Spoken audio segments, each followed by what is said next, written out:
This guy gets stronger by consuming girls, but not much before this. Our protagonist, Li Hao Zhan, was diagnosed with a condition called anomaly syndrome, a rare disease caused by monsters. Those affected cannot resist the energy emitted by interdimensional beings, which slowly consume their bodies to death. However, after his parents got caught in the crossfire between awakened beings and monsters, he finds himself unable to give up. He has a younger sister to take care of. A few days after his diagnosis, Oran joins an exterminator team in the suburbs of J City. The extermination team leader, An Sejin, informs them of the mission details. Apparently, a few days ago, there were reports of dozens of level 1 monsters attacking people in the area. Their mission is quite simple: enter the monster's lair and wipe them out. Sejin tells the team that level 1 monsters are a piece of cake for them. Apparently, Sejin is a high-class awakened of steel. Sejin is confident that if they stick to the plan, they won't have any trouble with the mission. He asks if they have any questions, but once they say no, he orders them to set off. The team members are very excited to face the monsters. Since Aren is the only non-awakened in the group, Sejin asks if he is familiar with his role as a porter. Oren stands there carrying a large bag that looks like a water tank on his back. Oren assures Sejin that he knows what he has to do. Oren knows that for someone like him,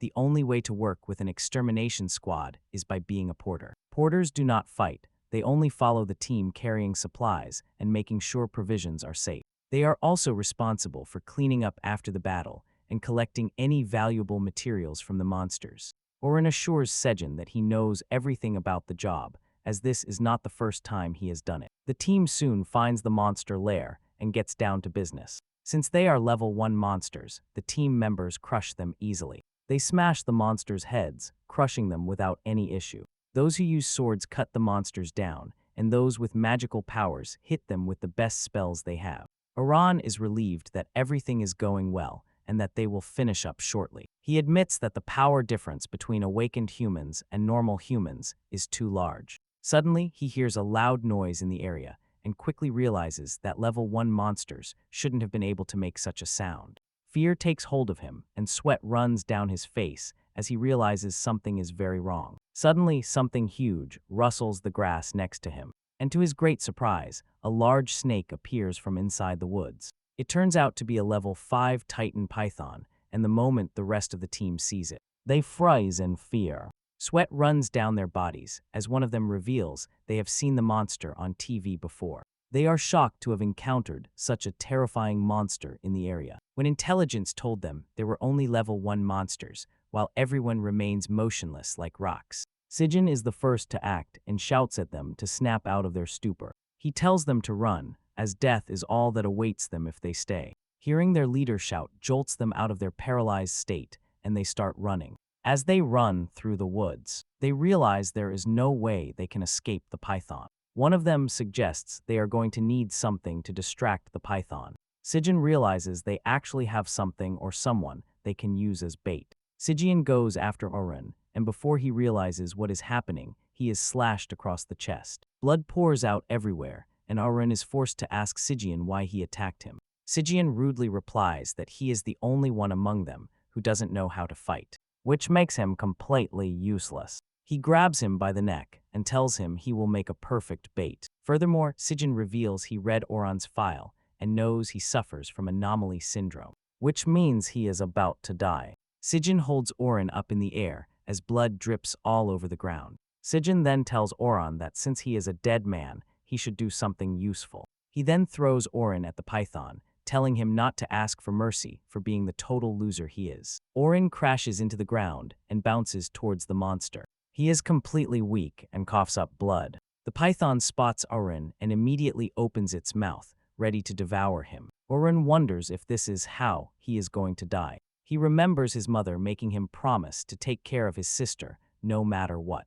With tears in his eyes and with his last breath, he tells his children that they must both stay alive, just as the python is about to swallow him. A magic circle appears right under Oran.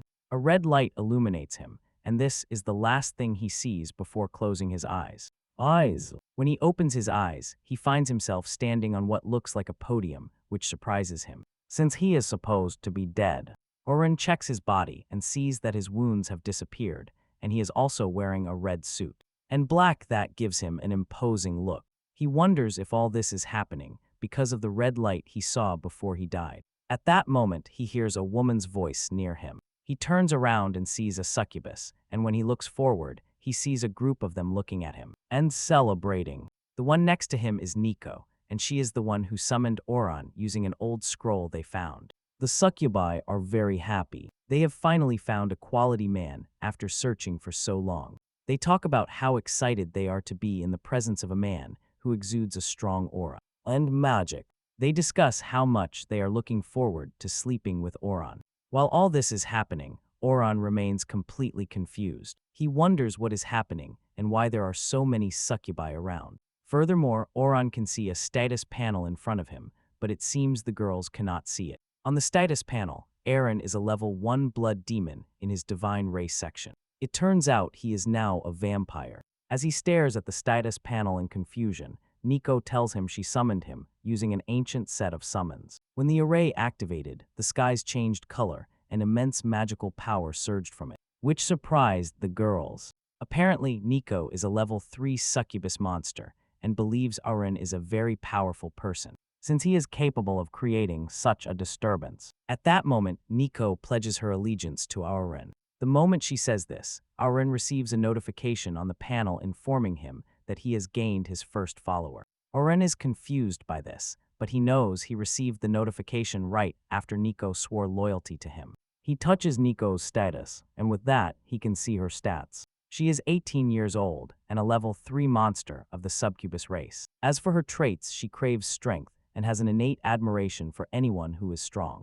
And in the affection section, located below the panel, the system tells Oran that Nico's affection for him is currently 88%. The system tells him that when a follower's affection reaches 100%, he can choose to add them to his harem and receive a mysterious reward. It was then that Oran finally realized he had obtained a power far superior to any awakened being, which is the blood demon god system. He has finally obtained the power that will allow him to carry out the revenge he seeks. While still trying to process everything that is happening, Nico approaches him and snuggles against his chest, asking him why he looks so stiff. She asks if he feels stiff after sleeping for so long and if he would like to stretch a bit or run. He doesn't know what he's doing, but he agrees with Nico and tells her that, actually, he needs to move. As soon as he says this, Nico tells him he is free to touch her however and wherever he wants. She is willing to help her master relax, even if it's with her body. Nico starts taking off her bra straps,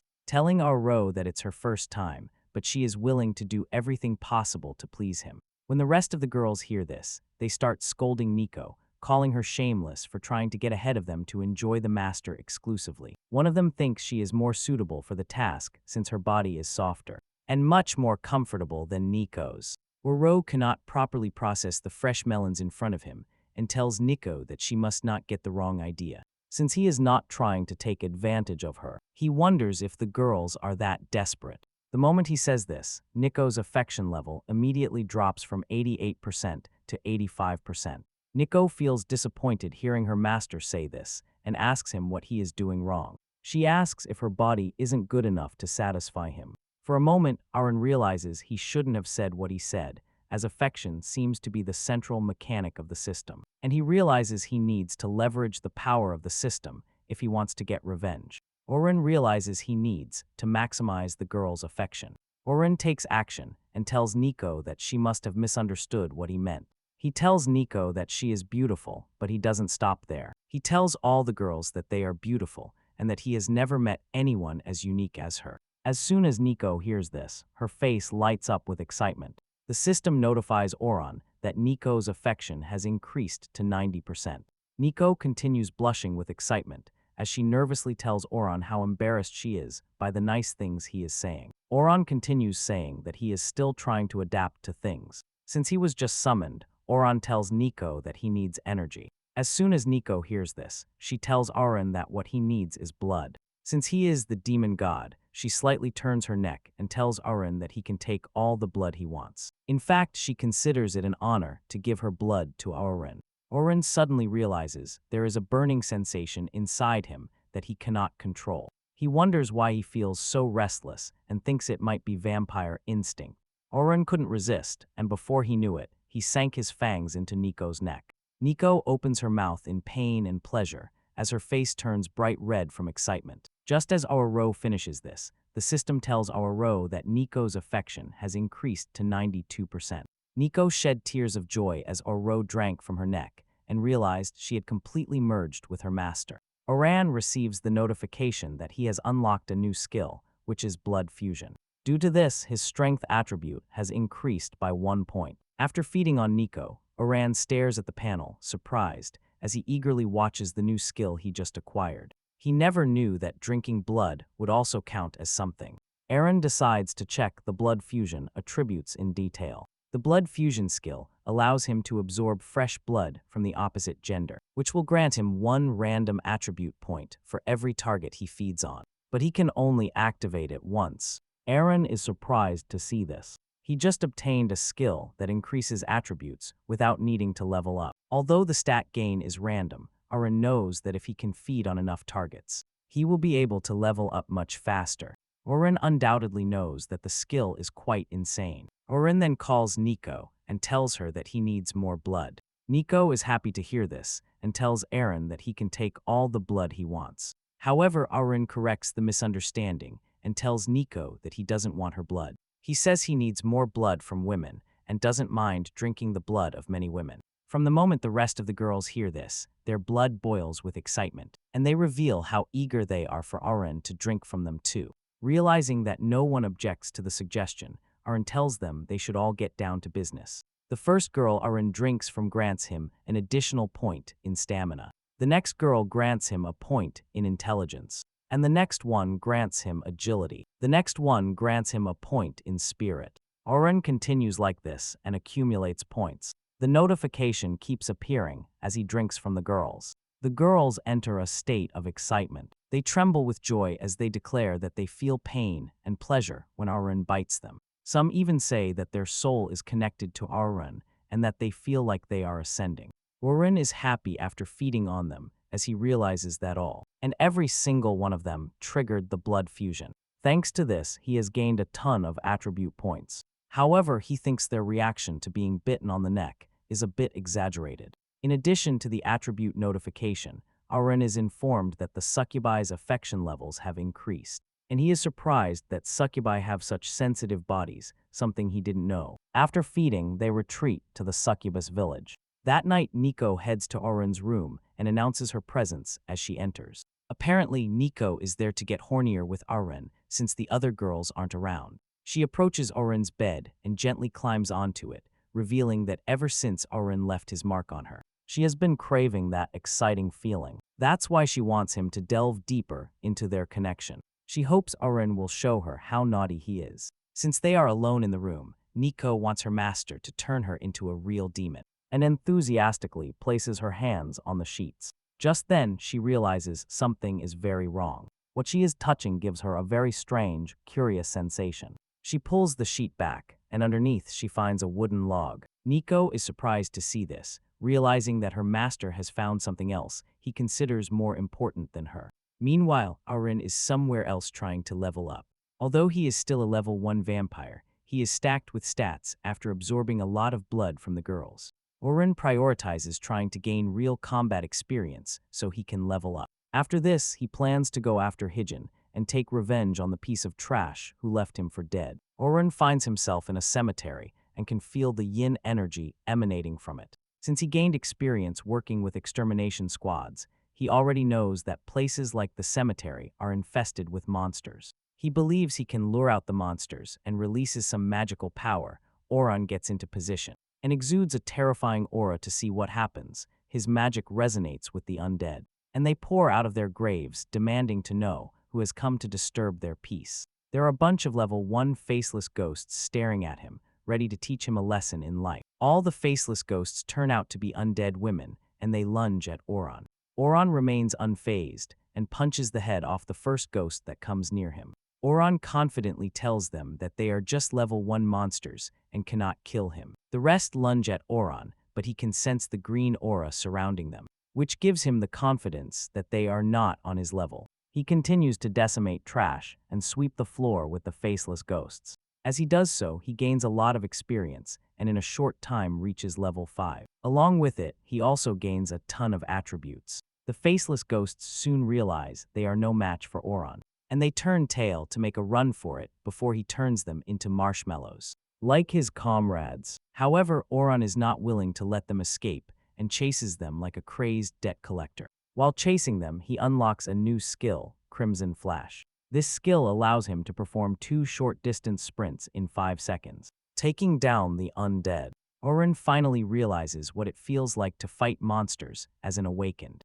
Orin is happy to have obtained the power and smiles. In a short time, he reaches level 8 and is pleased with himself for no longer being the useless bag carrier he used to be. Looking at his status panel, he realizes he has accumulated points like crazy. He realizes that strength, agility, and stamina will be his main strengths during combat situations. Since he just unlocked an agility-based skill, Crimson Flash makes him think he doesn't need to invest too many points in agility. He decides to focus his points on strength and stamina. Suddenly, he receives an unexpected danger warning, and upon looking up, he sees a terrifying level 2 butcher, the Overseer. Staring at him, the monster is considered dangerous for Oran's level, as the system even writes the monster's name in yellow. The monster swings its sword at Oran, but he manages to dodge it at the last second before it cuts him in half. Oran realizes the monster is quite large, but it is slow due to its size. Vortu. Orin is almost crushed by an anchor, but he manages to jump off the ground just in time. Orin remembers that the faceless ghosts had their names written in green, and that's why he had no problem wiping them out. However, the butcher's name is yellow, which means he is stronger. Even though they seem much stronger than him, Orin is not willing to give up. He is determined to make very good use of the second chance fate has given him. He goes after one of the butchers and dodges his huge sword before positioning himself behind him to kick him in the back of the head. However, his kicks do nothing to the butcher, and Oran realizes there is no way he can hurt the beast with his fists. And kicks, the other monster throws its chain towards Oran, and just as he is about to get caught in it, Oran activates Crimson Flash. With it, he manages to escape the chain's reach in milliseconds, saving his life. Oran manages to get to a safe distance and realizes that facing both butchers at the same time is a difficult task, since both cover each other's backs. However, while fighting them, he manages to rip a broken iron sword from the butcher's body. Oran thinks he has what it takes to defeat the butchers, as long as the fight doesn't drag on. So he charges at the monster and manages to block its attack with his broken sword. Oran lets the butcher know that he is not afraid of him, since he has invested 80% of his points in strength. And he knows perfectly well that if they face each other head-on, he might win, even if it's risky. Oran performs a zigzag move before disappearing, leaving the butcher wondering where Oran is. Before the butcher realizes what is happening, Oran appears right above him. Oran plunges his sword into the butcher's head, splitting its skull and spilling blood everywhere. By killing the butcher, Oran receives the notification that he has leveled up and gained 5 attributes. Oran can't believe that just by defeating one monster, he leveled up 2. He realizes that this is why fighting strong monsters is so addictive as he reaches level 10. The system tells him he has unlocked a new skill, Blood Prison Burial. This summons a blood swamp in the target area to slow down enemies, and it launches blood blades to deal massive damage. After defeating the first butcher, the second one screams in horror and Oran mocks him. The second butcher's color turns green, and Oran points out that this basically means he has no chance against him. Oran assures the second butcher that he will soon send him to meet his friend. The butcher throws its anchor at Oran, but he easily dodges it. Oran is sure that he knows how to move between monsters, as he has watched the exterminator squad do their job. And now that he is far above the butcher, Oran easily dodges his attacks. Oran then decides he is going to finish off the butcher with his new skill, the Blood Prison Burial. He activates the skill, and the butcher gets trapped in blood. Before being impaled by blood blades, the butcher dies horribly, and this sends shivers down Oran's spine. He realizes how brutal the skill is. For defeating the butcher, he gains a new title, Undead Slayer. The system informs him that the title grants him 5% additional damage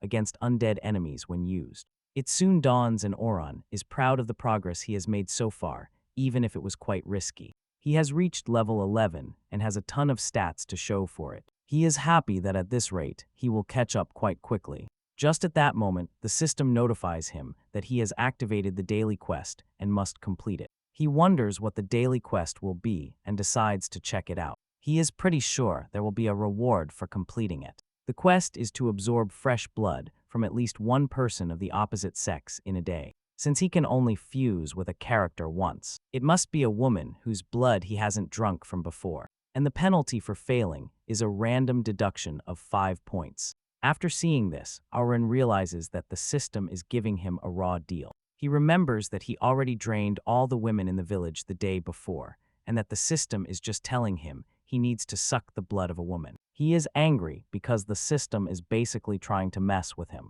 He finds himself in the middle of a cemetery and wonders where he is supposed to find a woman to drain. Suddenly, he realizes that the faceless ghosts are all women. He knows he defeated the ghosts, but since they are all of the opposite sex, he assumes sucking their blood should still count for the quest to be approved. Auron smiles, believing he has found a loophole in his problem. He sinks his fangs into the undead, but to his surprise, the system tells him that the target's blood is rotten, and he cannot trigger the blood fusion. Auron assumes this happened because the target had been dead for too long. Since there are tons of faceless ghosts in the area, he believes one of them should work. He immediately grabs another undead, but to his surprise, he gets the same result. He tried everything, but nothing worked, which left Auron frustrated with his head in his hands. He realizes it doesn't work because they are undead and don't have fresh blood. He blames himself for being too greedy and draining all the women in the village the day before. Rin screams in frustration and releases his magical aura because he needs a woman or else. He will have to pay a penalty with a deduction of his points. Meanwhile, Nico is lying on Auron's bed, absorbing the scent of his body. Suddenly, the aura released by Auron reaches her, and she immediately realizes that her master needs her. Meanwhile, the Red City group is heading towards Auron's location. The day before, they felt a strange surge of magic, and they are there to investigate. It was a magical surge that hadn't happened before in the past, and that piqued their interest. One of them is convinced that they will be well rewarded if they find out the reason behind the magical surge. However, his colleague argues with him and tells him they will get into serious trouble if they cannot handle the cause behind the magical surge. The team leader then intervenes in the conversation and tells her subordinates that there is no room for fear. She assures them that they have nothing to worry about as long as she is with them. The beautiful lady is Li Su. Su is also worried that other agencies might go after the magical increase, since they are not the only ones who detected it, and she wants them to be the first to arrive at the location and claim the trophy for them before anyone else. Shortly after, they arrive at Auron's location. Auron is surprised to see humans in the area and wonders if there is a woman in the vehicle approaching him. At that moment, the two guys in the front get out of the car and wonder if Auron is the guy they are looking for. One of them reveals that Auron is exactly what they are looking for. However, he is disappointed because the magic level is only level 2, which is weak. Auron ignores them and is totally disappointed to discover that the occupants of the car are men. He easily realizes that the men are there to hunt him by the way they are dressed and by their posture. He is about to give up when Soar majestically exits the vehicle and, confident, and she immediately realizes that Auron is of the vampire race. It turns out Soar is quite powerful, as she is a low-class gold warrior. Soar dismisses Auron, saying it's not worth wasting time on him. She tells her subordinates to take care of the situation. She wants them to lock Auron in the trunk of the vehicle after they finish immobilizing him. On the other hand, Auron cannot hide his excitement, as what he is looking for has just come to him. He needed a woman and one just appeared, but he is worried that Shur is an awakened gold tier. He is very sure that there is no way he can face Shur, since the system even indicates it with a red title. To make matters worse, his subordinates are even a problem, as he cannot just sit back and wait to be killed. Auron takes action. He uses Crimson Flash. He disappears in front of them like a puff of smoke. Before anyone realizes what is happening, he appears behind Shur. Shur is surprised, as she never expected a level 2 vampire to move like Auron does. Auron grabs her from behind and hugs her tightly. Shur's eyes turn red with surprise. Realizing that Auron just touched her in one of her sensitive spots, she wonders what to do. since this is the first time she has found herself in such a compromising situation. The guys shout at Oran, telling him to let her go, their unit leader, although still paralyzed by excitement. She asks Oran what he is trying to do. She wants to know why Oran is holding her, but just then, Oran apologizes for what he is about to do. Since he cannot help it, he sinks his fangs into her air, and with this, the notification appears indicating that he has completed his daily quest. Swore has become a woman, and in all these years, no guy has touched her body. She finds it hard to control what she feels, and ends up pushing Oran away, using her powers. Oran crashes into a tree, but performs a superhero landing while telling Joey that he actually likes her. Instead of what she claims, Sue cannot believe that Oran not only touched her body, but even left a mark on her neck. Oran receives the notification that Sue's affection level has increased to 30%. Sue tells Oran that the only way she can forgive him is by turning him into an ice sculpture. Oran is surprised to hear all this from Sue, since she means the opposite of what she is actually saying.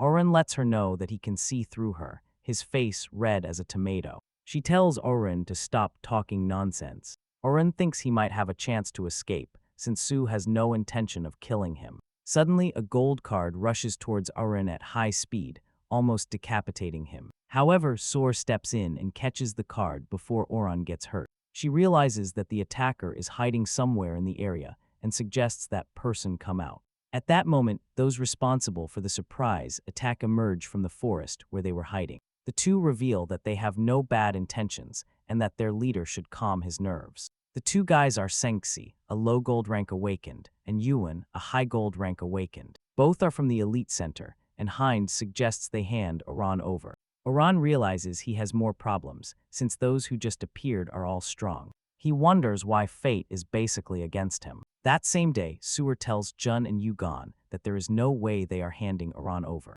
Sho lets them know that they were the first to arrive at the location, and that's why. Oran belongs to them. Oran realizes he can leverage the situation to his advantage. He starts saying sweet words to Sue, letting her know that she is a very noble woman who only deserves him. The moment he says this, the system informs him that Shower's affection has increased to 40%, and she strives to hide the fact that she is blushing. Shower tells Yuan and Jiang that Oran belongs to the Red City group. She cannot control what she feels, but she lets them know that they will have to go through her before they can take Oran. Oran continues to flatter Sue, telling her that she has an overwhelming presence, and that the guys from the elite center have no chance against her. Just by continuing like this, Sue's affection increases to 45%. Oran further mocks them, telling Sue that her subordinates are capable men, and that they wouldn't allow anything to happen to her. The two affirm Oran's suggestion, saying that the Ratsuri group has never been afraid of anyone.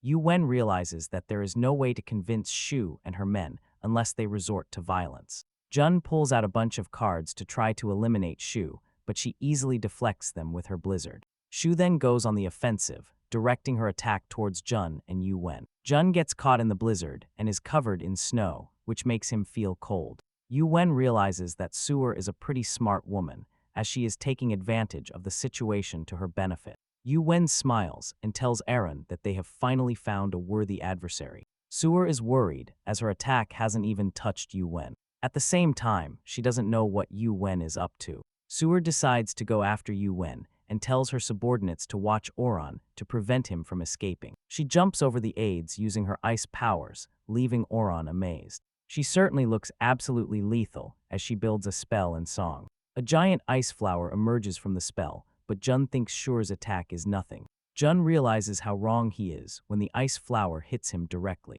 Sui's subordinates are happy to see this and cheer for their wonderful squad leader. When the dust settles, Jun finds himself trapped in an ice wall. However, Ju-won remains standing and unharmed, and mocks Yun by telling him there is no way he will go back to his father to report the current situation. Yu Wen mocks Yun for being defeated by a woman. Sure overhears this and gets angry, as Yu Wen's mentality is that women are weak. Sue turns her power to full throttle and tells Yu Wen that he is next on the list. However, Yu Wen remains unfazed and tells Sue that she is overestimating herself. Suddenly, Sui's subordinates are hit by arrows from an unknown attacker, and the arrows immediately petrify them. This draws the attention of both Shore and Juven, who don't seem to understand what just happened. Juven's eyes light up with surprise, wondering if another rival has just appeared. Suddenly, the attacker reveals himself, and it turns out to be Nico. She runs towards Oron, hugs him, and tells him how happy she is to have found her master.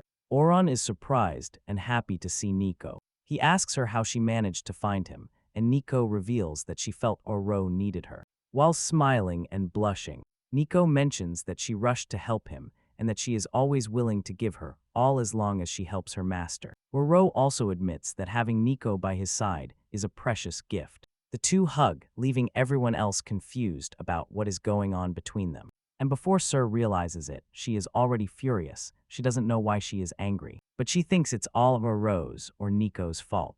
However, she dismisses this idea, as she is not ready to believe it. She assumes she is angry because Nico has turned her subordinates to stone. She lunges at them and tells them to stop being so clingy on the battlefield. She wants Nico to return her subordinates to their normal state, but before she can reach them, Yu Wen intercepts her. Yu Wen tells Su that she must be punished for hitting Zheng. Su barely manages to follow Yu Wen's movements and realizes that Yu Wen is quite strong. With a single blow to the chest, Yu Wen sends Su flying like trash. Oron is surprised to see this. He finally understands the true power of a high gold awakened class and realizes that not even someone who is a low gold awakened class stands a chance against Yu Wen. Oron admits that neither he nor Nico together can even hurt Yu Wen. At that moment, he remembers that the system told him that reaching 100 affection points with his follower would grant him a mysterious reward. Oron comes to the bitter conclusion that this might be the only way to escape Yu Wen. Even Nico can feel how strong Yu Wen is, but she is unwilling to show signs of weakness when standing next to her master. As Yu Wen walks towards them, he talks about how lucky he is to have obtained a vampire and a succubus. He is sure that his father will now see him as a real man and not a loser. He assures Oron and Nico that their death will be quick and painless. Nico is unwilling to stand idly by and watch her master be trampled. Nico launches a series of attack arrows, aiming to hit Yuban, but he easily dodges them as if they were nothing, just as Yuban is about to catch them. Now he activates his Crimson Flash skill. Juven misses the chance to catch them when Oron disappears with Nico. Juven is surprised to see this, as he considers it practically impossible for a level 2 vampire to be capable of what he just did. Juven turns around and sees Oron and Nico standing in the forest. On the other hand, Oron is worried because he thinks they are truly finished, as he has exhausted his skill. Crimson Flash.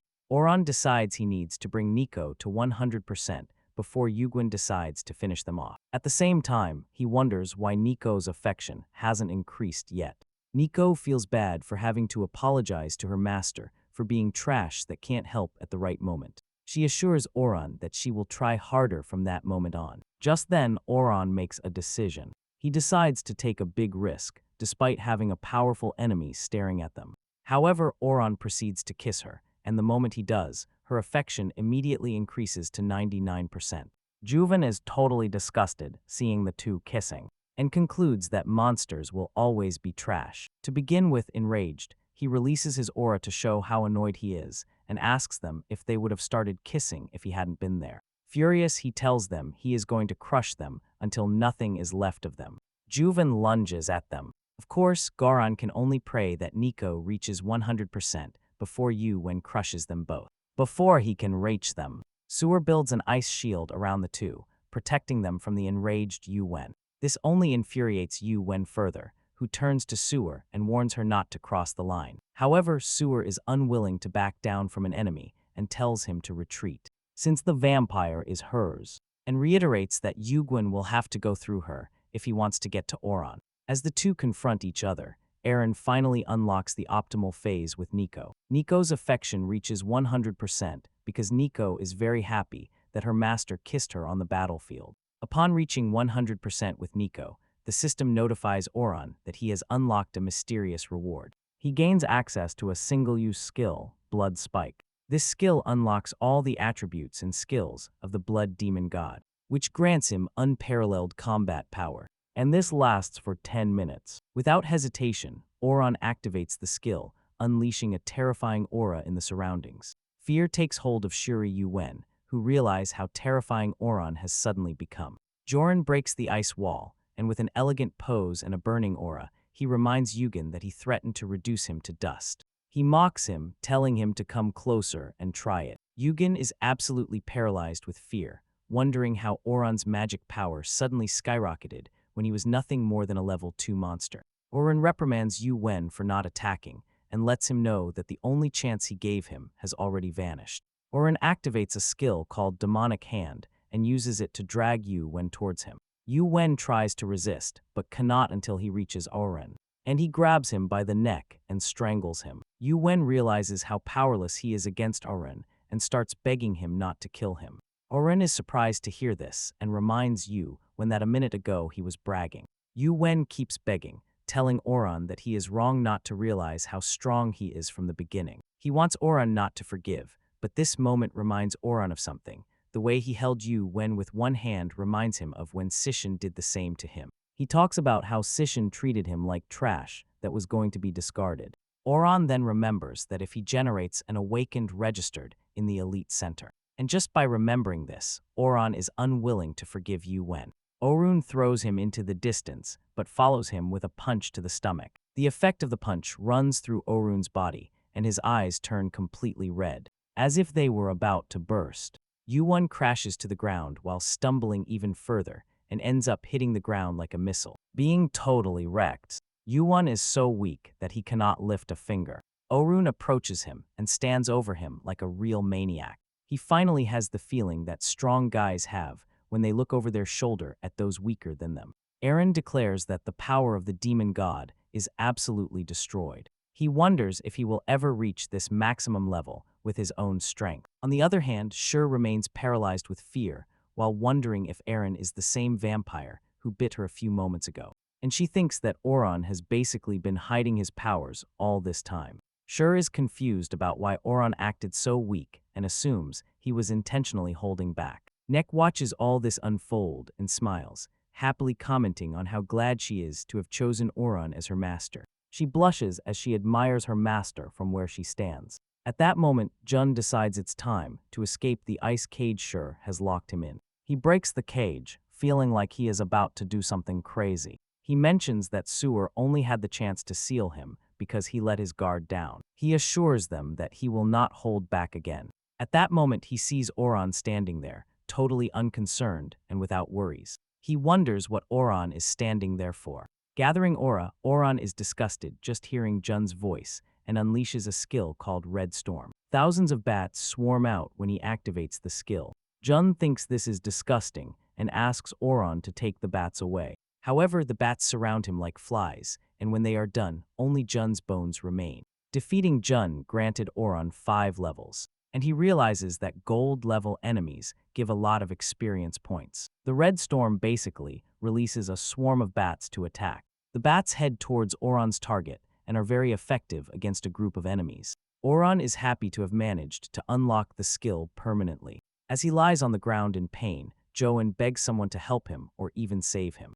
Oran turns to him and tells him to speak up, as he cannot hear him. Joen is forced to tell Oran that he is afraid of dying. He tells Oran that his father is the president of the Elite Center and promises to do whatever Oran wants, if only he would let him go. Once Oran makes sure that Joen is begging to be let go home, he assures him that he will help him get there. Yu Wen foolishly thanks Oran for this, saying that Oran is a good person, and that he will reward him for being good. Oran grabs Yu Wen with his telekinetic powers and assures him that he doesn't need to reward him, since he is just a calm guy using his powers. Oran throws Yu Wen directly into the air. Su is surprised to see this and realizes that Yu Wen has just been thrown in the direction of Yi City. She realizes that Oran is sending Yu Wen home, just as he asked, but with some added benefits. The force with which Oran throws the boy is such that he crashes into the mountains. But he keeps going. Yu Wen keeps flying until he reaches his father's building. He crashes into the building, or what's left of it. Once he reaches the city, just as requested, Oran receives a bunch of attribute points. Oran smiles mischievously when mentioning that Zhou Wen has arrived home safely, when he clearly knows that not much is left of the boy. Oran gains an additional 5 level-ups for defeating Zhou Wen, but he thinks his experience points should have been higher. However, he realizes that the higher he gets, the more experience he will need to level up. Oran turns to look at Suar, who is already trembling with fear, wondering if it's her turn to be smashed. Ro tells Nico that he needs something from her and would like her to cooperate. Suro hears this and fear takes over her, wondering if Ro's next plan involves her. Nico assures her master that she is ready to do whatever he wants. Ro then activates the skill, Soul Resonance. The moment he does, Nico begins to feel energy coursing through her body. The energy concentrates, especially in her chest. Nico feels like something is about to shoot out of her chest. At that moment, the hilt of a sword emerges from her chest, leaving her surprised. Since she doesn't know she has something like that hidden inside her, she wonders if it is Oran's sword coming out of her. The sword keeps coming out, and a burning sensation invades Nico's body. She begs Oran to slowly pull the sword out of her chest. Oran approaches Nico, grabs the sword, and starts pulling it out, telling her that this is the result of their souls resonating. And he assures Nico that she will be fine. Oran continues to pull the sword, and in a short time completely pulls it out of her chest. Apparently, the unique resonance skill can only be activated when a follower's affection reaches its maximum level. This resonance then creates a special piece of equipment from the follower's body. The piece of equipment he obtained from Nico is the Bratzau blood sword. Oran smiles as he realizes he now has a weapon. Shur is surprised when she sees Oran pulling a sword out of Nico's chest. Shur almost wets herself from fear and tells Oran that, with how strong he is, he shouldn't need a weapon to finish her off. She also wonders if Oran pulled the sword out intentionally so he could finish her off. Aaron approaches Shur and tells her she is overthinking. He swings his sword and hits Shur with it. For a moment, Shur is naked and can feel a shiver run down her body. Shur covers her body and tells Oran to kill her if he wants to, but not to take off her clothes. Ro tells her to shut up and lets her know that what he just did to her is nothing more than a warm-up. He tells her there is only one way to leave alive and not join the others in heaven. He tells her to follow him to the small forest behind. He tells Shur that there is something important he needs to discuss with her. Shur realizes how screwed she is, wondering what Ro wants to talk to her about or why he is acting so indifferent. She also wonders why Oran is taking her to a secluded place,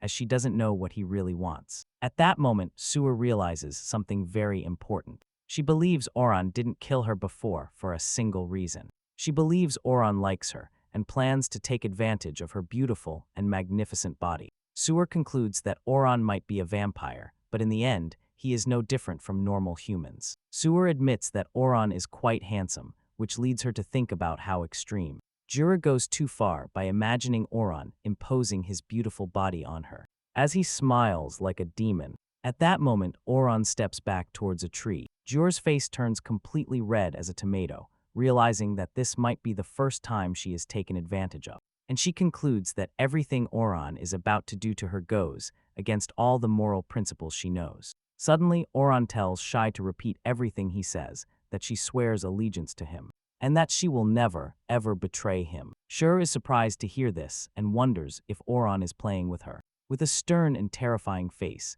Aaron lets her know that he did not spare her life for her to question his authority. With an authoritative voice, he tells her she only has to say the word, realizing she has no other choice. Shur blushes as she utters the words. After saying that, she asks Oran if he is happy now. At that moment, the system notifies Oran that he has gained a new follower and that he can check the details. When Oran checks her details, he realizes that she is 24 years old. She is powerful and an extremely competitive person. On the outside, she looks cold and stern, but deep down she is a good person. Furthermore, she is narcissistic and loves dominant men due to her affection level. It is currently at 45%. Oran smiles. He is sure that he is actually satisfied. Shur melts from pure excitement. As Oran approaches her, she wonders what he is trying to. He concludes that Aaron is about to kiss her, which will be her first kiss. Just then Aaron surprises her by stepping back. And revealing that the reward ends, their Shur is surprised to see this, and asks Oran for the rest. Aaron assures Sue that the petrification of her subordinates will disappear. So, he tells her to take her subordinates and leave the area.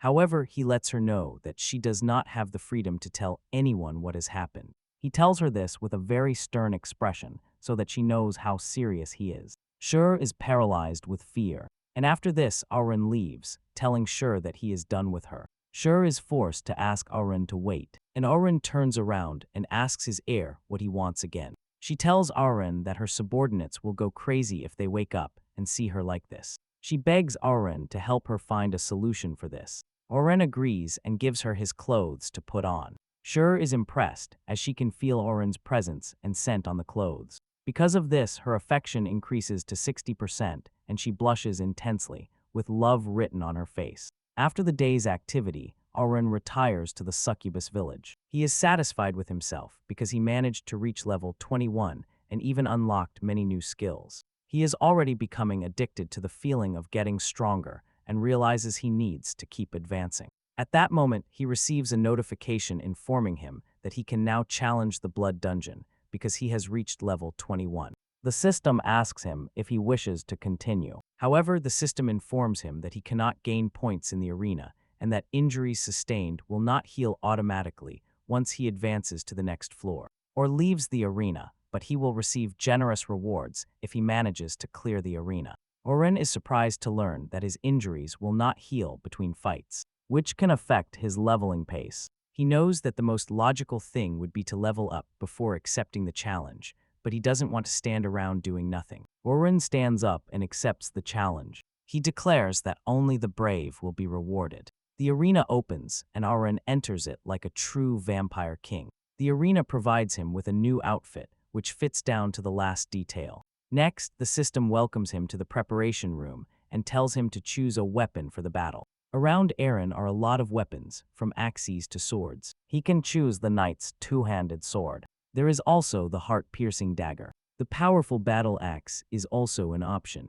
And then there is the sun shield. Each of the weapons comes with additional stats, and it doesn't matter which one he chooses. He will get buffs. However, he is confused about which weapon to choose, as he has no weapon proficiency. Suddenly, he notices a long cucumber with no stats. However, by using it to repeatedly poke enemies, they spasm for a while. Without thinking twice, he immediately chooses the cucumber. He knows the cucumber looks quite ridiculous, but he knows using it well will be useful. For a moment, the system tells him to choose an upgrade that will help him in battle. There is the armor-breaking upgrade, and every attack he makes reduces the enemy's defense by 1%. There is the potion upgrade, which instantly restores 30% of health, and the equipment's strength, which gives him a random piece of equipment.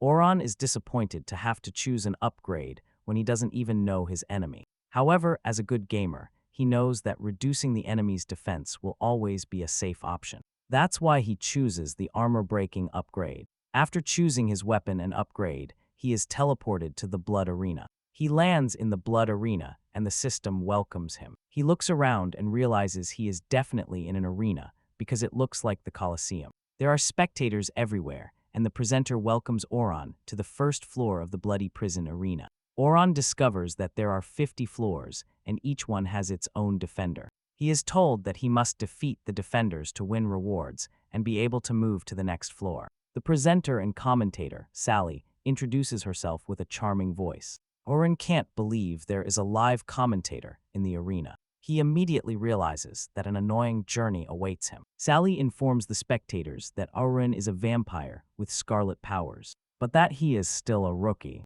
She wonders if he will be able to pull off an upset in the arena. With this, Sally introduces the defender of the first floor. She emerges from the arena entrance in a white dress, but tears run down her cheeks. Auron is forced to ask her why she is crying, and she replies that she is the one who speaks with the dead, and that she can see when people are about to die with her words, which makes her look very scary. And it turns out to be a banshee named Vinita. Ida tells Aaron that she appears when the end is near, so she can mourn the damned. Ida continues to cry and tells Aaron that she can feel an overwhelming aura of death around him, so she is going to cry for him. Auron is surprised to hear this and asks Ida if she thinks he is going to die in the arena. Auron is also confused about why Ida's name now shows a power rating. He wonders if the arena has changed the system's display settings. Auron decides to stop dwelling on it, as he can easily feel the power emanating from Ida. Auron takes the first step and launches the Red Storm skill against her. However, Ida easily knocks down the bats without effort. Even while moving, the bats are shattered, and Ida assures Auron that his bats cannot do anything to her. Ida makes her move, and before Auron realizes it, Ida disappears from where she is and appears right behind Auron. She declares the fight over as she tries to decapitate Auron. Surprisingly, Auron dodges her blow. He jumps into the air, mocking Ida and telling her that he deliberately provoked her. Since the red storm had no effect on her, he wants to see how she is going to handle his long string cucumber. He tries to poke her with the cucumber, but she takes it out of his hand and tells him she won't let him poke her with it. Sally makes a comment about it. For those who are clearly blind or looking at the other side of the arena, Sally suggests that the fight might be going in Eda's favor. Suddenly, Sally changes her mind and says that things are now going in Auron's favor. Auron has managed to grab Eda and put her in a compromising position. Ida is surprised to see that she cannot move her body and wonders how Auron could possibly be stronger than her. Auron knocks Ada to the ground while standing over her. He keeps her immobilized and tells her he is surprised that the weapon he chose worked so well. He tells Ada that the moment he saw the cucumber, she lost her composure. Auron then suggests to Ada that she give up, because it is clear that he is stronger than her, and that there is no way she can escape his grip. Auron continues to mock her, telling her he won't hurt her if she stays still. However, Ida gets angry and screams loudly. The effect of her scream is enough to send Geron flying. Auron crashes into the wall and realizes that he should not underestimate Ada. The commentator announces Ada's return to the game and tells the spectators that Ida is about to use her ultimate move, the Howling Alpha. It is a scream that awakens the deepest fear of death in Ida's targets. The scream crushes the target's mind, exhausting their will to fight until dragging them into the abyss of death. Sally announces that Auron is finished if his mental strength is not up to par. Just then, Auron clutches his head in pain, and the commentator immediately concludes that Auron is finished, since she believes Ida has won and the combat is decided. Suddenly, Auron finds himself in front of his mother. Auron is surprised to see his mother, and the woman calmly greets him, welcoming him. Auron is surprised, and his eyes light up with total disbelief. He is forced to ask his mother again if it is really her. The woman mocks Auron and asks him who else it could be, if not her. His mother is impressed by how much Auron has grown over the years. She then reaches out her hand towards Auron and tells him to take it so she can see him better. Furthermore, she wants them to stay together and never separate again. Auron walks towards his mother with the intention of taking her hand, as she asked. Suddenly, he hears his mother say that they should go to paradise together and never separate again. Auron stops and his mother asks him why he stopped suddenly. She urges him to hurry up and take her hands so they can leave.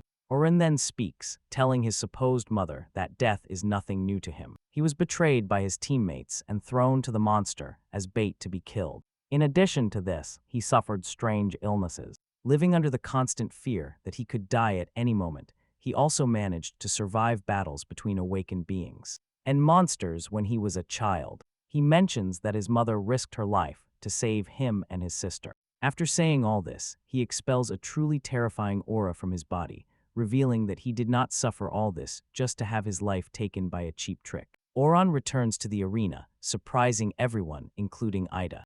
Ida cannot believe that her ultimate move did not work on Auron. Auron picks up the cucumber again with his hand, while Sally congratulates him on overcoming Ida's ultimate move. She praises his mental strength, saying it is incredible. Sally believes the fight has become more interesting. At that moment, Auron activates a blood hiding skill and tells Ida that he has figured out her skills. The moment he puts the skill into practice, Auron becomes invisible. Ida mocks Auron and tells him that his stealth technique will not protect him from what she is about to do to him. A strong purple aura emanates from her body as she unleashes raw energy in her attacks. She launches the attack, which covers the entire arena, and believes that Auron has no escape. Suddenly, she feels the cucumber poking her mouth. The moment the cucumber does this, the armor-breaking effect comes into play. Auron mocks her and tells her to stop crying like a baby. This surprises everyone, including Sally. They cannot believe that Auron broke Ida's charm as if it were nothing. Before Ida knows what is happening, Auron pokes her with the cucumber once more. He pokes her repeatedly, and with it, reduces her defense by 1% every time he does so. Ida cannot believe that a cucumber can be so strong. She realizes that every poke from the cucumber hurts her more than the last, making it totally unbearable for her. The pain is so intense that she can no longer bear it. But Auron is not done with her yet. He tries even harder and activates his final combo, which forces Ada into a state of spasms. Ida crashes to the ground as her defense continues to drop. She lies on the ground, unable to move or control her body. She begins to tremble uncontrollably while wondering what is really happening to her. When Oran is done with her, a loud explosion shakes the arena, leaving Ida in a crater. Oran stands up, proud. He asks Ida if she wants him to keep poking her. Ida apologizes and begs Oran to stop poking her. She has lost all her defenses and keeps losing them, realizing that there is no way for her to get back into the fight. She surrenders. Even commentator Sally gets lost in the fight while watching Oran face Ida. She is lost in thought until Oran snaps her out of her reverie, asking her to declare the combat over. Since Ida has surrendered, Sally is forced to apologize and tells Oran that she lost her composure after witnessing such an elegant performance from him. Sally then announces that Horyuan is the winner of the combat after Ida's surrender, and reveals that Oran is now qualified to enter the second floor of the arena as a reward. Oran obtains an abnormal resistance of +10. This increases resistance against mind control, poison, bleeding, and other negative effects. He also obtains a skill point that allows him to enhance an unlocked skill to boost its effects. Oran is impressed by the rewards he has obtained. He realizes that not only do his attributes increase, but his skills can also be enhanced. He admits that it was actually worth coming to the arena. Next, the system asks him if he wants to proceed to the second floor.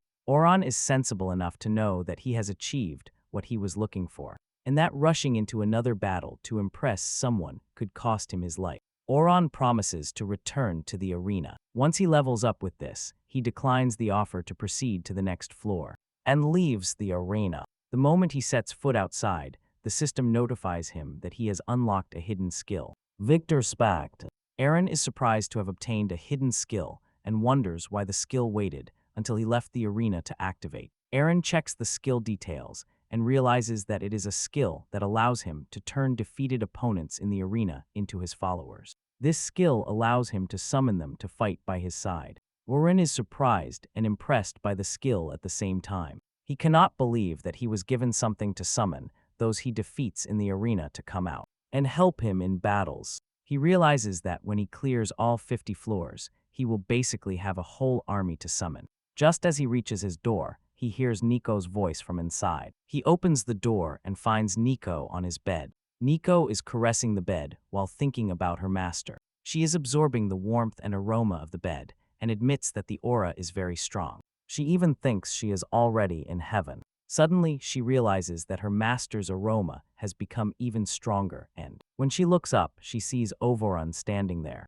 Oren is surprised and asks her what she is doing. Nico tries to justify her presence in the room, telling Oren that it is not what he thinks. She assures Oren that she is not doing anything weird in his bed. She reveals that she only came to bring him a new coat, as he gave his coat away on the coast, and she shows him the coat she is holding in her hands. Revealing that she stayed up all night to make one identical to the one he gave away, Oren is happy to hear this, as he has been wondering where he was going to get a new coat. Oren pats Nico on the head and tells her that he cannot do without her. Nico's body glows with love upon hearing this. She thinks Oren just confessed to her that he cannot live without her. She thinks that with this, Oren wants her to be by his side forever. After surviving 2 intense battles, Oren thinks that for he has finally come time to rest. However, something interesting happens. The next morning, the village is attacked by orcs. The leader of the invading unit orders his men to raze the village and take everything of value.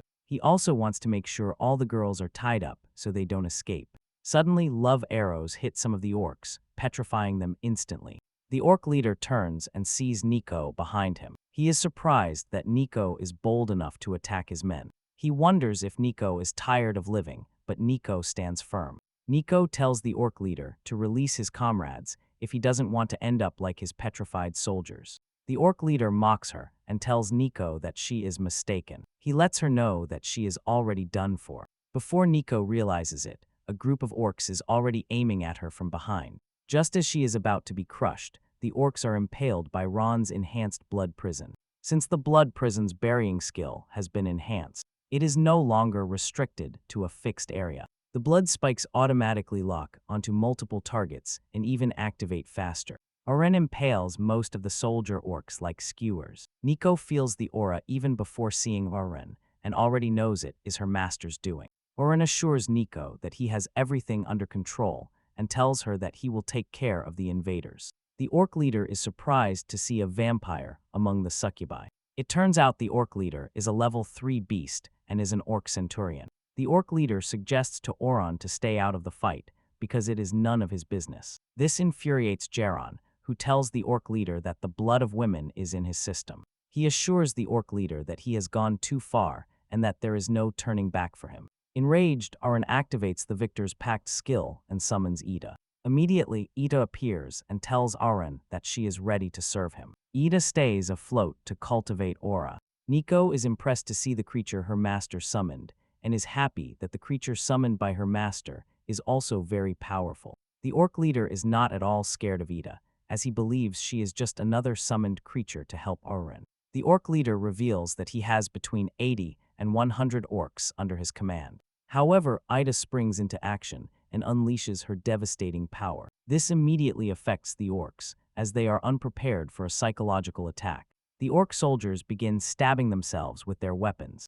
Thoughts of suicide take hold of them. They consider themselves trash, not worthy of living. They begin confessing all the bad things they have done while hitting their heads, and commit suicide. Oren also gains experience points. The orc leader falls to the ground, realizing that his head is filled with dark thoughts. He is able to free himself from the effect by pushing himself to the limit and declaring that he is an orc centurion. He gets up and proclaims that he carries the pride of all orcs with him. However, Oren does not give him the chance to continue his speech before kicking him with his knee in the lower jaw, splattering blood everywhere. Oren tells the orc that his definition of honor is completely misplaced. Oren doesn't stop there. He turns his body to deliver a powerful kick to the orc's body. This causes him a strong surge of pain and shock, making blood pour from his mouth like sumo while he is being beaten. Oren makes it clear to the orc that the survival of the succubus village depends on him. Oren kicks him into the air, and, while he flies uncontrollably over his body, Oren activates his red storm, sending the bats swarm after the orc leader. The orc leader declares that his defense is top-notch, and that Oren's bats stand no chance against him. He raises his sword to block the bats' attack and boasts to Oron D that he would not have had a chance to defeat him if it weren't for Ida's presence. Oron reminds the orc leader that he invaded the village with a horde of orcs, which makes him the last person who should preach about one-on-one duels. To finish off the orc leader, Ida and Nico combine their attacks, causing a large explosion that knocks down the orc leader. Oron declares that his decision to hold back is his downfall. To finish him off, Oron impales the orc leader with blood spikes. After defeating the orc leader, he receives notification of the points awarded to him, and the fact that he has also leveled up. After ensuring the orcs have been defeated, Oron asks if everyone is okay, and Nico assures him that his presence has guaranteed the village survived without much damage. Nico adds that Yoren was a real tough guy for beating up the orcs. The other succubi believe that with what Yoren has done, the orcs will think twice before attacking the village again. They are so happy that Yoren truly helped them that they don't even know how they will repay him. Aaron tells Ida that he is impressed with her behavior, even though it's the first time he's summoned her. He tells her she did very well and thanks her for finishing off the orcs with her crying powers. Ida blushes intensely as she tells Oron that it was an honor to serve him. She assures Oron that she will do whatever he wants her to do. Oren immediately takes this opportunity to tell Ida to follow him because he has an important mission for her. Oren takes her to the forest and bites her neck to suck her blood. Ida is surprised, as Oren just tortured her with his long cucumber and is already biting her neck without letting go. She asks Oren if what he is doing is one of his missions, or if he is just trying to fulfill a fantasy. However, Ida does not complain, as she is willing to endure whatever Oren wants. While sucking Ida's blood, the system informs Oren that Ida's affection has increased to 50%, thereby also completing his daily mission of sucking blood from the opposite sex once a day. After finishing drinking, Oren tells Ida why he needs to drink her blood. He tells her that it is necessary for him to drink blood every day to stay strong. At that moment, he notices that Ida is acting strangely. He thinks Ida is anemic, until he realizes that Ida is suffering from something completely different. Ida reveals that after her fight with Oran the day before, her body is sensitive. And seeing Oran again makes her relive the defeat she suffered. Ida is all wet and tells Oran that having him close makes her feel very strange. She blushes while her body is completely wet and tells Oran that she needs to withdraw. She disappears from Oran's presence to enjoy the pleasure of getting wet. Later, Nico is bathing in the pool with another succubus. Nico talks about the good things Orun has done for the village and wonders how she can repay him. The succubus tells her there is only one way, and that is to offer her body to Orun. Nico agrees with her friend, but she thinks Orun is always so focused on battle that he doesn't even have time for other social activities. Besides, Nico herself has no experience with men and wonders if she has what it takes to satisfy her master. Nico's friend then asks Nico if she thinks Oro is not interested in her. Nico thinks so, as she has tried several times, but it never worked. Nico's friend tells her that seducing men is an easy skill that all succubi should possess. She lets her know that she actually has it, but is too innocent to manifest it. She then tells Nico that she has a way to make Yoren completely obsessed with her. She tells Nico to take off her towel so she can show her something very important. Nico does as she is told and stays in the pool with her beautiful and attractive body, asking her friend what she has to do after taking off the towel. Her friend hits her with a burst of energy. Nico is surprised by the result of what her friend has done and asks her what just happened. Her friend tells her that her combat skills are the highest among the succubi. However, the heart-shaped mark that has just appeared on her body is the only way she can finally call herself a true succubus. Meanwhile, Oran realizes that the mana cost for using Victor's pact is truly insane. He realizes he needs to improve his mana if he wants to use the skill frequently. To maintain his strength and stamina, he plans to train physically while adding his attribute points to his mana section. Oran is carrying out his training session when Nico enters the room, very excited to see Oran. She tells Oran that she has finally found a way to repay him for his good deeds. Oran is sweaty after exercising and calls Nico with a very sweet voice that melts all the girl's emotions. Nico smiles excitedly as she contemplates Oran's physique and compares it to a perfectly sculpted masterpiece. Her body begins to tremble just from the simple sight of contemplating Oran's physique. At that moment, Nico tries to use the status effect on Oran, but fails. The status effect she tried to use is the lust effect, but it turns out Oran is immune to the effect. It turns out Nico's friend forgot to tell her that she would suffer a counterattack if the status effect failed. She later realizes that Oran is a blood demon god, and there is no way the effect will work on him. She wonders what will happen to Nico in Oran's room. He is not angry with Nico, but only worried about the mark on her body. Nico reveals that her body is very hot, and her head is filled with crazy thoughts.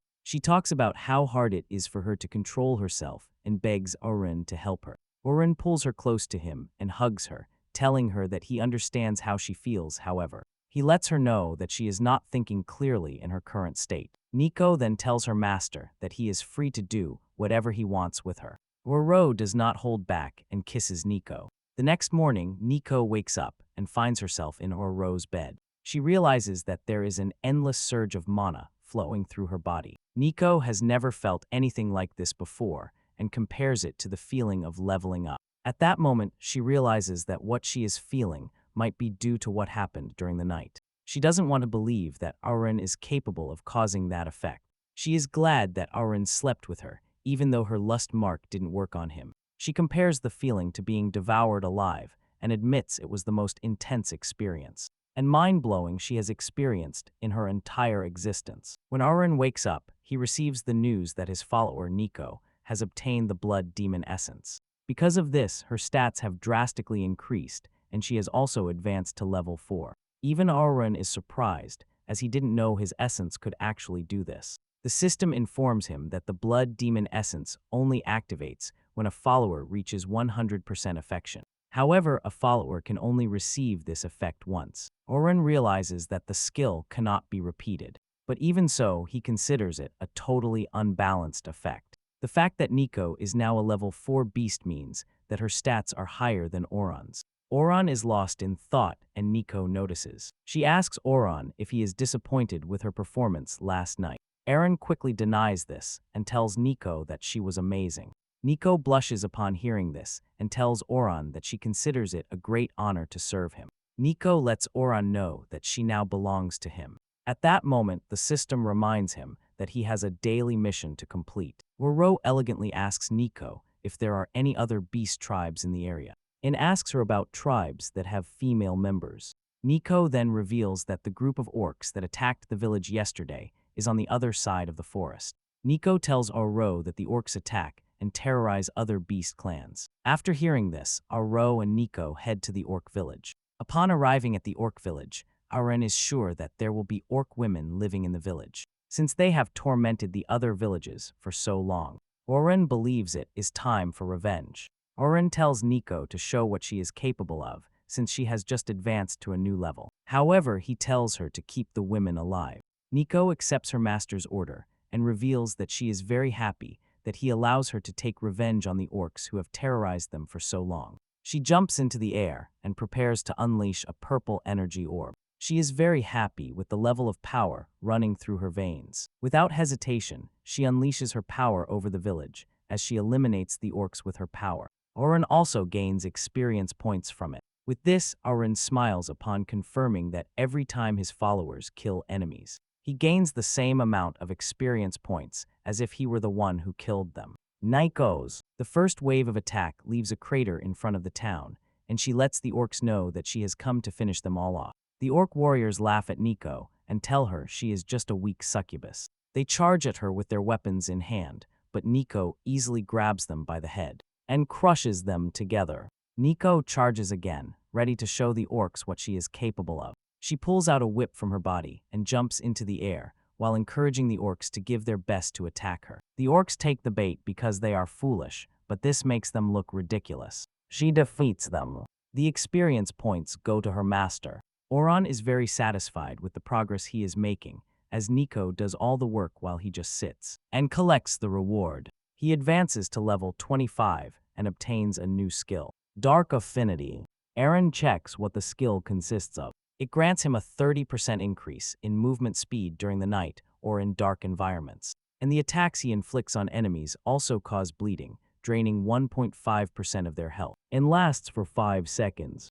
Euron is delighted with the new skill and realizes that the system is gradually turning him into a real vampire, since he will be more effective fighting at night. In a short time, Nico finishes off the orcs and stands atop a mountain of corpses. She is disappointed that the orcs couldn't offer more resistance. One of the orc females, who is a warrior, emerges and threatens to teach Nico a lesson. As soon as Oron sees her, he activates the Crimson Flash and appears right behind her. The orc is surprised to suddenly see Oron behind her, looking menacing. Without hesitation, Oron sinks his teeth into the orc's neck, and she screams as he does so. Oron manages to complete his daily task. After the battle, they count the bodies and realize that Nico has finished off 178 orcs. However, she managed to capture 30 female orcs.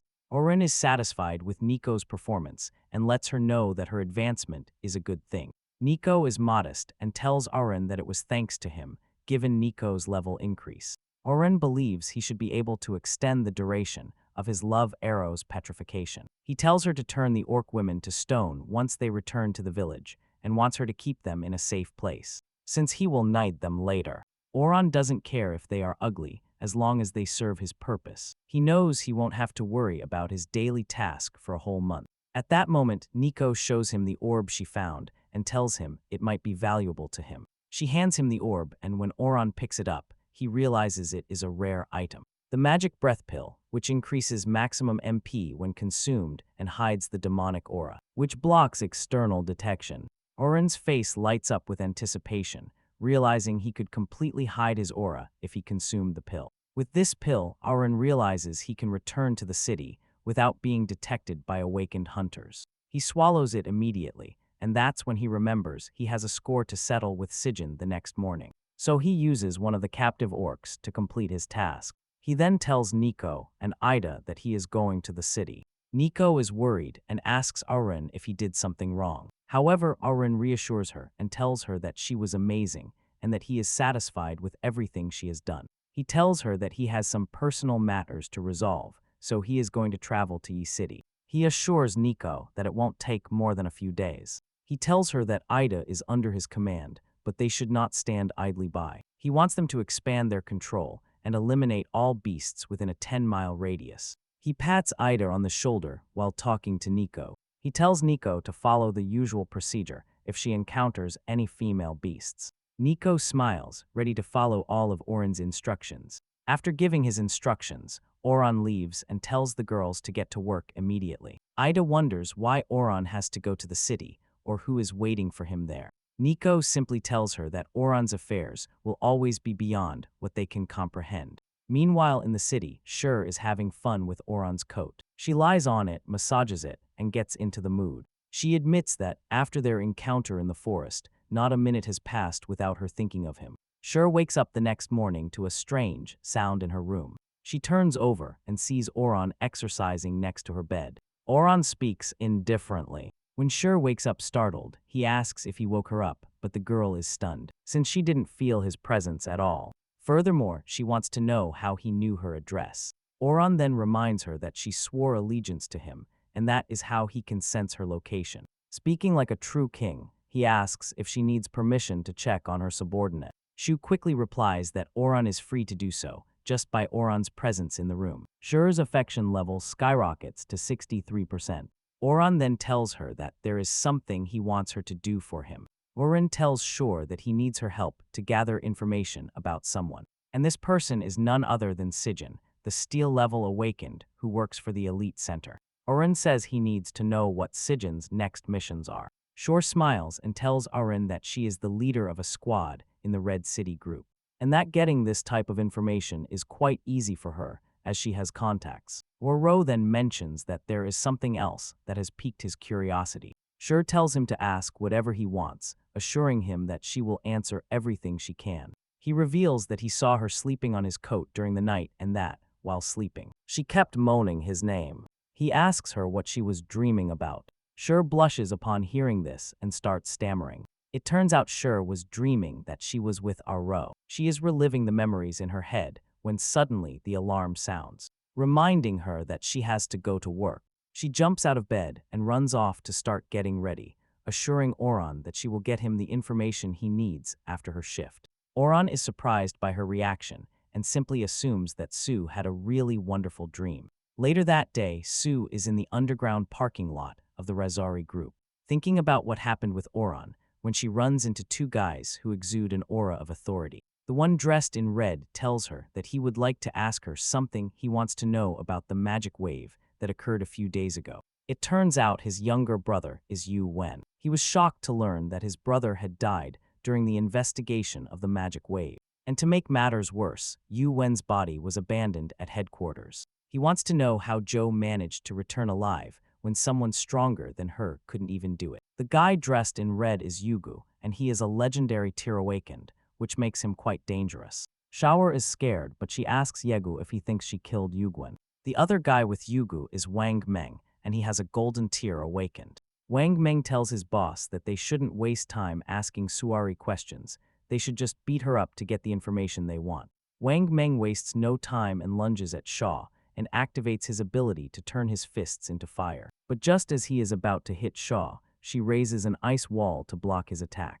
Shaw is surprised by Wang Meng's sudden hostility, forcing her to ask if this is how the elite center operates. Shaw mentions that Wang Meng cannot act as he pleases, just because he has a legendary tier awakened backing him up.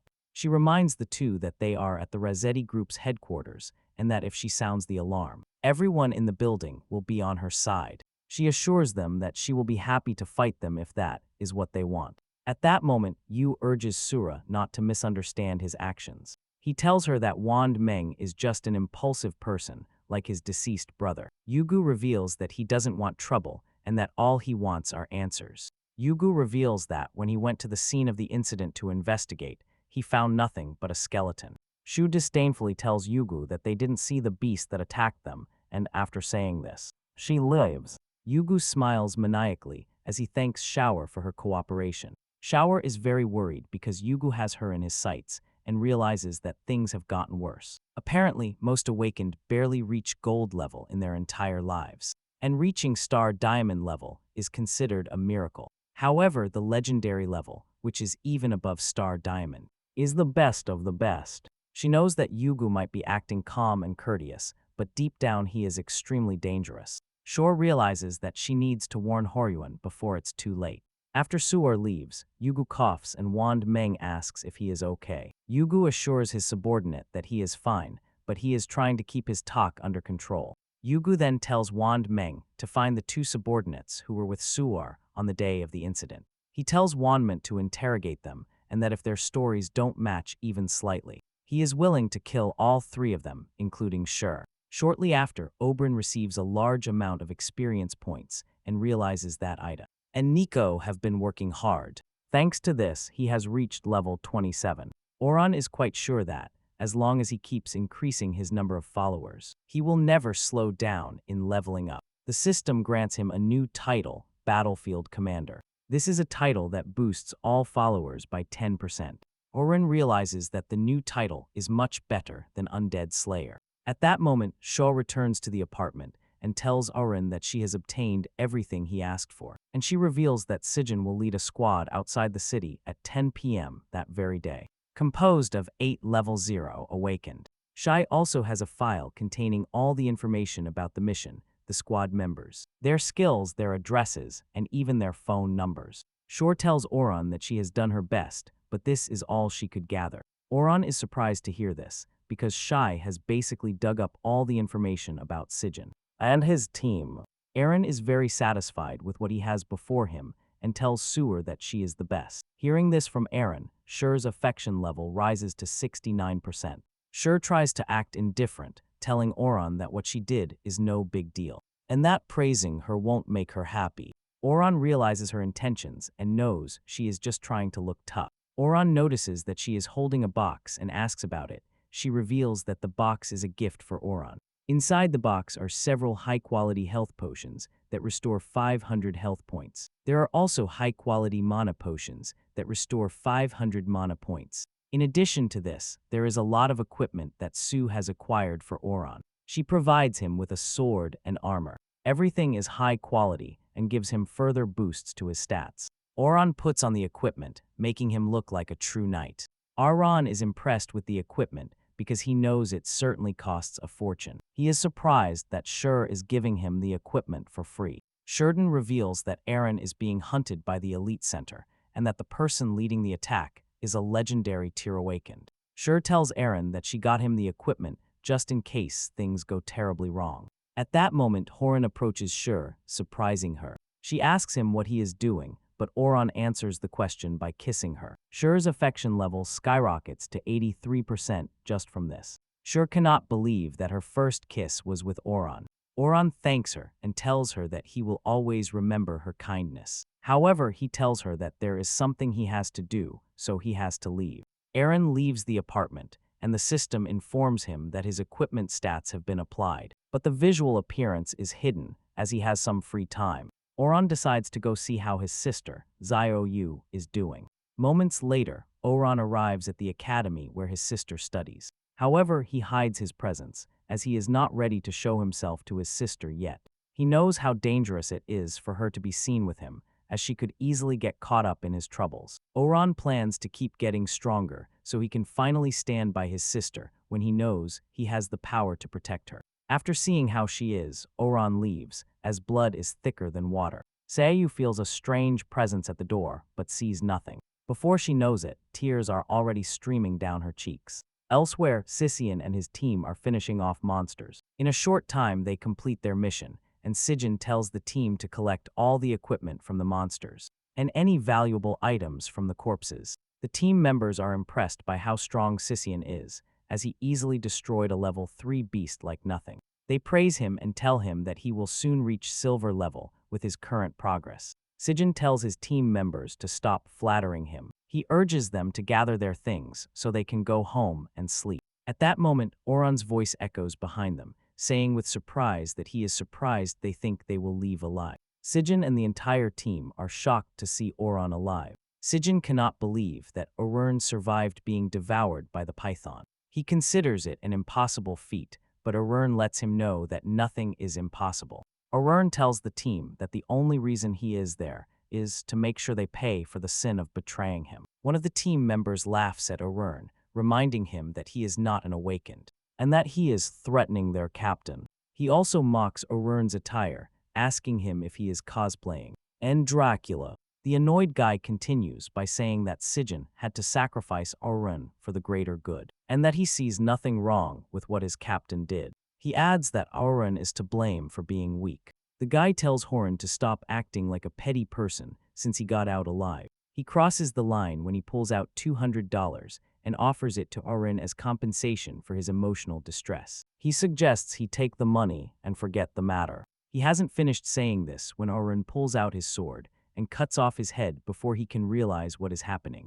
Arun stands there with a menacing and serious look as he tells the guy's decapitated body that he doesn't want his money. He lets all team members know that all he wants is to send them to the afterlife to join their ancestors. Sijin is shocked to see his teammate's head rolling on the ground, since he clearly remembers that Arun is a normal human, which makes him wonder how he was able to kill his teammate, who is also a level 0 awakened. Many things go through Sissin's head, and he concludes that his teammate let his guard down, so he lost his head. Sissin immediately orders the team to attack Arun to avenge their fallen teammate. The rest of the team obeys the order and rushes to pursue Jaron to make him pay for what he has done. They tell him that his luck won't save him twice, and one of them launches his thunder attack against Eren. He declares that he has just used all his power against Eren, leaving a cloud of purple smoke where Oran stands. He believes nothing should be left of Oran except his charred body. Suddenly, a blood spike appears right under his jaw, impaling him on the spot. Sijin's eyes light up with disbelief, and he is not the only one, because the rest of them are shocked by what just happened. They hear Oran speaking from inside the smoke, mocking the lightning bolt, calling it a weak attack. That only tickled him. Oran lets the dead man know that he is very weak, and that it will take much more to turn him to charcoal. Seeing this, Sijin adopts a defensive posture. He realizes that Oran was only hiding his true strength, and is not a normal person worried to the point of madness. He urgently calls for reinforcements. Sijin tries to calm himself with the fact that it is only Oran. He then orders everyone to attack him, all at once. They all obey the order and rush towards Oran, but he stays there, unfazed, asking them why they think he is alone. He activates Victor's pact and summons Ida. The two guys chasing him are stabbed like chickens, and Oran gains experience points. Ida emerges from the shadows looking beautiful but terrifying, and scolds the attackers for thinking they have a chance against her master. Ida chases another team member and cuts him with her sharp claws. Ro doesn't sit idly by waiting for Ida to do all the work. He also charges at the enemies and cuts them with his sword, spilling their blood, just as they did to him. In a short time, Ida and Ro finish off all the team members, leaving only the main person, Zaizen. Ida wants to finish him off, but Orin stops her and tells her to calm down. Orin tells Ida that Sijin is his business, realizing that he is alone with Orin. Sijin reveals his surprise, as Orin is capable of taking things beyond his imagination. However, he lets Orin know that he has already discovered his secret. Since the fight started, Sijin says that Orin has been trying to hide his mana, but it keeps leaking out with every attack. In addition to this, Ida calls him master. With this, Sijin realizes that Orin is no longer human. Sishin screams at Orin, asking him if he gave up his humanity just to kill him. Orin admits it and tells Sijin that he had no choice and that he owes everything to him. Sijin then tells Orin that he is making a mistake because he is not acting in the rank he thinks. Sijin says he has been preparing for days like this since his last encounter with Paisan. Sijin takes out a syringe containing a suspicious substance and injects it into his neck. Sijin reveals that the substance is an experimental drug he bought on the black market, and that it is capable of unleashing his full potential. Furthermore, it allows him to overcome his limitations, meaning he is now a silver rank awakened. Sijin boldly tells Oran that it is too early for his revenge mission. Oran realizes that Sijin has transformed into an orange template, but even so, he doesn't think Sijin can do much. Oran lets him know that it is currently night, which means he stands no chance. Sishin laughs when he hears this and tells Oran that he is quite strong as he is. Sishin believes that a superior rank warrior, silver level, would have a hard time keeping up with him. He lunges at Oran and tells him he cannot escape death. At that moment, Auron disappears from his sight. Sisian is in a state of shock as he watches Auron moving around him at high speed. He cannot believe that, even with the drug running through his system, he cannot keep up with Auron's movements. Auron inflicts a cut on Sisian's back while he is still trying to track him. Auron's ability activates and Sijin enters a bleeding state, which will last for 5 seconds. Auron doesn't stop there, as he continues to inflict more damage on Sijin's body. Auron cuts him all over his body, which leads Ida to wonder why Auron keeps attacking the guy without finishing him off. Ida clearly sees that Auron has the chance to finish off Sijin, but he doesn't take it, and he even avoids the vital points of his body. Ida easily concludes that Auron is enjoying what he is doing to Sijin. Sijin screams, telling Auron to show himself, because he is not going to lose to a piece of trash like him. Sisen is bleeding everywhere, but still thinks he has a chance. Suddenly, Auron appears behind him and stabs his sword, piercing his chest through the back. Auron whispers in his ear that he has plans for him. Sijin collapses to the ground, and Auron continues to drain his health with his ability. Blood bursts from his eyes as he begs Auron to kill him, as he is in great pain. Auron mocks Sishin, reminding him that just moments ago he was talking about cleaning the floor with him, and now he is already begging for mercy. Auron takes out a health potion and tells Sishin that he has no intention of killing him so easily. Instead, he is going to heal him, and Auron keeps his word. He gives Sishin the health potion, which restores 500 health points. Just as Sishin starts to feel better, Auron stabs him again. Auron tells Sissin that he has a lot of health potions for him. He plans to stab him every 5 seconds so that he experiences an infinite level of pain and despair with the little strength he has left. Sissin tells Auron that he is very cruel. Auron then reveals the final phase of his plan, just to prove how cruel he can be, since that is what Sissin is implying. And he tells him that he is going to throw him to the Titan Python and let it enjoy Sissin as its meal. It is then that Ida finally realizes that Auron enjoys mocking his enemies. She remembers when Auron tormented her in the arena, and because of this, concludes that Auron is nothing less than a full-blown sadist. Meanwhile, Yugu has received reports that there is a strange mana surge resembling the one they have been tracking.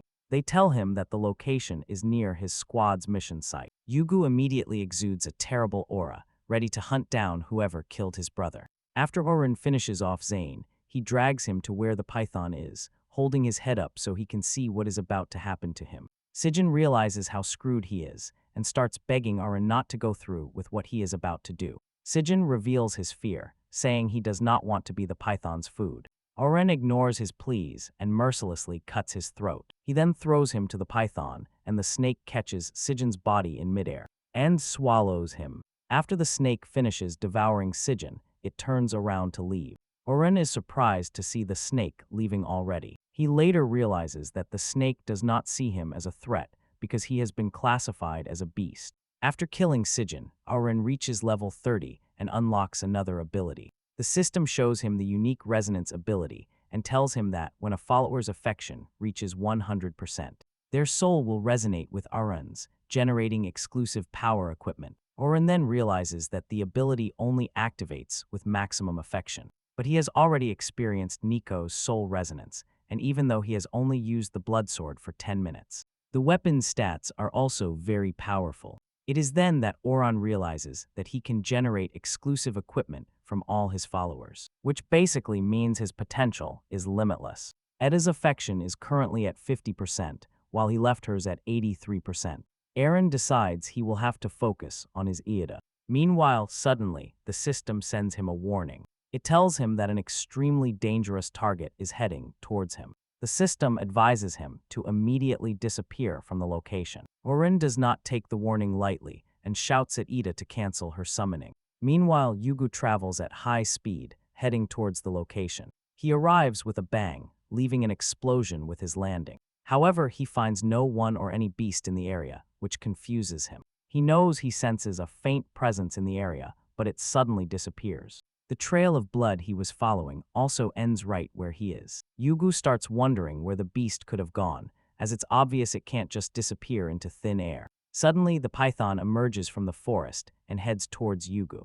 Yugu flies into the air and plans to ignore the weak level 5 beast, but suddenly looks back. and he realizes that the python's face is strange. He notices that the right side of the python has an extra horn on its face. And since Yugu hates anything with an asymmetrical face, he decides that the python must die. On the other hand, Auron managed to escape the situation by entering the arena. He realizes that the system warned him because it is the guy who mentioned wanting revenge on him. Auron realizes that the magic breath pill can hide his presence. But once he enters combat, his mana occasionally leaks out. Auron decides he will have to keep a low profile until he reaches his full strength. The system tells Auron that all his equipment will be deactivated, and he must select his weapon for the next battle. Auron realizes that he cannot leave the arena until the fight is over. Even though the equipment he was wearing has been deactivated, he believes he should still be able to fight, as he is now a level 30 vampire.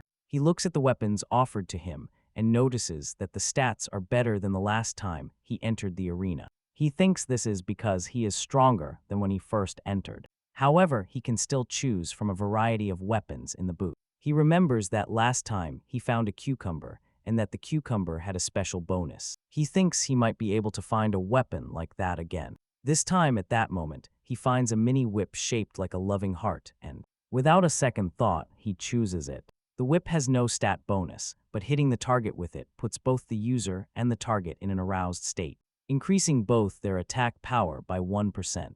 Auron is surprised to see that the whip has a high-risk, high-reward system. That increases his attack power and the enemy's. However, he believes he should be able to dodge his enemy's attacks, meaning he will get all the rewards without any risk. After choosing the whip, the system shows him the upgrades he can choose from. There is the adventure mode. This is an upgrade that instantly makes him lose 50% of his HP, but if he manages to win, his rewards increase by 20%.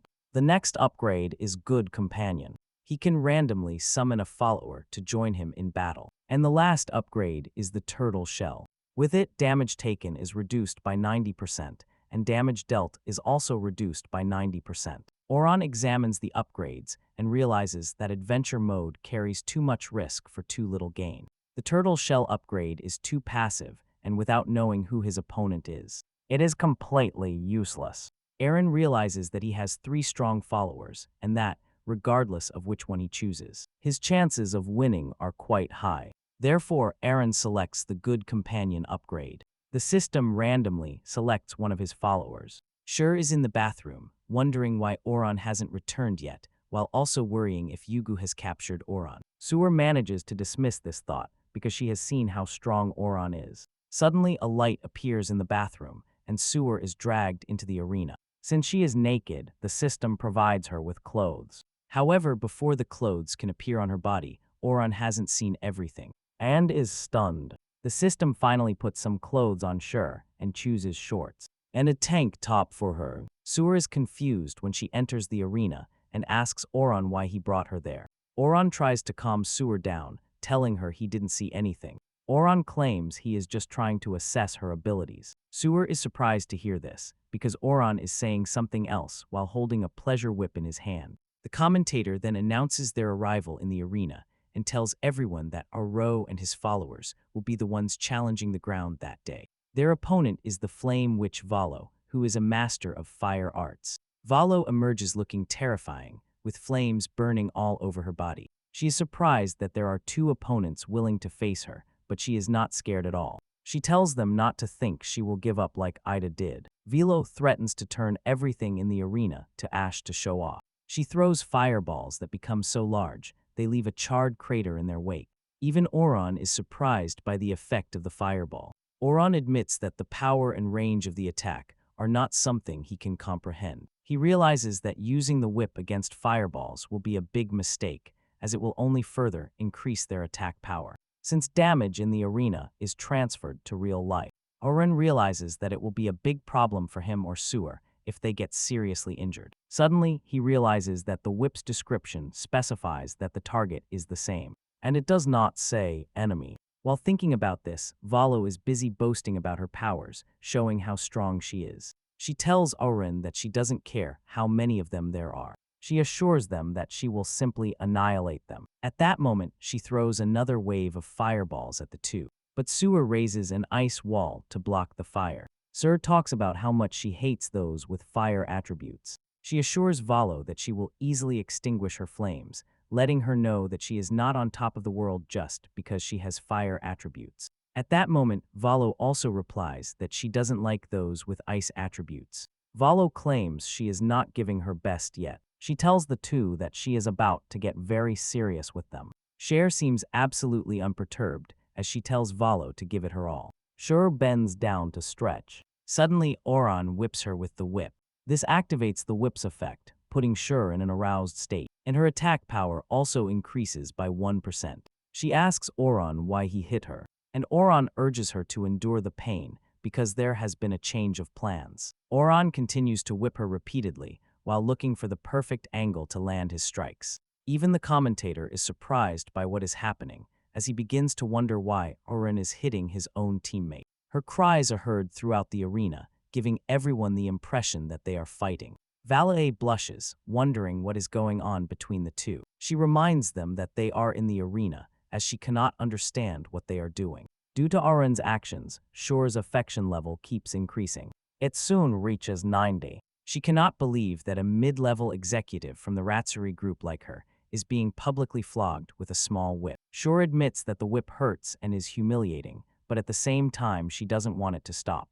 In fact, she gets more and more aroused the longer Oro doesn't. In a short time, her affection level rises to 92%. Cher can feel the intense power surging through her body and feels like she is about to explode. In a short time, she has received an additional 69% attack power boost to her original attack power. Oren doesn't stop there, as he activates the Battlefield Commander title, which increases Shai's stats by 10% at the same time. Oren is gaining power, and the Knight Affinity ability also takes effect, which increases Oren's movement speed, attacks, and a bleeding effect. At that moment, Valo breaks Ho's ice wall, mocking her for having such a weak wall. Valo is angry about the fact that the two were performing some ridiculous acrobatics while fighting her, and she threatens to finish them off for it. She takes a deep breath, and the commentator already realizes that Valo is about to use her ultimate move. Valo unleashes lava breath, releasing a huge wave of fire from her mouth as the fire rains down on the two. Su urges Oran not to interfere, as she wants to take care of Valo on her own. Sheridan responds to the attack with her own powerful Esplast. This pierces through Valo's fire attack and consumes it. Cher's ice attack is so powerful, it easily hits Valo, completely freezing her. Even the commentator is surprised to see this, and finally realizes that Cher's strength should not be underestimated. Cher's single attack is capable of defeating Bello, making them the winners of the match. The commentator reveals that Auren is now qualified to move to the next floor. The rewards he obtained from the fight include fire resistance, which improves his resistance to fire damage, and reduces incoming damage. He also obtains a skill point that he can use to level up existing skills and improve their effects. The system then asks Auren if he is willing to proceed to the third floor. He is informed that new weapons and upgrades will be provided. Auren reflects on the offer and realizes that, with his current attack boost, he can easily clear the third floor, but he is clearly nervous. The side effects of the mini-whip are already affecting his head, and he is no longer thinking clearly. Auren turns to Shower and tells her she did very well and that he is proud of her. He then asks about her mental state. Suer admits that she feels very strange and that she has never felt so weird in her entire life. However, her back still hurts from the excessive whipping, but she feels very good. Auren clearly sees that Suer is not in her right mind, and that, if he decides to proceed to the next floor, he might end up just like Suer.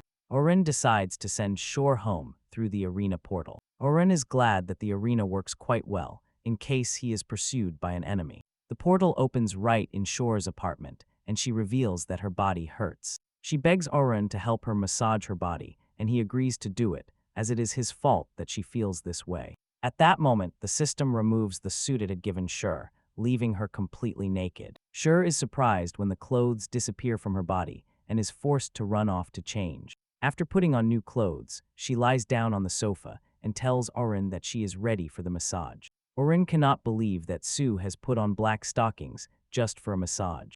Auren places his hands on her lap and can feel the pleasant texture of her body. The black stockings also make everything more attractive, but Auren soon realizes that his thoughts are becoming quite wild. He then realizes that the stimulating effect of the mini whip is not disappearing. In fact, the effect becomes stronger with every physical contact he has with her. Sure also enjoys the massage, as she admits that Oron's techniques are incredible. The pain she felt had completely disappeared after his hands touched her. Sure can feel the arousal running through her body, and with it, her affection level rises to 94%. Sure cannot believe that Oron is the first guy who kisses her, but he is also the first guy to touch every inch of her body. Sure is already thinking about marrying Oron, since he has done all these things with her. At that moment, her affection level shoots up to 96%. Suddenly, Oron starts taking off his clothes, reminding her that she wanted them to do it together. Since they are in the perfect situation for it, he suggests they do it. Zur tries to discuss this, saying she only wants a massage, without going too far with Oron. Sure claims she is not mentally ready yet, but Oron reminds her that she has been provoking him the whole time, especially after she was whipped with the little whip of loving heart punishment. Oron lies down on her, pressing his whole body against hers, and tells her to call him daddy. Horon does his thing, and Suri's affection level rises to 98%. When Horon finishes with Jaue, her affection level reaches its maximum, and with it she unlocks a special reward, the peak blood, which can only be used once. Sur wakes him up and tells him there is an infinite surge of energy in her. She admits it's incredible, and she feels very good. Sur cannot believe that her master has opened the doors to a whole new world for her. The system informs Ran that his follower, Su, has obtained her blood essence and the accompanying blessing. She has received a significant boost to her attributes and has also evolved. Because of this, she has received a promotion to the Star Diamond rank. Su seems absolutely thrilled as she tries to express how she feels. Oron smiles excitedly as he admits that the mechanism is quite crazy. He is surprised that an awakened gold tier like Sur has instantly been promoted a full rank. He wonders if this will also happen to someone at a higher level. Oren then reminds Sur of the blood sword he took from Nico's chest. He tells her that she is also qualified to generate an exclusive weapon like that for him. Her gets excited upon hearing this and tells Oron that she is ready for them to test it. Oron then activates the soul resonance ability. A purple light appears on her chest, just like on Nico's. When the weapon appears, Sur wonders what kind of weapon it will provide for her beloved master. At that moment, a black crown emerges from her chest, and she declares it as impressive as Nico's blood sword. Moreover, she believes the crown suits Oron's aura. It turns out the crown is called Crown of the Night. It grants over 100 intelligence points and a 10% magic critical hit rate, in addition to increasing magic attack power by 20% at night. Or in the dark, Oron admits that an exclusive piece like the crown is on another level. He smiles, realizing that, with the crown on his head, he will look like a real vampire. However, he worries that the crown will be visible, which would ruin the idea. At that moment, the system applies the hidden appearance mode to the crown on his head. The system informs him that the equipment attributes will still be active, but the crown will not be visible. Later, Oron thanks Suar for her help, telling her that he was able to do everything he needed to do thanks to her. However, he cannot stay long because of who he is. Shur is surprised when she realizes that Oron is leaving before saying goodbye. Oron asks Shur to lend him some money, as she seems to be rich to some extent. C is surprised that Oron wants to borrow money from her, and jokingly reminds him that it's the first time they slept together. And he is already asking her for money. She teases him and tells him it's awkward. But at the same time, she assures Oron that everything that belongs to her also belongs to him. She tells Oberon that he can take whatever he wants. After getting the money from Sur, Oren heads to Zioyu's school to leave the money on her desk. Zioyu opens the backpack on her desk and is stunned to find it full of cash. After leaving the money, Oren also completes his daily mission by quickly feeding on a student who thinks she was bitten by a mosquito. Oren is not happy with the fact that he can see Zioyu but cannot greet her, so he won't put her in danger. He hopes Seiyu will use the money he gave her well, as he had to crush his ego to borrow the money from Sur.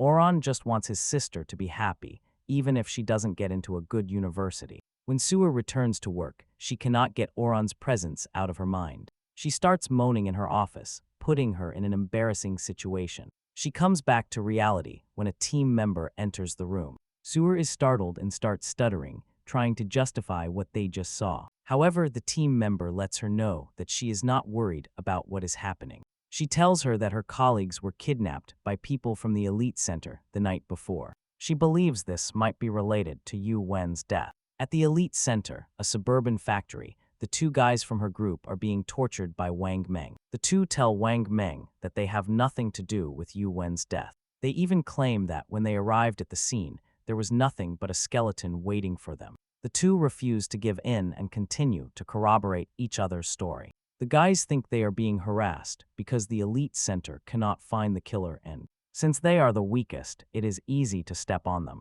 They tell Wand Men that he is basically bullying them, but this only angers Wand Men, who tells them they must feel like dying for talking so much. Suddenly, the factory door bursts open. Wang Meng is surprised, wondering who just entered. And behold, it is none other than Su, who has been looking for her captured teammates. She enters with a cold air that envelops the atmosphere and urges Wang Meng to hand over her teammates. The two are happy to see their leader and reveal the assurances they had that they were waiting for her. One man is angry about Shore's entry into the building and tells her that there are several silver-ranked awakened guarding the warehouse. One man asks her how she managed to enter the warehouse, being only a low-level gold rank. Shore mocks one man and tells him that she has already taken care of his supposed subordinates guarding the warehouse. She turned them all into ice sculptures. She assures one man that he is next on the list. Suer prepares her ice powers and tells Wang Meng that she is going to test her new technique on him.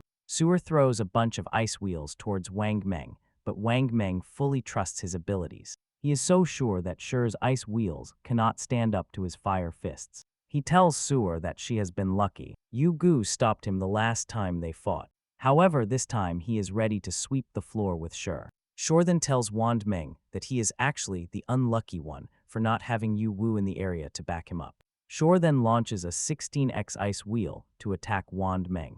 Wand Meng watches in horror as the ice wheels approach him at high speed. As the ice wheels approach, Wand Meng unleashes his flames and tells Suer that he is one of the strongest gold-ranked warriors out there. He boasts about it, letting Suer know that she has no chance against him. Suer shouts at Wang Meng, telling him that she is no longer the same person she was the last time they fought. Wang Meng breaks the ice wheels rushing towards Suer and tells her that to him she is still the same. Suddenly, an ice dart pierces his temple. Wang Meng is surprised to see that Suer can control even the smallest ice fragments with maximum precision. More fragments pierce his body, and Suer activates the fragments, causing ice flowers to grow on his body. Wang Meng finally realizes that he was tricked into attacking the ice wheel. That it is a trap. Wang Meng let his guard down and was hit by the ice fragments before realizing that he had underestimated Su. Since that was her plan from the beginning, Su praises Wang Meng for figuring out her plan, but lets him know it's too late. She tells Wand Meng that the ice fragments she controls have already entered his body through his wounds. She assures Wand Meng that she can easily freeze him by just snapping her fingers. She urges him to surrender because he has already lost. She lets him know that she might consider sparing his life if he behaves. Her teammates are watching the scene and all praise their leader for being amazing.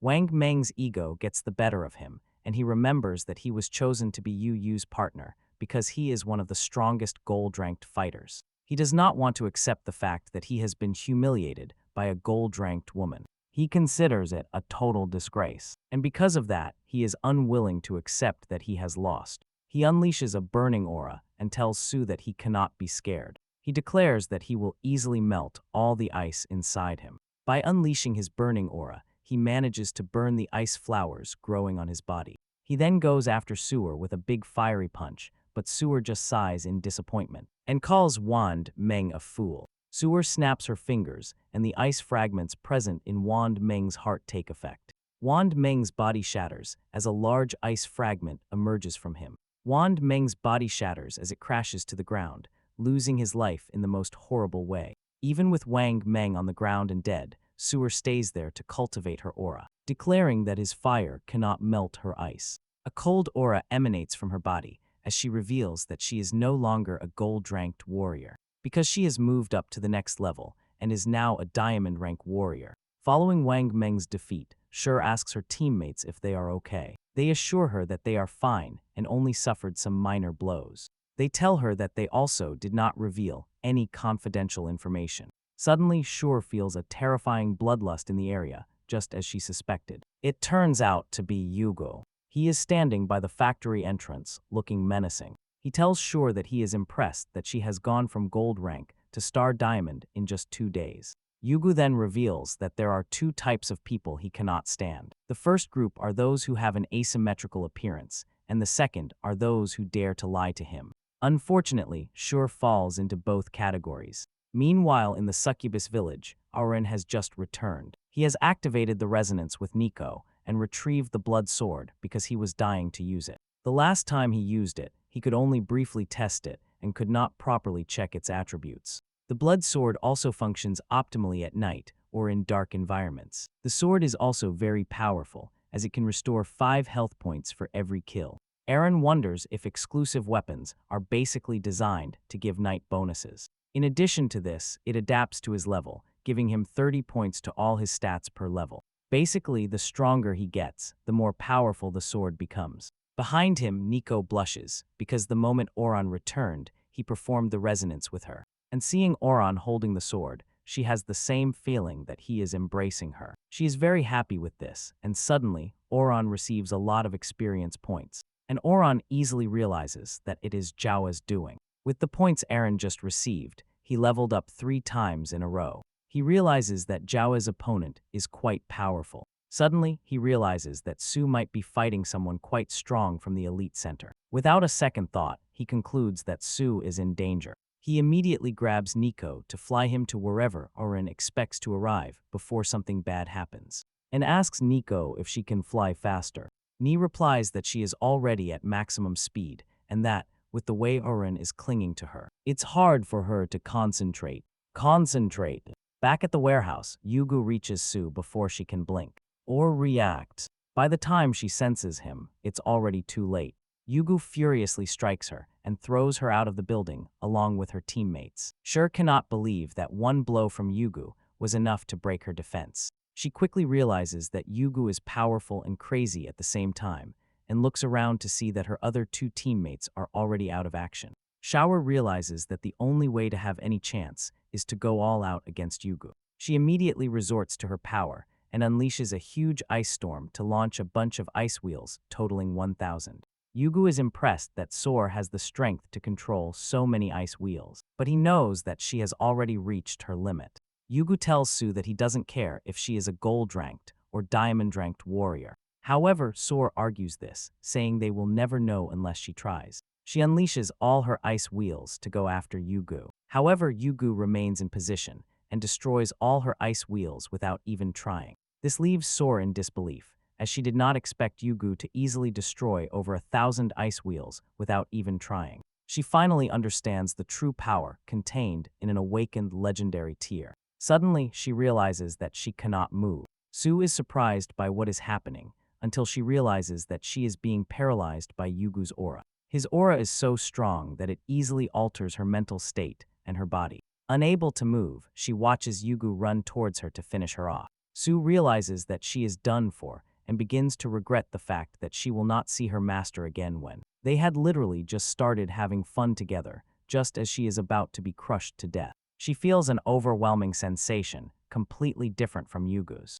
She quickly realizes that she is feeling her master's aura. Jura looks up and sees her master blocking Yugo's punch with one hand while telling him to back off because Jura is his woman. Auron assures Yugo that he will tear him apart if he tries to lay a finger on his woman. Apparently, Auron has activated the maximum blood ability before facing Yugo, since this ability grants him everything the demon blood god has to offer. So he can face Yugo, but he only has 10 minutes to resolve everything.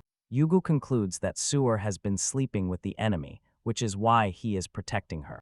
Yugo is enraged, but at the same time pleased that Auron has finally decided to show himself to save his woman. Since Auron is the beast who killed his brother, Yugo believes he finally has the chance to avenge him. Auron is surprised when he hears Yugo say he wants to avenge his brother. He tells him that it won't be necessary and easily rips off his right arm as if it were a piece of paper. Yugo screams in pain as he looks at his amputated arm. Rin then turns to Shuri and apologizes for being late, Shuri is completely drenched as she looks at Eren. But she lets him know that she never worried. She knew Eren would come for her. Eren tells Nico to take care of the coast because he doesn't have much time and needs to get rid of Yugu in time. Nico accepts her master's orders and asks for a health potion. Even though Yugu is missing an arm, he believes he still has the advantage. He claims that Eren was able to rip off his arm because he caught him off guard. Yugu mentions that he reached the legendary level at age 13, making him a unique talent in his generation. Yugu tells Oran that he will never understand what true power is, but that he is ready to show him. Yugu angrily unleashes a huge aura, and with it, shifts into his true form. Wings emerge from his back, and he holds a gruesome scythe in his hand. Thanks to the power of his ultimate form, he is able to regenerate his severed arm.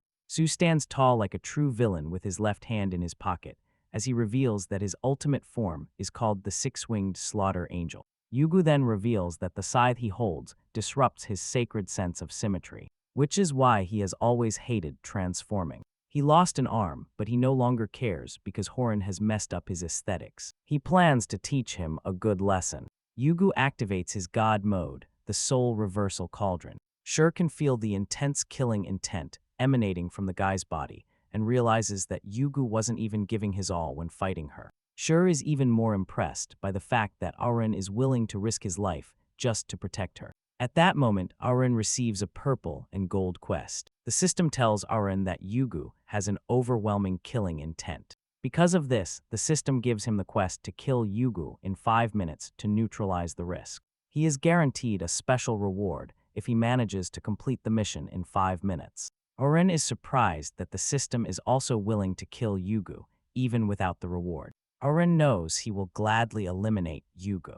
Yugu then launches a series of slashes towards Eren. Eren remains unfazed as the cuts head towards him.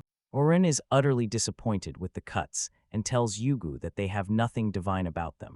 Oran easily deflects his cuts and tells him to watch as he shows him what a proper slash is. Oran draws his blood sword and swings it with such force that it releases the sword's full power. Just as the slash heads towards Yugu, he jumps to dodge it, boasting that Oran's slash is quite lethal, but he is too fast to be cut. Suddenly, he feels his left arm separate from his body. He screams in pain and disbelief because he was sure he had dodged the cut. Oran then tells him that he is too foolish not to realize that he was cut by the sword's aura. Since Yugu is always shouting about symmetry, Oran lets him know that he just helped him by ensuring his arms are now equal to each other. Yu senses danger and jumps into the air to fly away, but Oran is not willing to let him. Since the quest has a time limit, he plans to finish it ahead of schedule. Eren activates his flight ability, the Devil's Taste, and wings grow on him with it. He goes after Yugu, telling him he won't leave there alive. On his watch, the emergency quest time is still 4 minutes. As Oran flies towards him, Yugu believes he already has him in his hands. As he considers himself the king of the air, he believes his flight speed is unbeatable. And with the power of the Angel of Slaughter flowing through his body, he easily regenerates his severed arm. Yugu remains confident that he is going to sweep the floor with Oran. His confidence fades when he suddenly sees Oran behind him, asking him why he has a look of satisfaction. It is then that Yugu realizes that Oran is faster than him. Before he can react to what is happening, he receives a punch right in the face. Oran calls it his special move, the Flyswatter. Yugu crashes into the ground, leaving a loud thud and a crater in his wake. He loses all his strength and decides to play his father's card. He tells Oran that his father is the CEO of the elite century, and that if Oran doesn't kill, the entire city will come after him. Oran is unimpressed with Yugu's last resort, as it is the same thing his brother did. Oran lets Yugu know that they are not in a schoolyard fight where he can easily cry to his mother that he got punched.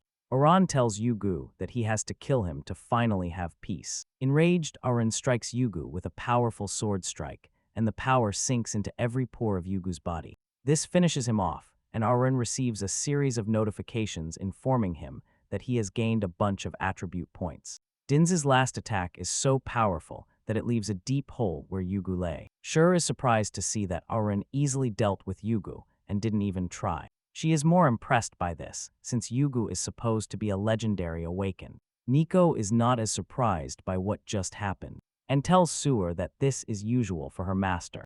Oren reaches level 36 and also unlocks a new ability, Torrent. This ability shoots a devastating stream of blood energy forward that inflicts explosive damage. The ability changes form depending on the weapon used, as he completed the quest within the specified time. Oren receives a special reward, the mini blood moon, which is a consumable. However, it has a one-time use condition. The name of the ability sounds strange to Oren. The mini blood moon ability creates a 1-hour blood moon while active. All stats for the blood tribe are doubled. When Oren finally sees what the ability can do, he realizes that it is actually broken.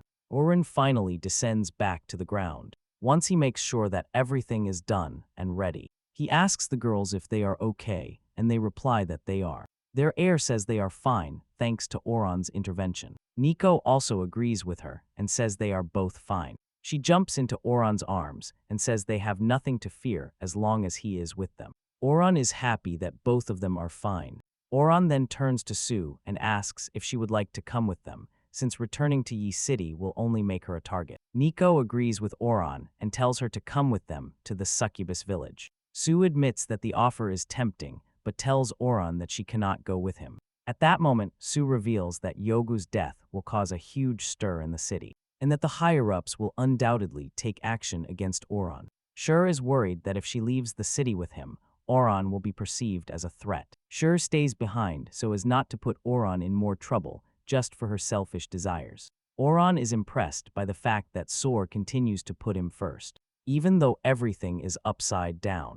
Oron then urges his Era to stay safe and tells her to call him if she ever finds herself in danger. He assures her that he will always come looking for her, no matter where she is. Meanwhile, in a private rehabilitation center located in Viceroy, Yu Tianxiang, father of Yu Wang and Yu Wu, is being treated for an unknown illness. Tian Xiang is a legendary tier, awakened and president of the elite center. Although he has not fully recovered, he is not willing to stay in the rehabilitation center any longer. He plans to return to the elite center headquarters in High City. When he returned to Yi City, the news of Zhou Wu's death had spread like wildfire, and Tian Xiang was devastated by it, as he cannot let his son's death go unpunished. He calls a special emergency meeting, where he gathers the most powerful awakened groups in Yi City. Cao Jiafai, a supreme-level awakened and member of the Awakened Association, is present at the meeting, who explains to the rest of the group why they have been summoned.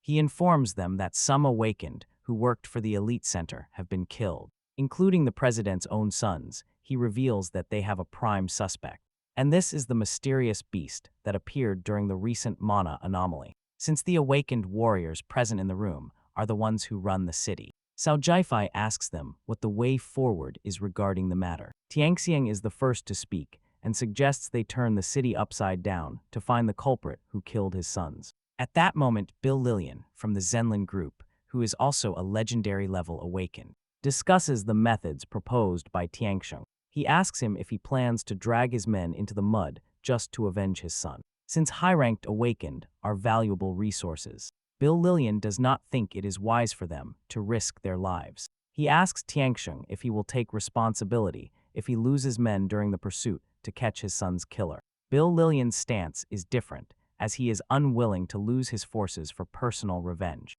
On the other hand, Liu Zhengye, from the Guild of Justice, counters Bill Lillian's argument by telling him that great power comes with great responsibility. Liu Zhengye then commits to hunting down the beast using his guild's resources. At that moment, Li Hongping, Red City Dao Group, intervenes and tells Liu that his passion for fighting will be useless against the monster they are trying to defeat. Li Hongping reveals that he has been on the battlefield where Yu Gu fought his adversary, and that there was no trace of beast blood in the area. Li Hongping says that anyone, other than Cao Jiafai, who is capable of killing Yu Gu without a scratch, is probably an 8th or 9th level beast. Li Hongping adds that, so far, only members of elite centers have died. She assumes that the beast is probably only targeting the elite center. Tianjin gets angry upon hearing this. He shouts furiously and tells Li Hongping that one of his soldiers, Sui, was present at the 2 crime scenes where his sons died. Tianjin says that Ratzer Group is very dangerous and that they are probably collaborating with the beast. At that moment, Cao Jiafai calms them down and tells them that he has already heard their opinions, but that they still do not have enough information about the situation, so he mentions that it would be risky for them to rush in blindly. Cao Jiafai then mentions his plan to inform headquarters so that they send 2 more supreme-level awakened to Yeseri. He tells everyone present in the room not to do anything until he receives a reply. Tianxian does not like his plan, since supreme-level awakened are rare and, even if you find them, they are always busy. He says it might take at least a month before headquarters sends them to Yi City. Tianxian says he is not willing to wait that long. He tells Cao Jiafai that they have a chance to defeat the beast if they gather all the awakened people in the city. He suggests they take this step. But just as he finishes speaking, Cao Jiafai unleashes his dark and terrifying aura and tells Tianxian that he needs to rest because he is seriously ill. In the succubus village, Oren realizes that he does not have much time left. He knows he has to get much stronger before his enemies find him. He plans to maximize all his followers and unlock exclusive rewards and weapons. Since Ida's reaction is much more sensitive than Bao's, Oren decides to start with her. He activates the Victor's Pact and summons Ida. Ida emerges from the depths and tells Oren that she is at his service. At that moment, Ida realizes that they are not on a battlefield. In fact, they are in the forest. She wonders what Oren is planning to do and why he summoned her out of nowhere. Oren then mentions that the night is long and he cannot sleep. So he thinks of taking a walk and wants Ida to accompany him. Ida is surprised to hear this. Her face lights up with excitement as she asks Oran if he is trying to sleep with her. Oran takes her hands and tells her to follow him. Ida replies that she is willing to follow Oran wherever he goes, just for holding hands. Her affection level rises to 55%.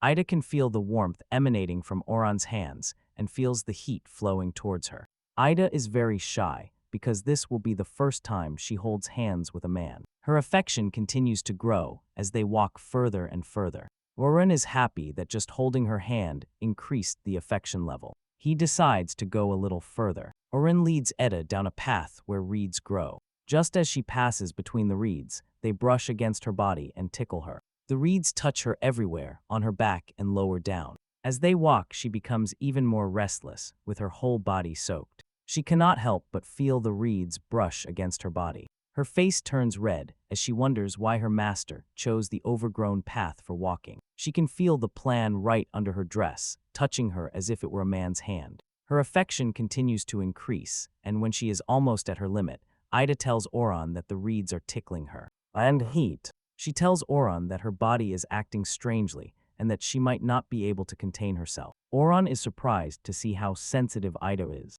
He didn't know it was this much. He remembers that the last time she felt completely overwhelmed just from sucking blood. He realizes that Ida might disappear again. If this keeps up, then he grabs her and carries her on his back, telling her that this way he will prevent the reeds from bothering her. Ida thanks him and tells Oran that the reeds no longer tickle her. However, with their bodies pressed tightly against each other, her affection level cannot stop growing. The more Oran walks, the more Ida feels his body against hers. In fact, she considers it much worse than the reeds. She is forced to speak, telling Oran that she cannot take it anymore, because she might lose control at any moment if he tells her that he has to leave. But Oran quickly drops her onto the grass. She falls to the ground with her entire body completely wet. She wonders what Oran is trying to do to her, since Ada's affection is almost at its maximum level.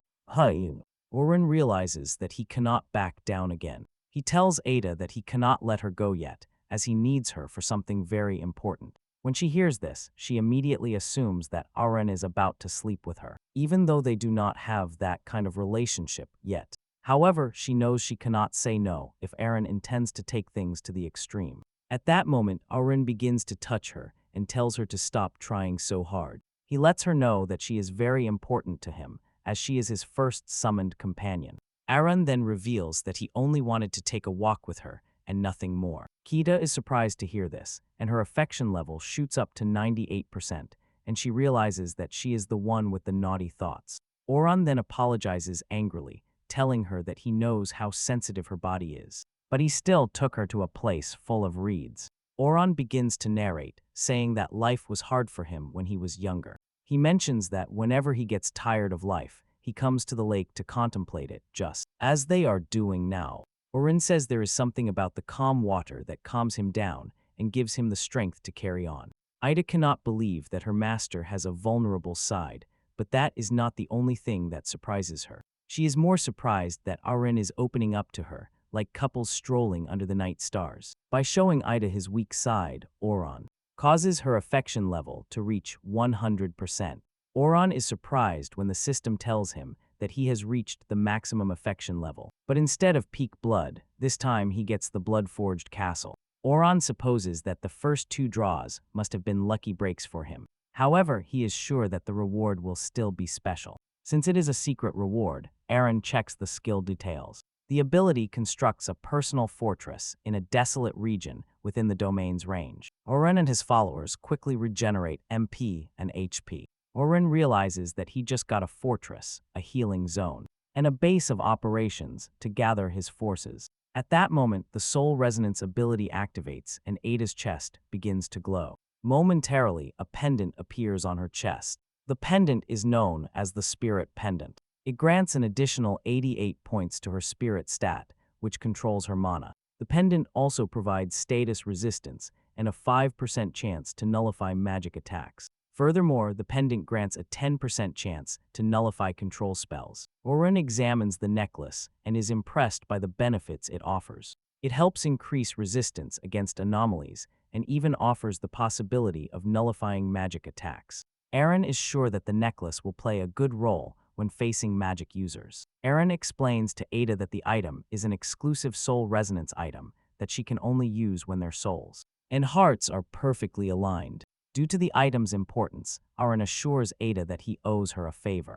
After hearing her master's explanation, Ada finally realizes why she felt a tingling in her chest. She compares it to giving birth to a baby for her master. Eren realizes that his next step will be to continue advancing in the blood prison arena, defeating his opponents and gaining more followers. After this, he is going to maximize her affection in the shortest possible time. He hopes to obtain peak blood because this will change his luck. With this, he will not have to fear the elites of the elite center. Oren is also not worried, even if he doesn't get peak blood, since he can use the blood castle to start his own domain.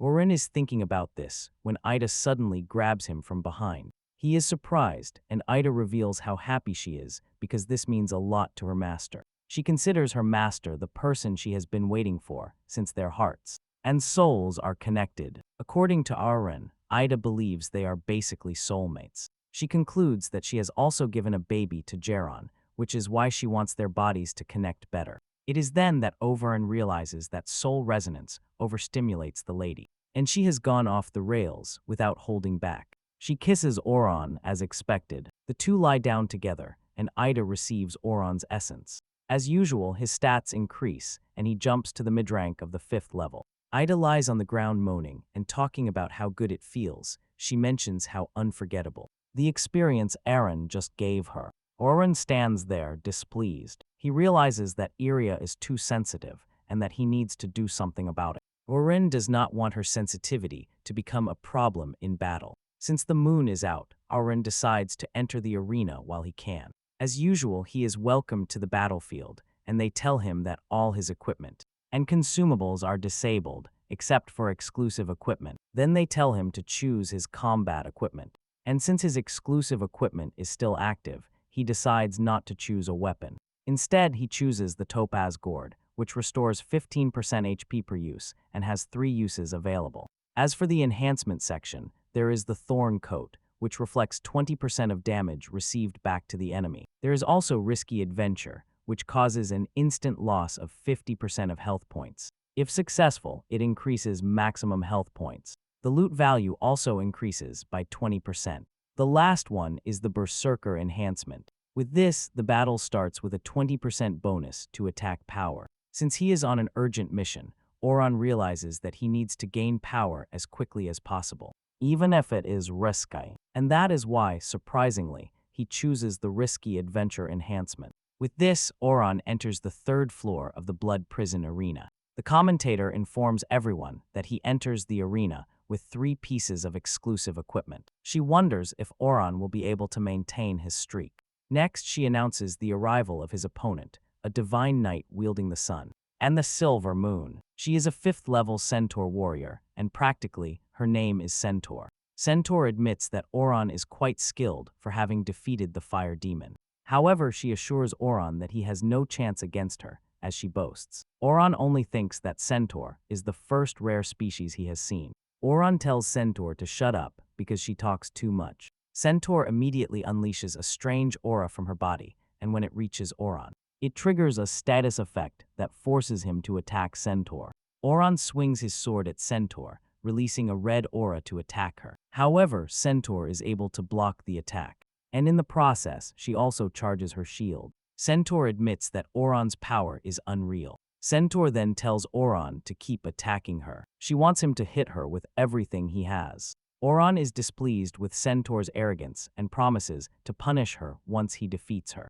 However, all his attacks keep hitting her shield and continue to charge it. At that moment, one of Oron's abilities comes into play and allows him to gain resistance to the status effect affecting him. Oron is happy to have Ida's anomaly resistance, as it is what helped him break free from the annoying effect affecting him. Oron is surprised by how thick Centaur's shields are, as he hit her with the blood sword, and the Knight affinity bonus, but still couldn't break through. On the other hand, Centaur is surprised to see Oron move when the taunt effect should still be active. She suddenly realizes that Oron could be a big problem, as he has a control resistance skill at his disposal. However, Centaur believes she still has the advantage, as her Silver Moon Spear is fully charged. All thanks to Oron's incredible attack power. Centaur grabs her spear and tells Oron that she is about to crush him, and she launches an energy beam from the spear that throws Oron into the air as if he were nothing. Oron is injured, but when he manages to compose himself, he realizes that something is very strange about Centaur's energy blast. He suddenly realizes that Centaur used the taunt effect against him, forcing him to attack her shield while she absorbed the energy in her spear. Basically, it's a mechanism that allows her to use his own attack against him. It's a simple tactic. The harder and stronger he hits her, the stronger she gets, and even hits him with it. The commentator realizes that Oron is cornered and mentions that only a brilliant move can save Oron in his current position. Oron jumps from where he is and heads straight for Centaur. Just as he reaches her, he drops his sword, leaving Centaur surprised, wondering what Aaron is doing. Centaur screams at Aaron not to give up, and to hit her even harder, Centaur uses the taunt effect on Oron again, forcing him to attack. However, his ability comes into play and reduces the taunt effect. Aaron hits Centaur's shield with his bare hands. And finally, Centaur realizes that Oron intentionally dropped his weapon to reduce his attack power and shorten the taunt time so that she didn't have enough power to charge her weapon. Centaur is impressed by the fact that this is the first time Oron fights her and has already discovered the loophole in her tactic. However, Centaur does not think any of this matters because she did not become a 5th-level beast just. Thanks to her defense, she charges at Oron and plunges her spear into his shoulder, while asking him what he thinks he will do now that he has lost his weapon. Oron smiles as he looks at her and asks her if she thinks he only relies on his sword. By grabbing Centaur's spear, he activates the ability Blood Prison Burial. Centaur is surprised to realize that the blood in Oron's body begins to move. The blood releases the Centaur from her shield and wraps around her neck like a rope, ready to strangle her. It turns out that Oron has upgraded his Blood Prison Burial ability, and with it, it has become fully customizable. With Centaur defenseless, she realizes that Oron has been setting her up from the beginning. Every move he made was basically to incite her to attack him. Centaur concedes to Oron, but reprimands him for using shameful tactics. Oron then tells Centaur that he has upgraded his skills and that he wants Centaur to be his follower. Before Centaur realizes what is happening, Oron is already sitting on her back, and he assures her that he could have impaled her and finished her off if he hadn't wanted her to stay alive. And since she is a Centaur, Oron has wild plans for her. He holds her by the neck, and she begins to feel Oron's presence on her body, which makes her face blush. As usual, the spectator almost went crazy when she realized that Oron was pinning Centaur with his body. She admits that the move is brutal, but her body cannot stop resonating with it. On the other hand, Centaur wonders why a man has to be the first person to ride on her elegant back. She can feel Oron's body pressing against hers, which prevents her from breaking free. She feels pain and excitement at the same time, and she realizes that she will suffocate if this continues. She tries to defend herself so as not to die. And as she tries to lift her legs, Oron lets her know that they will both fall if she doesn't surrender. Her face has turned pale, and Auron continues to strangle her harder than before, unable to bear the suffocation. She passes out, leaving the commentator in a state of shock. Since Centaur cannot continue the fight, Auron is automatically declared the winner. Auron is proud of himself and takes out the gourd to take a sip. The commentator then mentions that Auron is now entitled to challenge the fourth floor. Auron checks his stats and realizes that his stamina has dropped to 45%. But despite having taken some very hard hits, Auron is still proud to have been able to pull through. As he took a sip from the gourd to recover some of his HP, he has 2 uses left. As a reward, he obtains a skill point to upgrade his abilities. The system then asks him if he is willing to take on the fourth floor. He is informed that if he agrees to continue, he will keep his equipment and enhancements. Since he can continue with his enhancement and the gourd, he decides to accept the challenge. He agrees to be transported to the fourth floor. Upon arriving at the fourth floor, the commentator starts announcing his opponent. But he is not afraid, as he believes he is still in his optimal state. He just had to play it safe in the last round due to the annoying Centaur mechanics. This time, he is ready to show everyone what the blood sword is truly capable of if he gets a chance to use it. His opponent hasn't even fully entered the arena before launching his tentacles at Auron. Auron quickly cuts them down with great precision. Auron is surprised that his opponent is eager to fight, or rather, impatient to be defeated. His opponent finally shows his face and tells Auron that his aura is so tempting that he couldn't resist the urge to attack him. It turns out that his next opponent is Vidi, a level 5 mimic beast with tentacles. She has legs like an octopus, and she is imagining the various ways she can have fun with Auron. Auron is disgusted by her indifferent behavior and decides it would be good to finish her off quickly. He lunges towards her, intending to slice her to pieces, but she proves to be so quick that she slips out of his way. Auron misses his sword strike, leaving him exposed on one side. With this, Vide is able to launch an attack on him, thanks to her incredible reflexes. He manages to dodge before Vide's tentacles grab him. Auron lets Vide know that her tentacles are nothing to him. However, Vide lets him know that he is judging too quickly before Auron realizes it. Several of her tentacles appear around him, leaving him wondering what Bide is trying to do. He assumes Bide is trying to immobilize his movements, but suddenly the tentacles grab him and lift him off the ground. Auron loses control of his arms and legs and realizes that he has just fallen into Bide's trap. Bide smiles at Auron and tells him that she has him under control now, which means all she has left to do is find the best way to cause him great suffering. By just saying this, Vide turns red and becomes wet, as she cannot wait to do what she wants with Auron. The commentator informs everyone that Vide's tentacles are not for playing, and that Auron has most likely fallen into the trap because he has not fully recovered from his fight with Centaur. The commentator believes it is the end for Auron, and that his decision to fight 2 level 5 beasts consecutively has been his undoing. Auron realizes he is in trouble when he receives the notification that he has been poisoned, and he is losing 0.5% of his HP per second. This will last for 60 seconds, and he realizes that Bide's tentacles are infused with poison. It is not just any poison, but a very potent one. Based on his calculations, Auron clearly knows he will be a dead man in less than 2 minutes. Bide mocks him and tells him that her tentacles are covered with countless tiny mouths, and that all those mouths are now attached to his skin, constantly injecting deadly poisons into his body. Bide tells Auron that the moment she grabbed him, the fight was already over. However, Bide says she might consider letting him live if he behaves. Suddenly, Bide feels a strange sensation running through her body and starts moaning. It turns out that Auron bit her tentacles in a moment of desperation and is now sucking her blood through the wound. Auron takes advantage of this to complete his daily quest, in addition to inflicting damage on Bide. Bide is forced to let him go, while telling Auron that she is quite angry because Auron is playing dirty. At that moment, Auron disappears from her sight, leaving her wondering where the guy went. Auron had used blood concealment to enter a brief state of invisibility. While invisible, he takes out the topaz gourd and takes another sip to recover lost health. He admits that Bide's poisonous tentacles are a problem, since every time they reach him, they take 30% of his health. And since his gourd only has one use left, Auron realizes that he might be done for if he doesn't end the fight quickly.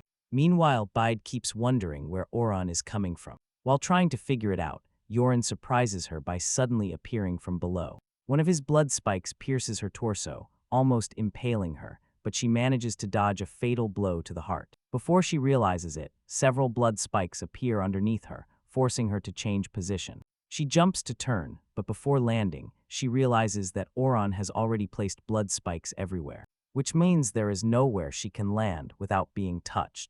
For a moment, she is trapped in the blood spikes, which cut off her tentacles. The confident Bar starts complaining, calling Oran a tough guy for not taking pity on her as a woman. But she still believes the fight is in her favor, and arrogantly tells Oran that he has angered her. Suddenly, Bide hears Oran's voice behind her. Oran lets her know that he has no interest in taking pity on her until he has tamed her. It is then that Viday realizes that Oran has more tricks up his sleeve, and that he is even more dangerous than she thought. Oran appears where she least expects it, and hits so hard that he leaves a trail of aura behind him. By the time Viday realizes what is happening, her tentacles are gone. She crashes into the ground, and since Oran uses the blood sword, Viday enters a state of hemorrhage that will make her lose 1.5% of her HP every second. Bide rolls on the ground while screaming at Oran for destroying her beautiful body. She promises not to forgive him for what he just did. Meanwhile, Oran's life has dropped to 39%, and he admits that you shouldn't mess with level 5 beasts just for getting poisoned. He almost died. Oran takes the last sip from the gourd, and his abnormal condition also comes into play to resist the poison. Oran is happy to have resistance to blows and the gourd, because otherwise he would have been a dead man. Oran walks towards Viday, mocking her for being nothing without tentacles. Oran raises his sword, ready to strike her, but Viday begs for mercy, admitting she was wrong. At that moment, Oran lets his guard down. Viday fires an energy beam of magical power from her head, which hits Oran. Oran would have been toasted, but he was lucky and is still alive thanks to the pendant he just received from Ida. Thanks to the pendant, he is able to nullify Viday's magic attack.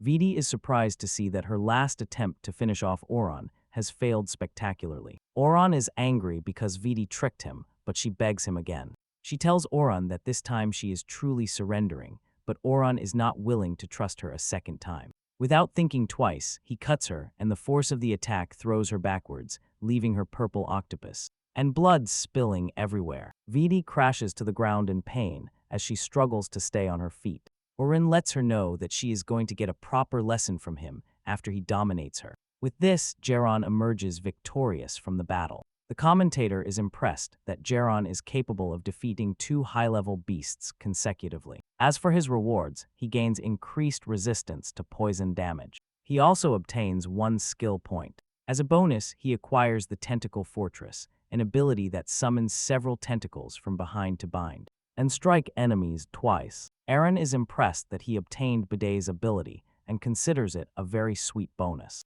And valuable. Oran believes the risk was worth it, but Sally gives him a warning. She tells him that the Blood Prison Arena releases a blood-level guardian every 5 floors. This means that Oran will face a boss-level beast when he advances to the 5th floor. Sally mentions that bosses are always dangerous and that the difficulty level is quite high. Sally gives him a preview of the next beast, and it turns out to be Gorgon Medusa, a beast straight out of Legends. Sally urges Horan to be fully prepared when he wants to face Medusa, or he won't live to tell the tale. Oberyn smiles and thanks Sally for the advice. When Oran returns to the village, he consumes several potions, and after this, Nico starts wrapping his body with bandages. He tries to tell Nico that there is no need for bandages, as he has taken healing potions. But Nico disagrees. She tells Oran that she wants his beautiful body to remain unscarred, without imperfections. Nico was also worried, because it was the first time she saw Oran take so much damage. Oran understands her, but lets her know that this is the price he must pay for trying to become stronger. He lets Nico know that surviving in this world means being prepared to fight for everything. Elsewhere, Tianxian complains that the supreme-level awakeners will not arrive until later. He believes that by the time they appear, things will no longer be the same. He knows that his colleagues do not care, because they are not the ones who lost their people. Since he doesn't have much time left, the only thing he can think about is avenging his children.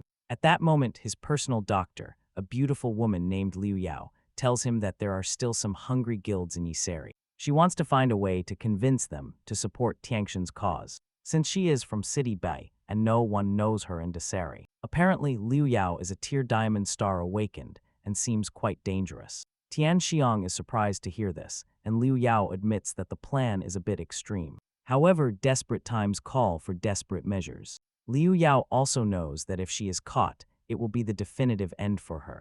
Liu Yao then tells Tian Xiang that she only wants one thing in return for her troubles. Since her children are gone and she has been loyal to him for years, she wants Tian Xiang to add her to his will. Later, at the Justice Guild checkpoint, located on the outskirts of Yi City, they see someone approaching the checkpoint and ask him to identify himself, apparently. There is a rule preventing people from leaving the city due to the dangerous beast ravaging the area. The figure approaching them turns out to be Liu Yao, but she is wearing a hat and a mask to hide her identity. The soldiers urge her to go home, as the area is not safe, but suddenly her hair turns into super long spears. And with them, she impales everyone at the checkpoint. Not only does she impale them, but she also drains their life force, leaving them thin and frail like a 200-year-old corpse. Liu Yao admits that she never wanted to kill them, but she is obsessed with Tianxiang's wealth. And she wants it since the old man is about to die. She takes out a test tube containing a special reagent she manufactured using the residual aura of Aren that she found on Wu's corpse. She pours some of the reagent on the ground to hide her presence at the crime scene, so that no one knows it was her, and they conclude that it was Oran who attacked the outpost. Liu Zhao is a desperate woman who wants to forcibly take everything Tian Xiang possesses. Liu Zhao continues to attack more outposts while leaving Oran's aura there to make it look like he is the one carrying out all the attacks. In a short time, everyone considers Oran a threat. When the leader of the Justice Guild, Liu Senji, learns what happened to his men, he gets very angry. He considers it an insult to his guild and thinks it's time to punish Oran for what he has done.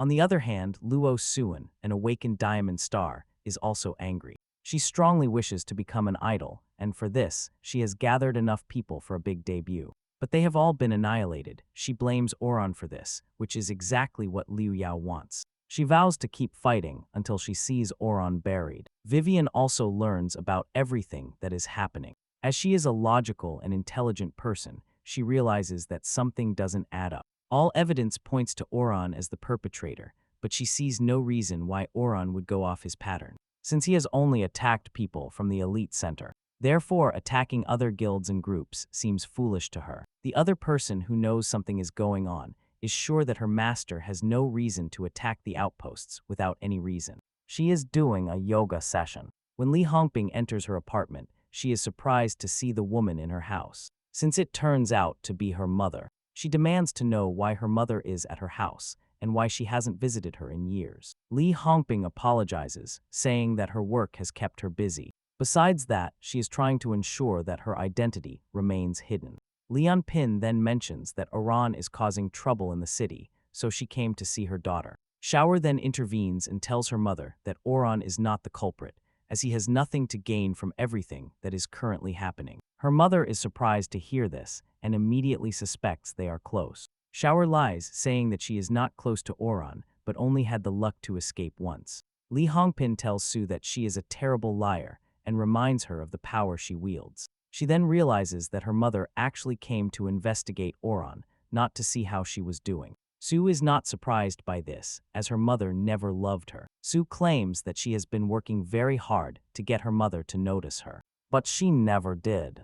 Li Hongpin then reveals that she has no choice but to come, since if it weren't her, someone else would have come to interrogate her. Lian Pin states that everything she does is to protect her daughter. While talking to Su, she uses her ability to read her memories. She sees everything Zoe has been through. She watches Ao hit her daughter, which leaves her completely horrified. When Zoe realizes that her mother has checked her memories without asking her, she gets angry. Her mother apologizes, but tells Su that she has seen the name Oran somewhere before. Li Hongping says that Oran is not a beast, but a guy who is supposed to be dead. She recounts reading a report that stated an elite center porter died during a mission, and that his name was Joran. Su's mother tells her that the photo in her memory matches the one she saw. Hongping reminds Su that Oran asked her about the elite center before systematically eliminating members of his former squad. Hongping is already convinced that this is the same Joran. Hong Ping is impressed by the fact that Joran supposedly died, but a few days later he resurrected as a beast. However, he still retains his humanity intact, which arouses Hong Ping's interest. Hong Ping is impressed by the mere idea that Joran is a normal human who managed to gain beast powers. Hong Ping pats her daughter on the shoulder and tells her that she did well to earn Urin's sympathy. She recalls that Joran revealed his identity only to save her from Yugo. For this reason, Hong Ping is willing to use Ratsuri's resources to protect Iran. Hong Ping is convinced that Auron is the key to their future. On the other hand, Auron is trying to get stronger before they attack him. Nico takes him to a cave that is supposedly full of monsters they can defeat so that Auron can get stronger. Auron is delighted with this, as it provides him with exactly what he wants. The two go deep into the dark cave, and Nico tells Auron that she can barely see anything. Auron realizes that his darkness affinity allows him to be unaffected by it, and gives him an advantage. However, Nico and the others will not be able to survive in such an environment. Auron is not in the cave to train only himself, but the entire team. He activates the Victor's Pact, and the first person he summons is Centaur. Centaur emerges from the depths and assures Auron that she is ready to fight on his behalf. Next, he summons Viday, who emerges from the depths. Blushing and talking about how Auron treated her last time, since her severed tentacles have not grown back. She appears in a more human form, with beautiful legs. However, Valo starts talking trash. When she appears from the depths, she demands to know why Auron summoned her, and mentions that she would like a rematch with his E. She is the only one with low affection, which is 10%. Auron gets angry and tells her to moderate her tone, because he summoned her to light the way for the team. This angers Valo even more, who says she is not ready to light the way. She claims that Auron was not the one who defeated her the last time they fought. Auron receives a warning from the system, which tells him that Valo has low affection, and that her dissatisfaction is excessive. The system tells him to submit her immediately. Auron finally realizes that Valo is only angry because she lost during their fight. He decides that the best thing to do is to teach her a lesson. He lunges at her, intending to throw a punch at her head, but she jumps backward, dodging the attack. Valo then responds with a large fireball and tells Auron that he has no way to escape. Since they are in a cave, Valo is sure that victory is in the bag, until Auron appears behind her and tells her to stop talking nonsense. Valo is surprised that Auron is able to dodge her fireball, but before she can get another chance to move or do anything, Auron immobilizes her with his new ability, the tentacles. The tentacles grab Valo, preventing her from moving, and Auron lets her know that she has already lost. Auron asks her if she is ready to cooperate, and she says yes. While he asks her, Auron forgives her, as Auron has defeated her again. Valo's affection finally jumps to 50%. With this, they continue deeper into the cave. But Nico and Vidi cling to their master. Auron reminds them that they are there to train, but this does not worry the two of them. Bai believes that her master considers her very important, since he copied one of her abilities. After a short time, they reach the end of the cave, where there are several more paths. Skeletons cover the floor, and Centaur asks if they should split up to check more paths. Auron says it is not necessary, since all paths lead to the central chamber where they are located. Horon mentions that the area is also covered with bones of beasts and animals. Horon takes a closer look and realizes that they are in a breeding pen, where beasts trap their prey to eat them easily. Horon then tells Centaur to use her taunt to lure the beasts hiding in the caves, and be able to finish them all off at once. Centaur accepts the order and demands the beasts come out to fight her, as she unleashes her terrifying aura. This is enough to draw the monsters out of their hiding places, and the monsters residing in the caves turn out to be ugly spiders. And terrifying. The spiders run towards Centaur, but she maintains her taunt effect to be able to attract all the spiders. The spiders soon gather around her shield, trying to break through it. But they cannot. Once they are all in one place, Auron orders his followers to attack the spiders and eliminate them all at once. Nico is the first to take out her whip and strike the beast with it. Bide follows in her footsteps and unleashes her tentacles to destroy her targets.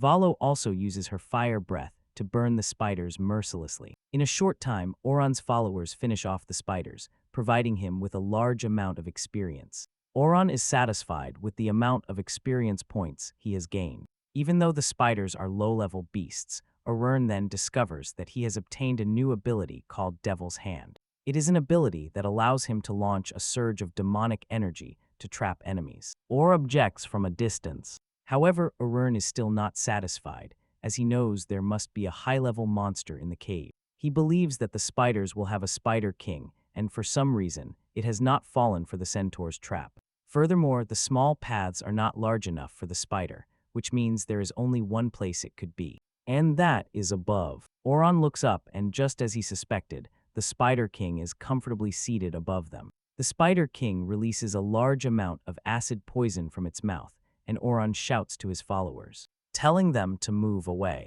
Thanks to Oran's warning, his followers can move away, but the acid poison leaves a small crater where it falls. Bide reveals that the acid poison is a very dangerous substance, and even one drop can be absolutely deadly. Everyone looks up and sees the giant Spider King, a 6th-level beast. Staring at them, Oran knows that, at his level, the beast is a problem. But he is relieved to have his followers backing him up against it. Oran activates the Devil's Hand ability, and he is able to knock down the Spider King with it. The spider hits the ground, leaving a loud crash. King and Oran tell the girls to throw everything they have at the spider, while it is still disoriented. Bite attacks the spider with her tentacles and manages to deal some damage to the beast. Centaur also throws her fully charged spear at the Spider King. She is sure that she will pierce the spider's skin with it. To her great surprise, the spider easily catches her fully charged spear in its mouth, leaving her totally horrified. The spider finally springs into action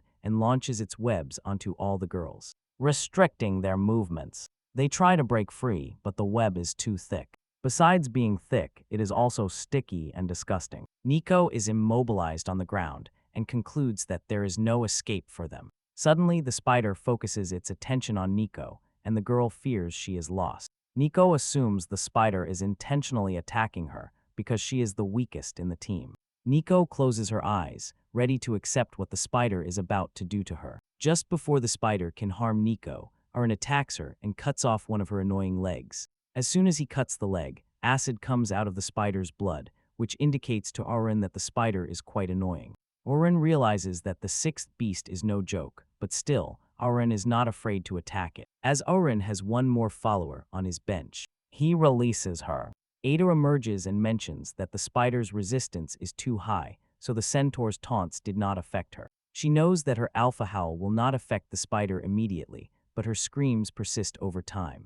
It may not induce fear in the spider right away, but she is quite sure that the longer this lasts, the more she can break down the spider's resistance. The spider will have no choice but to enter a state of confusion when Ida is done with it. At that moment, the spider unleashes a rain of poison to try to cover the entire area. Arun immediately tells Valo to free her friends by burning the webs. Then he tells them to stay under the centaur's shield. Once they are free, Valo happily takes on the role and casts a fiery breath on the webs. Arun also turns to Vidi and asks if they can withstand the poisonous rain for a while, since they have poison resistance. Vidi is delighted to embark on a dangerous mission with her master, and with this, the two attack the spider together.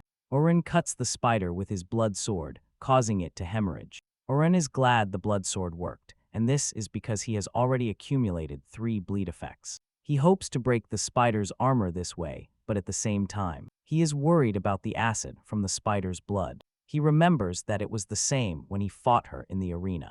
But the only difference is that now he has resistance to abnormal states and poison resistance. Arun deduces that he will be able to win if he can withstand the spider's poison. At that moment, the spider makes a desperate and bold move. The spider releases poison from its wound to cover the entire area.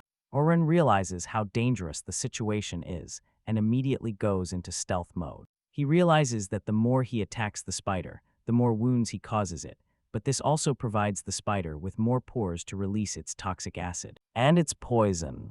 Aaron knows that in the long run, he will be at a disadvantage if this continues, so he needs to kill it in one blow. Suddenly, Aaron realizes that the spider is heading towards him, which can only mean that the spider can see him, even in his invisibility mode. Fear takes hold of Aaron when he realizes that the spider lives in a dark cave and has never depended on its sight, which means his stealth mode is useless. Just as the spider lunges at him to finish him off, the Ida effect takes action, and the Spider King becomes confused. Ida immediately informs Oran, telling him that her ability is in effect. She urges him to attack while the ability is still active. Bidet also joins the fight, and she releases multiple tentacles to prevent the beast from moving from one spot. Bidet realizes that Oran is hesitating and urges him not to, telling him that she is an octopus and that she can regenerate easily. She is willing to take hits as long as the spider dies in the process. Oran accepts but assures Vidi that he will reward her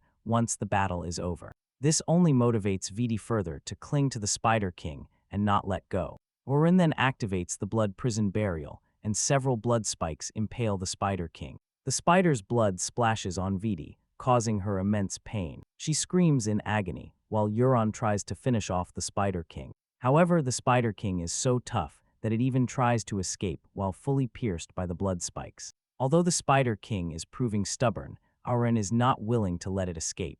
He is sure that everything will end right at that moment. Oran then uses his telekinetic powers to drag the spider, and along with the spikes stuck in its body, tears it to pieces. Oran receives a lot of notifications after defeating the Spider King. He also unlocks a new ability, Kane's Pact. Every time his HP drops below 10% and he is under the moonlight, a rain of blood falls from the sky. In addition, blood sprouts from his feet, and with it, he can enter a berserk vampire state with all his cooldowns reset. Due to her participation in the battle, Vidi's affection has risen to 89%, while the Centaur's is 70%. And Balun's is also 70%. Oran realizes that good performance in battle also helps raise his followers' affection level. At that moment, Vidi lunges at Oran. She pushes him to the ground while saying she can't take it anymore. She reminds Oran that he promised to reward her after the battle. She tells Oran that she is ready for the reward. She wants them to lie down together right there in the cave. Oran fears for his life because he thinks she is going to be completely insatiable. At that moment, Centaur draws Vidi's attention to what she is doing. She reminds her that Oran does not have the regenerative capacity that she has, and that they need to detoxify him first. Bide agrees with what Centauri says and confesses that her emotions have gotten the better of her. At that moment, she mentions that her tentacles can share her regeneration if she shares them with someone. She tells them it won't last long, but it will be enough to heal his acid-burned skin. Oran is afraid to touch the tentacles and reminds Bide that they are covered in poison. Bide then tells him a secret. Apparently, she can choose not to release toxins from her tentacles, and by doing so, Euron and the others will be able to enjoy her body. Once they get this guarantee, Yaloran bites Bide's tentacles. She screams in pleasure, urging Euron to be gentle with her. Centaur and Valon have never seen Oran having fun with any of their followers before, and the scene looks completely strange to them.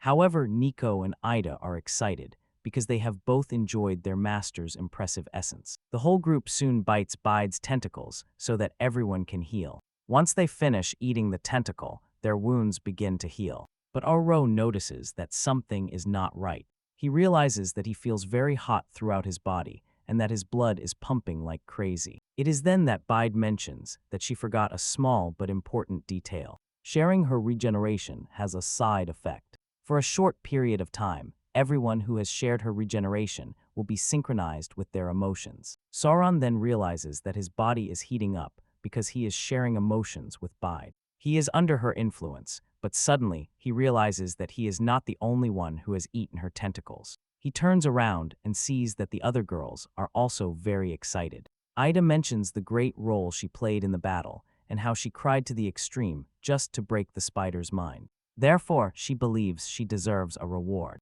Nico also says she has been dragging Oran down, but promises to do better next time. Next, she begs Oran to motivate her by using his body. When it comes to Valos, she claims to have caused the most damage after Oran. And since everyone is receiving rewards, she believes she should be the first to receive one. At that moment, Vidi pats Oran on the shoulder and tells him that no one would have survived without her. And since she is the first one promised a reward, she expects to be first in line.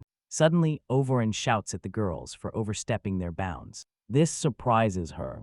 Wagdurin continues to remind them that he is their master and that he will be the one to reward whomever he wants, and when he deems it appropriate. Oberyn then turns the situation around and tells them all to jump on him at the same time. The girls waste no time following his instructions and they all lean down together at the same time. After the passionate reward session between Aren and his girls, Valo moves to the next level. She can feel the amount of power running through her veins upon reaching level 5. With her affection level at 100%, Bidet is impressed with the way Aren has handled all of them. Bidet has also moved to level 6, and her affection level has risen to 100%. Nico and Ida only enjoyed the session, as they had leveled up previously. Meanwhile, Centaur is the only one who has not received any reward because she could not participate in the session. Oren then receives the notification that 2 of his followers have reached 100% affection, and thanks to this, he has unlocked 2 rewards. The first reward is the blood puppet. This ability allows him to create a humanoid puppet that can absorb 1 instance of lethal damage. Oren is surprised not to have gotten maximum blood again. It is then that he realizes that he cannot rely on luck-based draws. He plans to become stronger by his own means, because it is the only way to control his destiny. The second reward he received is an ability called Declining Moon Scaffold. This summons 12 dark moon pillars intertwined with chains that hold the target to an execution platform to guarantee their beheading. Oran is surprised by this, because no matter how strong the opponent is, they will die once they fall into the ability's trap. While still engrossed in the details of this ability, the system notifies him that he can perform soul resonance for 2 of his followers. Oren then orders the system to proceed. Valo is the first to realize that something is emerging from her chest. It turns out to be a cloak of flames. With it, Oren obtains a 50% reduction in fire damage and also the chance to burn his attackers. After this, Bide's exclusive weapon also emerges. Paravide produces earrings that give her a 10% chance to inflict poison. After equipping the items, Auron feels an intense power running through his body. He now has 5 exclusive items on his body, and all of them are giving him more power. Auron realizes that, with this, he can now face the Elite Center, even if he does not have peak blood. Auron checks his status panel to see how much he has grown so far, and realizes that he has reached level 42. After the team leaves the spider cave, they head to other beast nests to finish them off. Auron is doing everything in his power to make sure he levels up in the shortest time possible. Elsewhere, Yushin Xiang has disobeyed the orders of the Awakened Association and has joined forces with the Justice Guild and other factions. They began a large-scale elimination of beasts within a 100-mile radius around the city. In all the places they passed through, they left not a single beast alive. Yu Tianxiang knows he will die soon, but clings to life with his willpower, only to have the chance to personally avenge his dead children. When she learns of this, she is shocked. She cannot believe that Yu Tianxiang has rebelled just to make sure to deal with Iran. To warn her master, she gets on a fast motorcycle and heads to the succubus village. Shu is determined to stop Tianxian before he does something crazy. She speeds through the forest, leaving a trail of dust behind her. Shortly after, Yu Tianxian and his army arrive at the cliff above the succubus village. Liu Yao says she can sense Oron's faint aura in the village. Furthermore, the village is not far from where Yu Wen died, so she tells Yu Tianxian that the village is undoubtedly suspicious. She believes the village has something to do with Oron, even if he is not hiding there. She asks Yu Tianxian what his course of action will be, and he replies that they will do the usual, which is to kill all the villagers. Yu Tianxian wants everyone to feel what it's like to lose someone dear. He raises his hand and throws burning rocks at the village. This causes chaos in the village, as everyone tries to flee for their lives, believing they are suffering a natural disaster. One of the succubi falls to the ground while trying to escape the fire. She twists her ankle, which prevents her from moving. At that moment, the succubus realizes that something strange is happening. The meteor shower falls only on the village, which does not seem like something that would happen during a natural disaster. It is then that she realizes they are being attacked. Warriors appear in front of her, wielding their weapons and talking about how happy they are to raid a succubus village, because it is the first time they have done so. Although the guys would like to sleep with the succubi, they have no choice but to follow Yu Tianjin's orders to eliminate all souls in the village. Suddenly, it starts to snow, which surprises the warriors because it shouldn't be like that. They wonder what is happening. When Juror appears out of nowhere, activating her ice flowers, Sir's ice flower impales the warrior and eliminates him instantly. The succubus is impressed by this, but suddenly realizes that no one in the village uses ice powers. She starts to wonder who could have saved her and assumes it is Eren until she turns around and sees Su behind her. Jui managed to locate the village just in time to save the succubus. She assures the succubus that she has nothing to worry about because she is her master's friend, and she is there to protect them. While Sauron is out, with just a burst of ice energy from her body, she is able to put out the fire devastating the village, protecting the succubi. In the process, the succubi are glad that someone arrived in time to save them. Liu Yao sees Su in the village and tells Yu Tianxiang about it. She is surprised that she is related to the beasts. After all, Liu Yao is also surprised by the level of power she just used, since she claims to be of gold rank. Yu Tianxiang does not care that she is strong, he only cares about the fact that she is a traitor. At that moment, Su Rei shouts at the warriors not to let Yu Tianxiang fool them, because he is responsible for the tragedies that occurred in the city. Shura assures the warriors that she has nothing to do with it now, and that the old man only brought the warriors to the village under false pretenses. Liu Senji is the first to question this, and asks the old man if Shura is telling the truth. He reminds the old man that, in fact, he broke the association's rules, and endangered the lives of his men because he trusted him. Yu Tianxiang then uses reverse psychology on Liu Senji, and asks him if he is going to trust the words of a traitor over his own. Su'er continues, revealing that the Red City group has already reported Yu Tianxian to the Awakened Association, and Cao Jiefei is on his way to the city and warns the warriors not to follow Yu Tianxian's footsteps because it will only bring them death. However, Liu Yao refutes Su'er's words with her own, claiming that she is only trying to buy time. Liu Yao says that Su'er has no proof of what she is saying. She then adds that she is a traitor who has sided with the beast, and that they must work together to eliminate her. Yu Tianxiang makes the first move, as Su'er helped the person who killed his sons. He gathers his power and throws a huge burning meteorite at the village. Su realizes how dangerous the meteorite is, but knows that dodging it would mean the death of all the succubi. She doesn't want to run away, but at the same time she worries about not having enough power to stop the meteorite. Su'er is about to lose hope when Oren appears in the sky, and using his blood powers, destroys the meteorite. Oren cannot believe that he has only been away for a few days, and someone is already attacking the village. He appreciates Shai's bravery in protecting the succubi, and assures her that she will be rewarded. Shor simply replies that she was only doing her duty. Oren then turns to Yushinkshin and tells him that he is ready to fight him,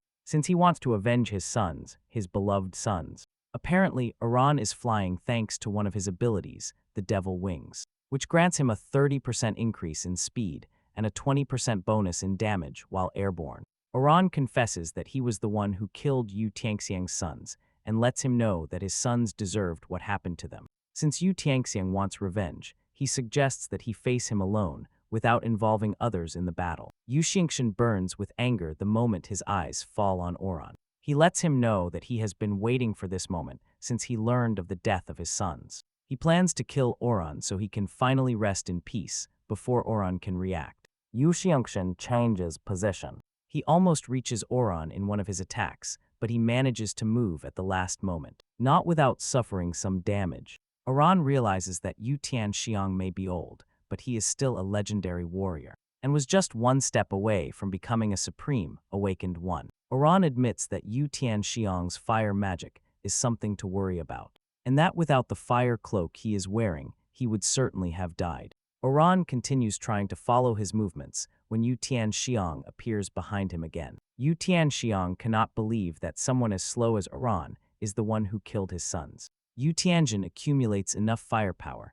and throws a large fireball at Oran, without enough time to dodge the attack. Oran gets caught in it. Oran watches the fireball head straight for him and realizes that Yu Tianjin is not playing around. The fireball impacts, destroying Oran and everything in its path. The succubi see this and scream Oran's name, believing he is dead. Even Liu Shenjai is shocked by what he just witnessed. He doesn't believe that someone as old as Yu Tianxian can still conjure such a terrifying fireball to eliminate his target. The fire engulfs everything, frightening those who witness it. Yu Tianxian stands over the fire boasting that Oran is finished, and that, even if he doesn't die from his last attack, he is certainly crippled. Yu Tianxian declares the battle over, and feels relieved to have managed to avenge his dead sons. Suddenly, he hears Oron's voice asking him why he thinks the battle is over. Yu Tianxian is surprised, and when he looks closer, he sees a charred puppet where Oron should be. Apparently, Oron used the blood puppet,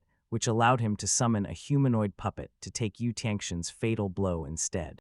Momentarily, the system identifies Yu Tianxian's hostility and gives Oron 5 minutes to eliminate him, just as he did with Yu Wu. He is assured of a reward if he completes the mission, but if he fails, he will lose attributes, and will also be forced to enter the Abyss Zone. Ro cannot believe that the system expects him to kill someone as powerful as Yu Tianxian in 5 minutes. To make matters worse, he doesn't have peak blood, as he is not prepared to lose attributes. Ro plans to throw everything he has at Yu Tianxian. Yu Tianxian's illness affects him, and he starts coughing. He cannot believe that he was unable to kill Oron. Apparently, his flame is so powerful that no creature can survive the explosion without taking damage. He keeps coughing while trying to hold on, and Liu Yao realizes that the old man's body is already failing him.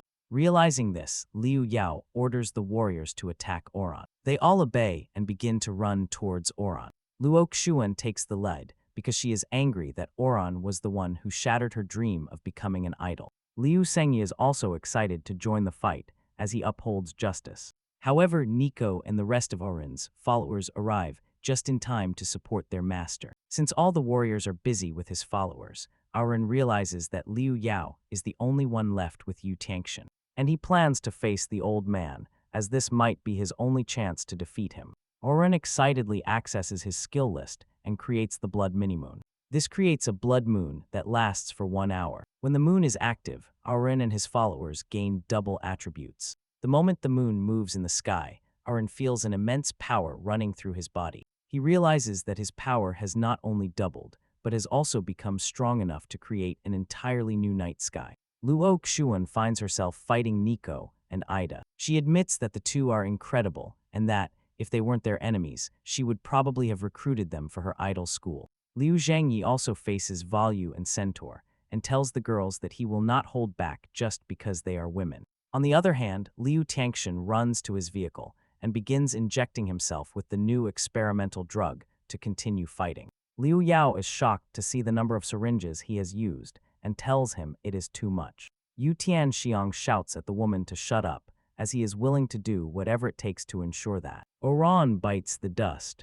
Oron mocks him for trying to keep fighting while on drugs. Since Liu Yao wants his inheritance, the old man tells her to make sure Oron doesn't reach him before the drug effect kicks in. He assures her that he will put her name in his will if she succeeds. Liu Yao easily realizes that the old man is trying to bribe her, but she doesn't care, as she loves money and is willing to take the risk always. And when that means earning more money, she lunges at Oron, but before she can reach him, Oron disappears before her eyes. Leaving her stunned, Oron appears right in front of Yu Tianxian and kicks him so hard in the head that he is sent flying. Before crashing to the ground, Oron realizes that Yu Tianxian was spraying himself with the same drug that Sisian used during their fight. The only difference is that the old man has taken a much larger quantity than Ansihin. Liu Yao tries to attack Oron from behind, but an ice wall blocks her attack, causing her to fall backward. She gets up and sees that it was Yura who blocked her attack. Shu lets her know that she has no right to interfere in Oron's battle against Yu Tianxian. She assures Liu Yao that she is more than enough to be her target. Liu Yao cannot believe that Shurai calls Oron her master and considers this the lowest, even for someone like her, who really has very low standards when it comes to men. After a moment, the drug starts to take effect, and Yu Tianxian emerges with explosive force, which catches everyone's attention. A fiery aura appears around him as his eyes shoot out beams of fire. Yu Tianxian feels power surging through his body and comments that he feels like an 18-year-old boy again. He is glad that the new drug was created because it is undoubtedly amazing. He turns to Oron and tells him that he has reached his best form and is now ready to fight him. Oron easily realizes that the old man is running on very expensive fuel, and even with his double stats, he still stands no chance. He realizes that the old man can feel this, so he is also very confident. However, he knows that the power comes from the drug and that it is undoubtedly tearing his body apart. Oron thinks about entertaining him until the effect of the drug wears off. But at the same time, he realizes that he doesn't have to. He has less than 3 minutes to kill Yu Tianxiang and complete the emergency mission. Yu Tianxiang unleashes firepower that sends the ground exploding. And before Arin realizes it, flames emerge right from under him and rush towards him. Several flames appear around Arin and surround him. Fear runs through Arin's body, and he easily realizes that he doesn't have what it takes to take a direct hit. He is also worried that the mission time is running out, as he only has 2 minutes left. Nevertheless, Arin wants to keep calm, because he cannot give Yu Tianxiang the chance to land a clean hit, or else he will be a dead man. Arin decides to remain calm and wait for the right moment to act. Suddenly, Yu Tianxiang appears right behind him, surprising him before Arin can react. Yu Tianxiang slams him to the ground with a powerful fire punch, shattering the ground beneath his feet. Yu Tianxiang realizes that Arin is within reach and lunges at him with a powerful headbutt. But Arin dodges the blow, letting the old man crash headfirst directly into the ground. He almost shatters the entire area with his head, but is surprised to see that he hasn't hit Arin. He gets up angrily, wondering where Arin has disappeared to. Arin has entered stealth mode, and since he is used to the entire area, he wants to use the environment to his advantage. Since his stealth mode also grants him a 5% attack bonus when he reveals himself. This is very useful to Arin. Arin realizes that the rock beneath Yu Tianxiang is fragile, and that it will not be able to withstand his attacks. Knowing this, he decides to wait for the right moment before attacking. Yu Tianxiang screams like a madman as he unleashes a fiery aura, telling Arin to come out and fight like a man. However, his last boast turns out to be a mistake, as the rock beneath him collapses, and he begins to fall. Arin smiles like an evil vampire lord, as this is what he was waiting for. However, Yu Tianxiang doesn't feel the effect of the fall down the mountain, as he raves about how amazing the new drug is. The entire area where Yu Tianxiang is located is covered in lava, and a thick cloud of burning smoke fills the air. Liu Yao is impressed by the amount of power the old man is unleashing thanks to the new drug. But she knows that Yu Tianxiang will suffer some consequences because the experimental drug is not yet stable, and his body might not be able to withstand the side effects. She fears that the large amount of drugs that Yo or Tianxian has injected into his body is crazy, and it might cause something they won't be able to handle. At that moment, the system reminds Arin that he has less than a minute left to kill Yu Tianxian. Arin then springs into action and tells Yu Tianxian that he has reached the end of the road. Arin activates the Morning Moon execution pillar, and Yevons covered in chains appear all over the area where the old man is. Liu Zhenyi feels the aura emanating from the ability Arin just used, and feels a chill run down his spine. Nico smiles when she realizes that Arin has played his winning card. Yu Tianxian gets caught between the beams as the chains hold him immobilized. Yu Tianxian screams at Arin, claiming that he attacked him from behind. However, he still trusts that he will break free from the chains, as these cannot hold him. Arin then lets him know that the chains are not there to restrain him. He assures him that very soon he will become a headless person, because that is the work of the execution pillar that just trapped him. Yu Tianxiang's eyes light up with surprise and fear. At that moment, Arin realizes that he is running out of time and only has 16 seconds left, and he gives the pillars the green light to finish off Yu Tianxiang. Yu Tianxiang can feel what is coming and screams, but it is already too late, as the chains wrap around his neck and with great force tear his head from his body, splattering blood everywhere as his decapitated body remains immobilized to the pillars. His head flies in another direction, and Arin receives the notification that he has defeated Yu Tianxiang. Arin gains a lot of attributes while remaining under the blood minimoon like a true vampire god. As he completed the emergency mission before time ran out, he was awarded a special reward. He is granted 3 additional transformation skill points, which can enhance the 3 skills of his choice. After defeating the old man, Arin turns to the other warriors and tells them to retreat. Arin mentions that the battle between him and Yu Tianxian was personal and had nothing to do with the warriors. He assures them that Yu Tianxian was only using them for his own benefit. Therefore, Arin promises to be merciful, as his mission is to kill Yu Tianxian, and no one else.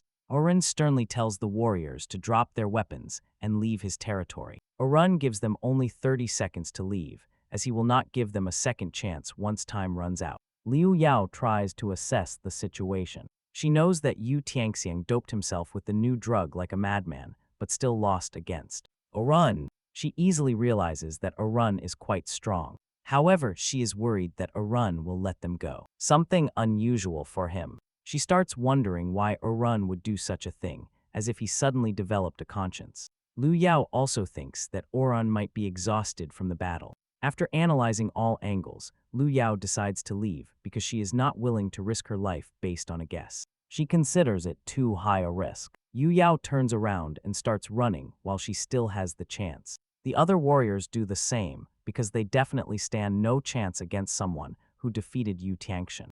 They all flee the area as they consider Horan a monster. Those who can get into their vehicles do so, as they are not willing to wait for Arun to change his mind.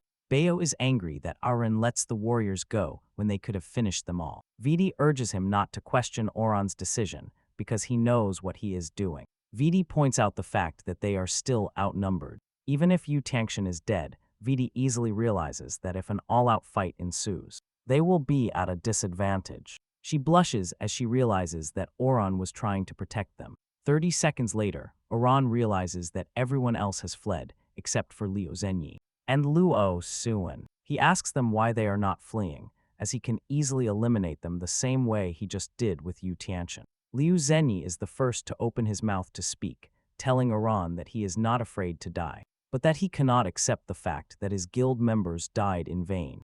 Liu Zhenyi mentions that he is willing to die as long as justice is done for his dead comrades. It is then that Luo Suan steps in and tells Liu Zhenji that he is really foolish, because it is impossible that Aro would have let them go if he was the one who killed the people at the outposts. She realizes that Yu Tianxiang used them as pawns. Liu Zhenji is surprised by this revelation and asks the girl why she is still there if she knows the truth. Luo Suan then approaches Nico and Ida and tells them that she is still there because her fight with them is not over. She realizes that the two are quite strong and wants to test their strength. Oran finally understands the situation of the two he is dealing with. He realizes that Liu Senjai is a justice-driven idiot with more guts than brains, while Liu Suan is an aspiring idol who rushes into battle without thinking. Suddenly, something incredible happens. Yu Tianxian's body begins to evolve. Oran is surprised to see this, because Yu Tianxian is supposed to be dead, but his body transforms into a gigantic body of fire. Oran realizes that the drugs are still in his system, and even though he is dead, they are still active. The energy in his body is about to explode, and this is going to be catastrophic. At that moment, he receives a warning from the system, telling him to stay alert, because a massive energy source has been detected. Oran wonders what else the system is warning him about, if not Yu Tianxian's evolving body. Suddenly, a huge summoned whale appears right above them. Luo Suan is the first to realize that a supreme-level awakened one has just appeared. The supreme-level awakened one turns out to be Cao Jiafai, and she is disappointed that Yu Tianxian doesn't know when to give up. She mentions that he is the only one to blame for relying on drugs. She says this while acting indifferent, maintaining the dark and terrifying aura surrounding her. Zhao Jiafai then tells her whale to take care of the emerging problem by eating Yu Tian Xiang's body. The whale does as ordered and devours the body of Yu Tian Xiang X, which explodes inside the whale. But it suffers no damage. Once the body has finished exploding, the fish only lets out smoke like a heavy smoker, and only to accumulate aura. Oren is surprised to see this, as he does not want to believe that the whale has eaten the explosive corpse of Yu Tian Xiang, and nothing happened to it. He realizes that this is a beast summoned by Cao Jiafai, which means she is something more. If her summoned beast can do that, Oren realizes that Cao Jiafai is here for Yu Tianxian because of the way she spoke when she arrived. However, sweat runs down his face because he knows he is finished if Cao Jiafai decides to fight him. At that moment, Cao Jiafai speaks. She is happy to finally meet Oren and mentions that he is more handsome than she imagined. Oran is surprised to realize that Cao Jiafai knows who he is. Cao Jiafai assures him that she knows practically everything about him, even that his sister is in her senior year of high school. Oran immediately becomes defensive upon hearing this, assuming that Cao Jiafai is saying all this as a way to threaten him. It is then that Lian Pin appears and tells Oran that they have no ill intentions. She confesses that she has investigated Zai's memories to find out who he is. She mentions that she and Cao Jiafai have come on behalf of the Awakened Association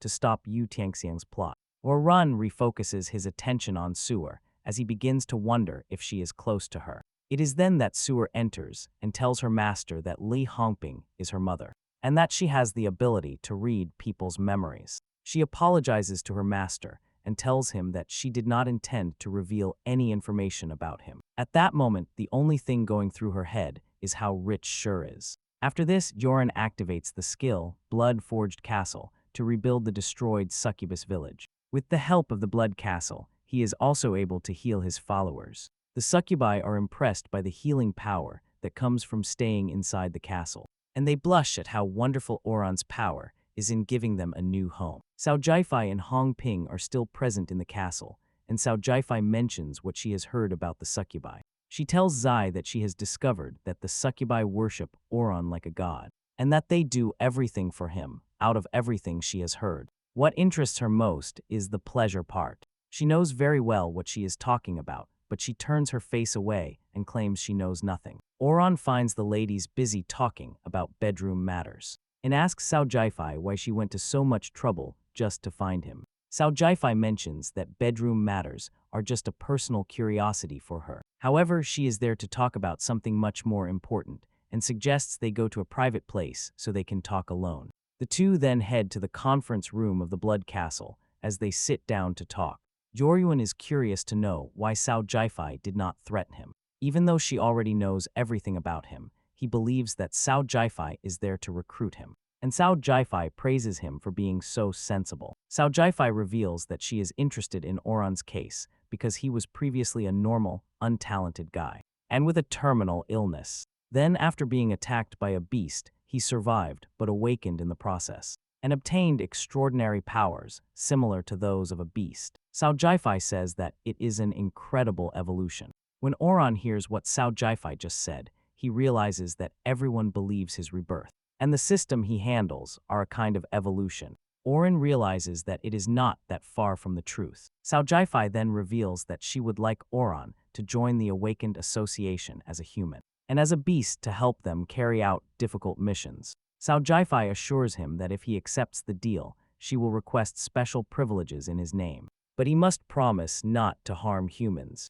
In return, he and his succubus will be under the protection of the association. He will not have to participate in official raids or go with extermination squads. Cao Jiafai says she can even authorize him to move around the city without restriction, as long as he promises not to cause chaos. Cao Jiafai continues with the offers, saying that they are willing to get his sister a place at the best university in Yi City after graduation, so that she can get a stable job in the association, as Oren wants a good and quiet life for his beautiful younger sister. After communicating the offers, she tells him that she will give him time to think about it. Oren doesn't waste time and tells Cao Jiafai that he accepts the offer. Oren knows that he can walk among humans by restraining his beast aura, but the idea is restrictive. However, he can move freely with an official identity, and with it, he can do whatever he wants. Oren admits that having that status is crucial for him. Cao Jiafai then tells him that he will have to submit samples since he has accepted the offer.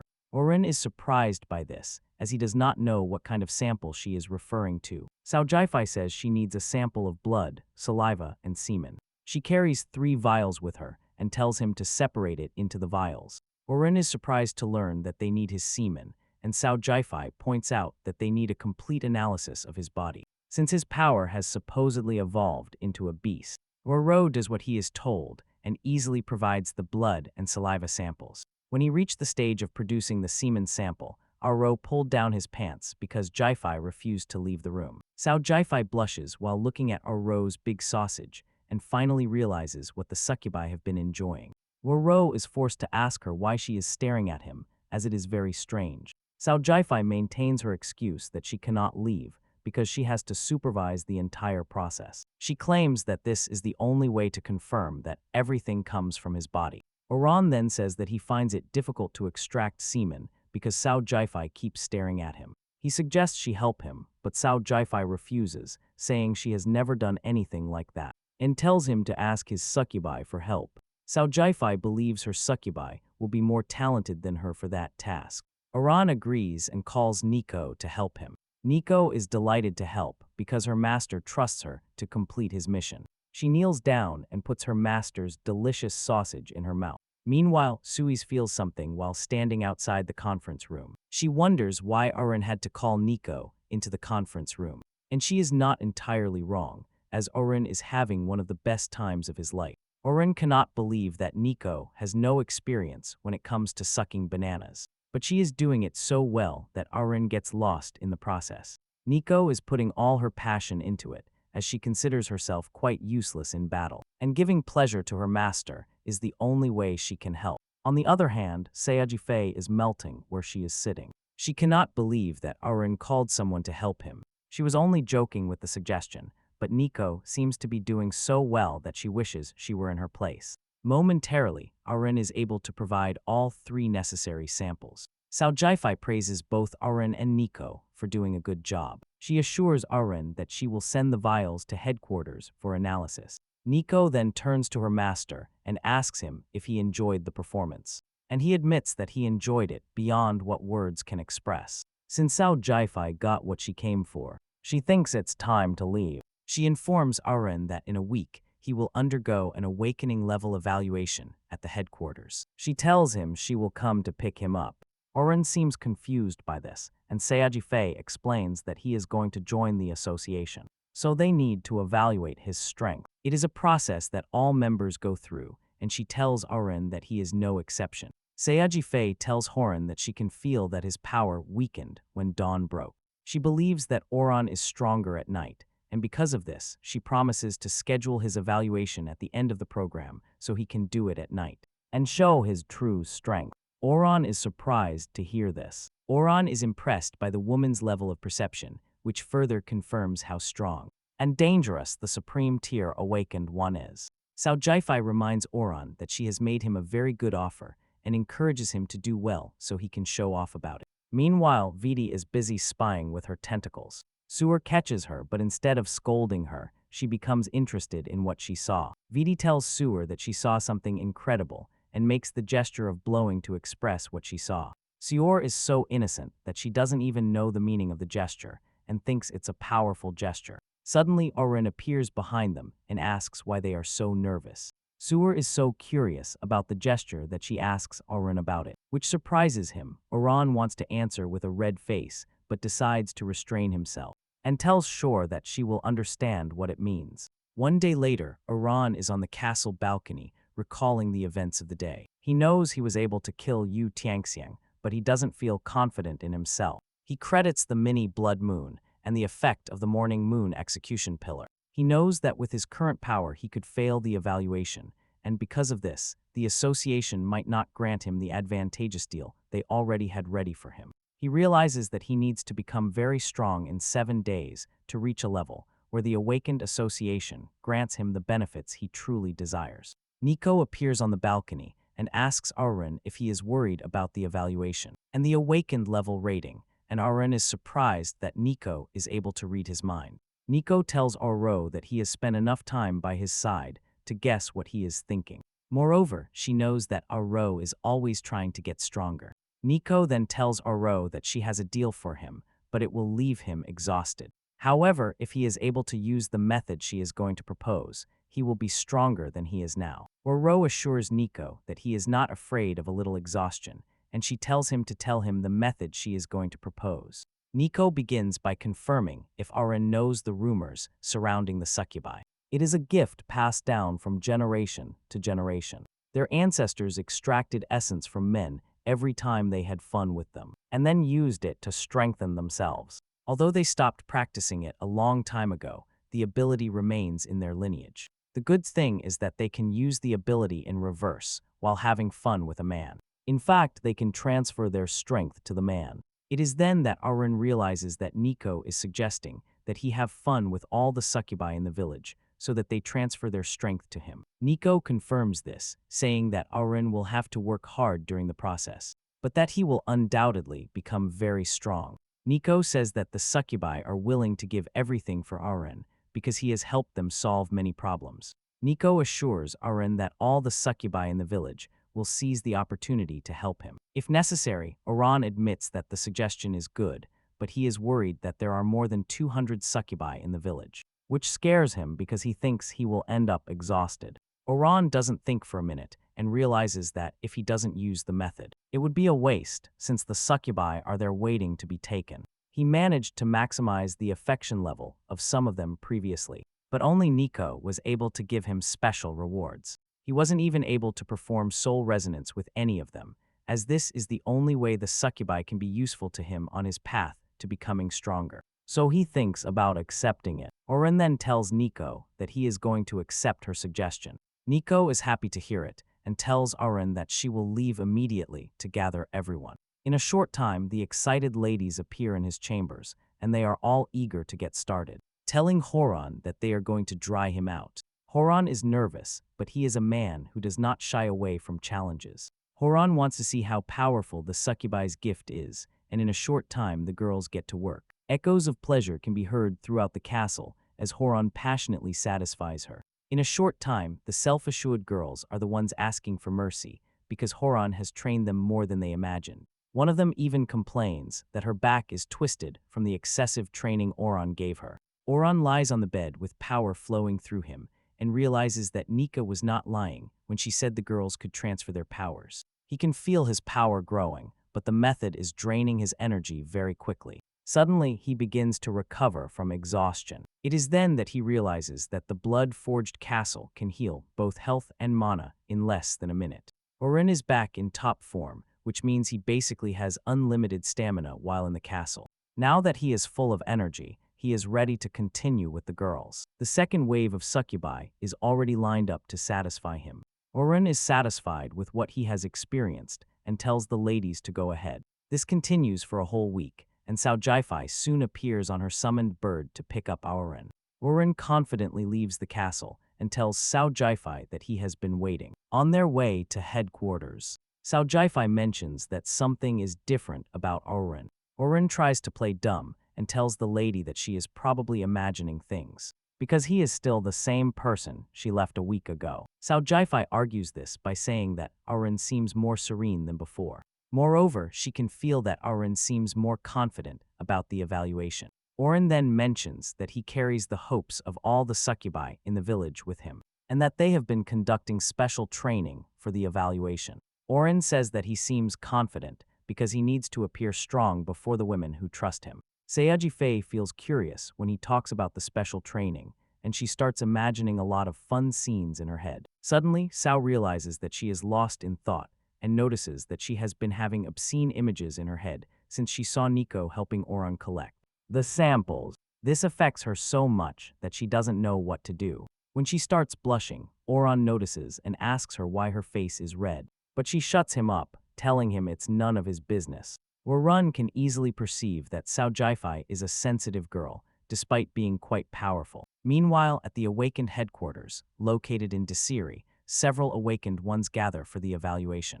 Among the crowd is a guy resembling Vegeta. He mentions that he wants to prove his worth in the evaluation, so he can show his mother that he is a loser, but not a total loser. Among the candidates, a red-haired guy, Mafugi, stands out. He is only 18 years old, but he has already reached the gold rank and is proud of it. He tells his fellow candidates to adore him as he brags like a celebrity. Suddenly, someone enters the arena like a meteor, drawing everyone's attention. From the cloud of smoke, a beautiful figure appears, and it turns out to be Lin Jinjin, who is also a Supreme Tier Awakened One. Lin Jinjin is surprised to see that she is the first Supreme Tier to arrive at the evaluation center, and concludes that she arrived early. While thinking this, the guys melt at her presence. They have always seen her on television, and she is beautiful, but seeing her in person makes them realize that television does not do justice to her magnificent beauty. However, she is surprised that someone as powerful as her would show up at the evaluation center. Mafuji begins to assume that Lin Jinjin is there for him. He considers himself a very promising candidate, since even Lin Jinjin has come to recruit him. Mafuji is already thinking about how he will accept Lin Jinjin's offer of a luxury mansion and a car. Suddenly, he feels a terrifying aura behind him, and what follows is a voice telling him to know his place. It turns out to be a blind old man, and he lets Mafuji know that the gold rank is not for him. Mafuji cannot stand the pressure and ends up falling to the ground in fear. He stares at the man and recognizes him. Even Lin Jingjing is surprised to see the old man at the evaluation center. The old man reveals that he is curious about the one they were supposed to marry before, but who is suddenly about to become his co-worker. Apparently, the old man is Lu Juanyu, and he is also a supreme awakened one. Liu Sanyu says he needs to see what Aran is really made of, while maintaining his cold and terrifying stance. At that moment, Cao Jiafai's beast arrives at the evaluation center and tells the supreme level awakened one that Aran has arrived. Both are curious to know what Aran looks like and what kind of power he has. The other prospects are surprised to see a giant bird appear right above them. And those who know explain to the ignorant, the giant bird is Cao Jiafai's summoned beast. Everyone is bewildered when Cao Jiafai gets off her bird. The prospects cannot believe they can see two beauties in one day. At that moment, they turn their attention to the guy next to their favorite supreme awakened one. And that is Oran. They are curious to know how he managed to get Cao Jiafai to accompany him and start throwing jibes at him, telling him that he is not worthy to be near their glorious queen. Oran ignores them, but gives them an obscene middle finger gesture. Cao Jiafai leads Oran before the other two supreme-level awakened ones and urges them to relax, since Oran is no longer a target. Then she tells Oran to greet his superiors. Oran wastes no time. He springs into action and praises Lin Jing's power and beauty. This makes Lin Jing blush, but the old man quickly intervenes and asks Rin why he doesn't praise him, as he just praised Lin Jing. Oran says he was about to, but Lu Junyu covers his mouth with his hand while checking his face. After examining his bone structure, the old man concludes that Aran is not as handsome as he was when he was younger. Lu Jianyo then tells Aran that he should be grateful for being invited to the evaluation, since otherwise he would have gone after him and finished him. However, he assures Aran that he will be watching him and that if there is anything suspicious about him, he is ready to take care of it. Arun is curious to know how the old man will watch him if he is literally blind. In a short time, Arun's evaluation begins. As for his strength, he gets the maximum score. As for his intelligence, he also excels and gets the maximum score. The same goes for his stamina, spirit, and endurance. Lin Jingjing is impressed with what she sees and says it has been a long time since she saw such a complete rookie. Liu Sanyu, on the other hand, is not impressed, since he considers this the bare minimum.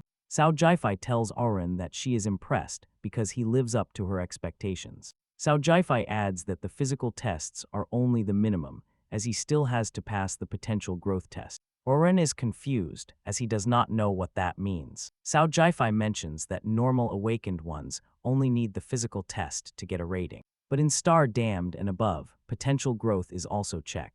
Their goal is to combine his current power with his projected growth to determine which rank he will obtain. Aran is surprised to learn that they have the ability to measure potential. Shortly after, Aran heads to the room where he will take the growth potential test. In the room is a girl, Kui Menyao, who is a Diamond Star Awakened One and whose job is to determine the potential of awakened ones. Kui reprimands Aran for being late for the evaluation and tells him she has to leave work soon. Aran apologizes for the delay and explains that his home is quite far away. Kui ignores the complaints and suggests they get straight to the point. She opens her mouth and tells Aran to put his finger in her mouth. Aran is stunned by what he just heard and is forced to ask again. Kui repeats what she said, just in case Aran suddenly became deaf. She tells him to put his hand inside her mouth. Aran hesitates and tells the girl that she doesn't look older than his little sister. Kai is disappointed that Aran judges her age by her appearance. She assures him that she is an adult and reveals that her tongue has special sensory abilities. By licking someone's skin, she can feel their potential level. She tells Aran that licking his finger is the most conservative way, unless he wants something more extreme. Aran quickly puts his finger into Kui's mouth and she starts licking it, even though it is a requirement for the evaluation. Everything feels very strange to Aran. Kui's power takes effect, and she finds herself in Oran's potential space. Just by being there, she has an unpleasant feeling, and she realizes how strong Oran will be when he finally reaches his maximum potential. Suddenly, she hears a voice telling her how foolish she was to make the decision to glimpse the true form of a demon god. Kui sees a terrifying presence in front of her, warning her to know her place. Fear runs through her body as she snaps sharply back to reality. Kui jumps into a corner of the couch while sweating like a chicken. Warren is surprised by her reaction and asks her what she saw. However, before he can get an answer, men in black appear at the door, and they tell Warren that the evaluation is over and he can now leave and wait for the results. Kui is still shocked until Cao Jiafei appears in the room. Even Cao Jiafei is surprised to see how Kui is reacting to what she saw. She then asks Kui what level Warren will reach. She teases Kui, asking if Warren will surpass her, who is a supreme tier awakened one. And Kui replies that Warren will surpass her. Warren is stunned to hear this, and Cao Jiafei becomes even more curious. Later, the loudspeaker system sounds loudly for everyone to hear, and they announce to the participants that the final prospect, Oran, has completed his evaluation. They announce that his rank has been determined as a legendary rank, and that, by his awakened title, he has been awarded the Crimson Demon Slaying Blood. Oran is pleased to hear the title and rank awarded to him. He realizes that this shows the respect his superiors have for him. Furthermore, it is not flashy like the supreme rank, which would draw attention to him. Oran is happy that it suits his low-key personality. Before Oran realizes it, he is already surrounded by a bunch of reporters taking his picture. The news picks up this information and spreads like wildfire. Most people are surprised, as they have never heard of Oran before. When Seiju hears the news, she smiles and proudly declares that Oran is her brother. She is proud to see that her brother is still alive, contrary to what she had heard. 30 minutes before the announcement, Cao Jiafei is still talking to Kui about the rating. Cao Jiafei cannot believe that Oran is going to surpass the supreme rank to reach the incomparable rank. Kui confirms it, but Cao Jiafei still has doubts and tells Kui that a single supreme level awakened one is strong enough to defend an entire large city. And she mentions that the entire nation only has a couple of supreme rank awakened ones. Incomparable rank awakened ones surpass the supremes in every possible aspect. Since the founding of their nation, they have only managed to produce a single incomparable rank awakened one, which makes it a very big deal. In fact, there are only 5 countries in the world that have an incomparable rank awakened one. Because of the power of the unparalleled level, Cao Jiafei cannot believe that this is what Kui suggests Oran will become in the future. Kui knows it sounds incredible and impossible, but she reminds Cao Jiafei that her senses have never failed her before. She mentioned that, from what she saw and his current performance, Oran already qualifies as a supreme-level awakened one. It is then that the president of the Awakened Association, Wang Jai, enters the room and says that it is too early to classify Oran as a supreme-level awakened one. He says that Oran can go further and become the pillar of the association in the future. However, if Kui's prediction is not wrong, they must give him space and the right environment to develop. Wang says that supreme rank awakened ones are the fundamental measure of national power, and that if they label him as supreme rank, everyone will have their eyes on him. Wang then suggests placing him in the high legendary rank. Meanwhile, although his plan was to maintain discretion, the mere news that Oran is legendary rank spreads like wildfire. When Liu Zhenji learned the news, he finally understood how Oran had been able to defeat Yu Tianxiang. Liu Zhengjai is grateful that he did not do any foolish things that would provoke Oran. On the other hand, Li Hongping is disappointed that they only gave Oran a legendary rank, since she could see what Oran would be like when he reached his maximum potential. Luo Xuan is also disappointed for not getting closer to Oran, as his popularity would have given her the boost she needed to make herself known to the world. Later, Cao Jiafei and Oran begin their journey back to his castle. On the way, Cao Jiafei cannot take her eyes off Oran. She knew he had potential, but she never imagined it would be so high. An incomparable rank awakened, one is basically a national treasure, and she realizes that a national treasure is basically in front of her. Oran also notices that Cao Jiafei's eyes are fixed on him and asks if there is something she desires. Cao Jiafei denies the accusation and tells Oran that she is just stretching her neck to feel more comfortable. Oran knows she is lying because he just heard the worst excuse he has ever heard. At the blood-forged castle, reporters and the media have surrounded the mansion. As they have learned that this is Oran's home, they have flooded the area. They cannot believe that Oran has built his castle in the middle of nowhere. Various rumors circulate among the media while they take pictures of the castle. Some say that Aran can tame exotic beasts, so he built his own castle. Just for the beasts. Since they have not found Oran yet, the media are capturing images of the succubi inside the castle. Inside the castle, the succubi are already tired of the reporters. They cannot believe they came to bother them so early in the morning. However, the girls can do nothing, as Oran has warned them not to harm humans. Apparently, they are now officially registered, so they are forbidden to touch humans. At that moment, one of the girls decides to take matters into her own hands. She assures her friends that she will not harm humans, but will play with them to teach them manners. At that moment, she goes outside with some of her friends. This immediately draws the attention of the media, as they are waiting for Oran, the reckless succubus, ready to teach them some life lessons. The reporters are mesmerized by the beauty in front of them. They cannot believe this is what Oran has been enjoying alone. Everyone starts to lose their minds, wishing they were the ones having fun like Oran. The succubus lets them know that they cannot live up to the legacy of Oran, because they will never have the same endurance as their beloved master. Oran. The succubus pulls out her whip and starts hitting the guys, making them want more. The succubus continues this until Aro appears and asks her what she is doing. He reminds her that he had already warned them not to touch humans. The succubus says she was only trying to teach the men manners. However, she got carried away by the action when she started.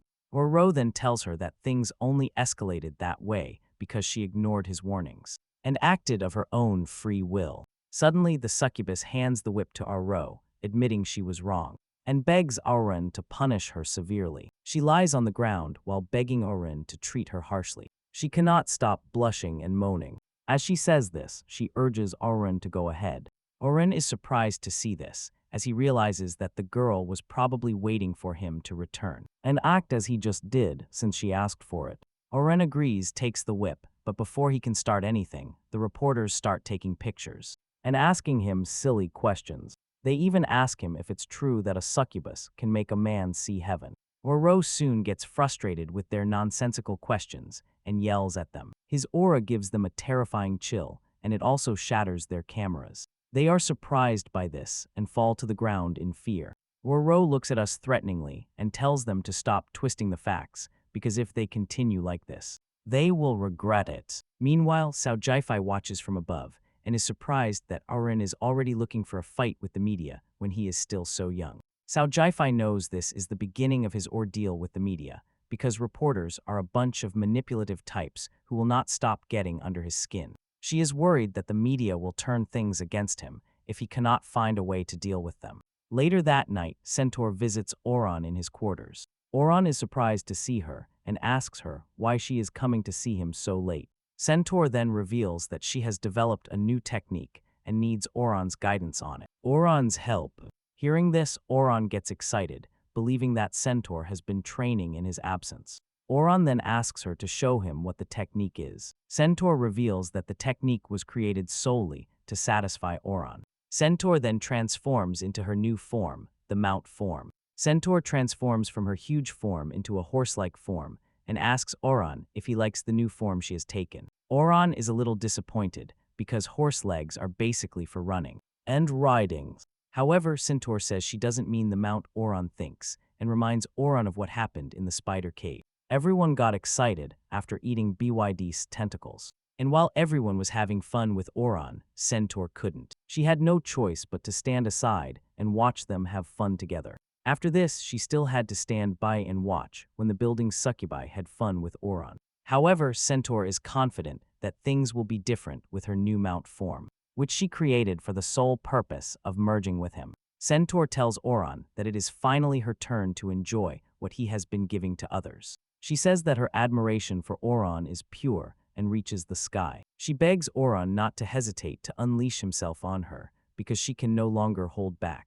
Oran still shows no interest, despite everything she tells him, as he finds merging with Centaur very strange due to her long horse legs. While he thinks about it, Centaur keeps urging him to sleep with her. Then she asks Oran if she is not attractive enough for him. At that moment, Oran receives a system notification informing him that Centaur's desire is overflowing, and that he must attend to her immediately, or her affection will decrease drastically.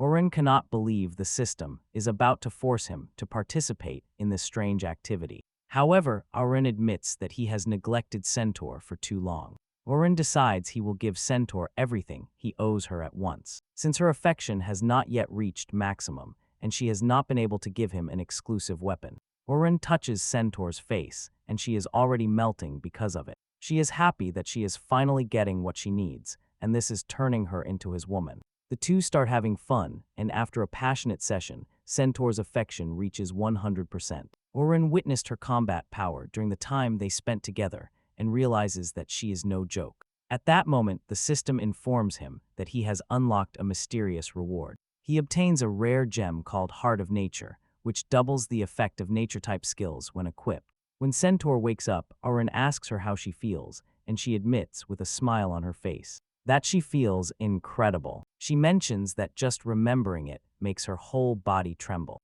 As Rin also receives the notification that Centauro has reached level 6 thanks to her essence. Oren immediately activates Soul Resonance, and an exclusive weapon comes out of his chest. It turns out to be a breastplate with several stats and a 2% chance to reflect incoming damage. Oren is impressed by the armor and the particular chance it has to reflect incoming damage. It also has a stamina boost, which means a lot of HP for him. However, he is confused about the Heart of Nature gem, as he does not have any nature-type skills. He wonders what he is supposed to do with the green gem staring him in the face. Since he cannot use the gem himself, he thinks about giving it to someone who can, while wondering if it will work for them. He thinks of the possible people in his team to whom he could give it. Only 2 people use nature-based skills, and those are Valo and Shur. He thinks of Valo, but immediately wonders what she would do with such power in her hands. She would basically burn everything to ashes if she could.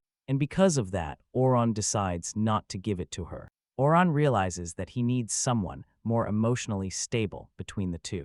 Later, Hasher is seen in her apartment engaged in an online war, with trolls trying to tarnish Oron's name. She sits down to reply to every single comment she sees that she doesn't like regarding Oron. She does not want anyone speaking ill of her master and is willing to fight to the end if that happens. After finishing her online war, she lies down in bed to rest, as she is completely exhausted. She states that the online trolls are talking nonsense about her master when they don't even know what he has been through. Suddenly, she hears Oron's voice in the room asking her why she lets online dramas affect her. Oron tells Shur not to worry about what others say, because everyone has the right to express their opinions. Sue is surprised and asks Oron. When she enters the room, Oron reveals that he has been there since she started typing on the computer, and that since she seemed so focused on destroying the trolls, he let her finish. Sue mentions that she could not stand by while some people were tearing down his name. Sue then asks her master if he came from the castle just to see her. Oron reveals that he came to visit his sister and decided to stop by to give her a gift. Oren says the gift is very big and cannot be unwrapped in her apartment. He suggests they go out to an open space where they can unwrap it. Oren picks her up and carries her flying through the night sky as they travel through the air. Oren admits that he is feeling a pleasant sensation coming from his chest. Basically, this reminds him of the time Nico carried him flying through the sky. On the other hand, Shur is already blushing while imagining many things in her head. Since Oren told her that the gift had to be opened outside, many wild things crossed her mind. Shortly after, they arrive at a forest, and Oren thinks they have reached the best place to use it. Shur looks around and sees that it is really isolated. And with this, she concludes that it is perfect. Oren then tells Sewer that he has a gift and takes out the green gem. Oren tells Shur that he doesn't give away something like this easily.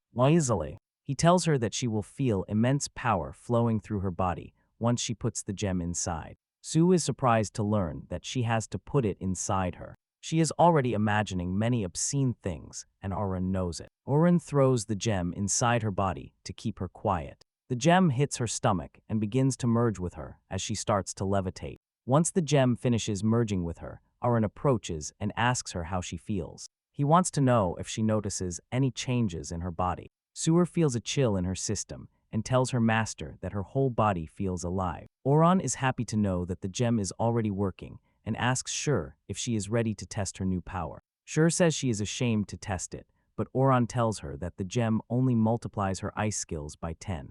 Oran wants to see how strong she has become by absorbing the gem, so he brought her to a secluded area. Finally, Shur realizes that Oran only brought her to the forest to test her skills, and nothing else. Oran assures her that he knows what she is thinking. He admits that he has been so busy lately that he has neglected her, which is already making her crave attention. Oran then assures her that if she can satisfy him in the battle they are about to fight, he will beat her until she is satisfied too. Shur is happy to hear this and urges Oran not to go back on his word when the time comes. Shur takes the first step, conjuring her 16 ice rings. Several rings form around her, and she throws them at Oran. Even Shur is surprised that the ice rings are larger than before, and she realizes that this is basically proof that the gem has worked. Shur is confident that with this she can earn Oran's reward. When the rings approach him, Oran repels them by unleashing his blood attack. After dispersing the ice ring,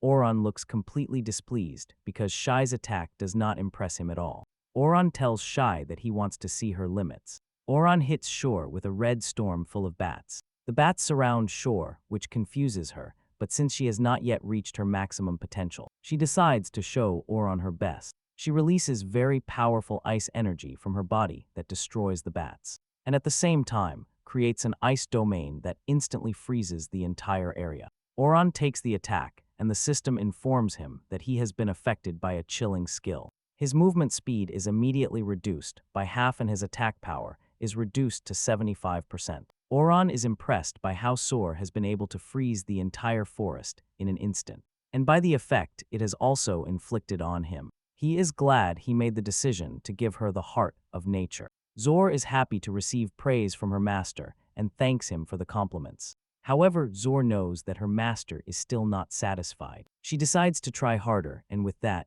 jumps towards Oran while asking him to forgive her for what she is about to do to him. She jumps onto Oran and wraps her thighs around his neck. Surprising Oran, she drags him to the ground and then activates a powerful spell, the Ice Prison. A gigantic ice wall rises around them, and you can even feel the extreme cold of the ice prison. She then asks Oran if she did well to impress him. Oran is trapped in the ice prison, but thanks to the rage collar, he becomes immune to the effect. The chilling effect on him is also nullified. And Oran tells Jiaowei that he tried, however. Oran takes the situation to an even stranger level, telling Jiaowei that what he liked most about everything that just happened was the position she put him in. Shur is surprised to see that Oran can still move, even after she applied the scissor lock and the ice crystal prison. Oran decides to add more aura to his name by breaking the ice, and lets Sewer know that he doesn't deserve to be called her master if something like that can stop him. Shur is stunned as she praises her master. She tells him he is the best. Shur apologizes for thinking she could trap her master and for being too confident in the process. Realizing that she used her best attack and it was useless, she admits defeat. Swore then reminds her master that he promised her a reward. She wants him to keep his promise. At that moment, Oran receives a system notification informing him that Shur missed him so much that she really loves him at that moment, and that if he doesn't pay attention to her, Shai's affection will decrease, and if a follower's affection drops below 100%, the exclusive equipment awarded to her will be deactivated, and the Blood Demon Essence enhancement will also disappear. Oran is surprised to see this and realizes that the affection system requires effort. Even after maximizing his followers' affection, Oran cannot afford to lose everything he has worked hard for and immediately jumps to the edge, letting her know that her pose is amazing. Shur suggests they move on. Wahoran agrees. He kisses her and in an instant, strips her right there on the snow-covered ground, as they enjoy their passionate fun together. Sewer imagines it as if she were excitedly playing with a bamboo tree. She twists and turns around the bamboo like a pole dancer, because she is very excited about the way Oran has treated her. After finishing, she admits that she enjoyed every moment. Then she asks Oran what he thought of her performance. Oran assures her that she did very well. At that moment, Sura reveals that she has one more request. She wants Oran to join the Red City group. When Oran hears this, he immediately realizes that Sora's mother incited her to do it. Orin knows that her mother is trying to use the relationship between them to drag him into the Red City group. Shur is not surprised that Oran realized so easily and apologizes, telling her master that her mother insisted, so she had to do it. Rin then tells her that she has nothing to worry about, because lately many groups have been trying to win his trust. However, now that he has official status, he doesn't need to join any guild or group, and Oran drops the bomb, revealing his plan to create his own awakened group. Grupo de despertados.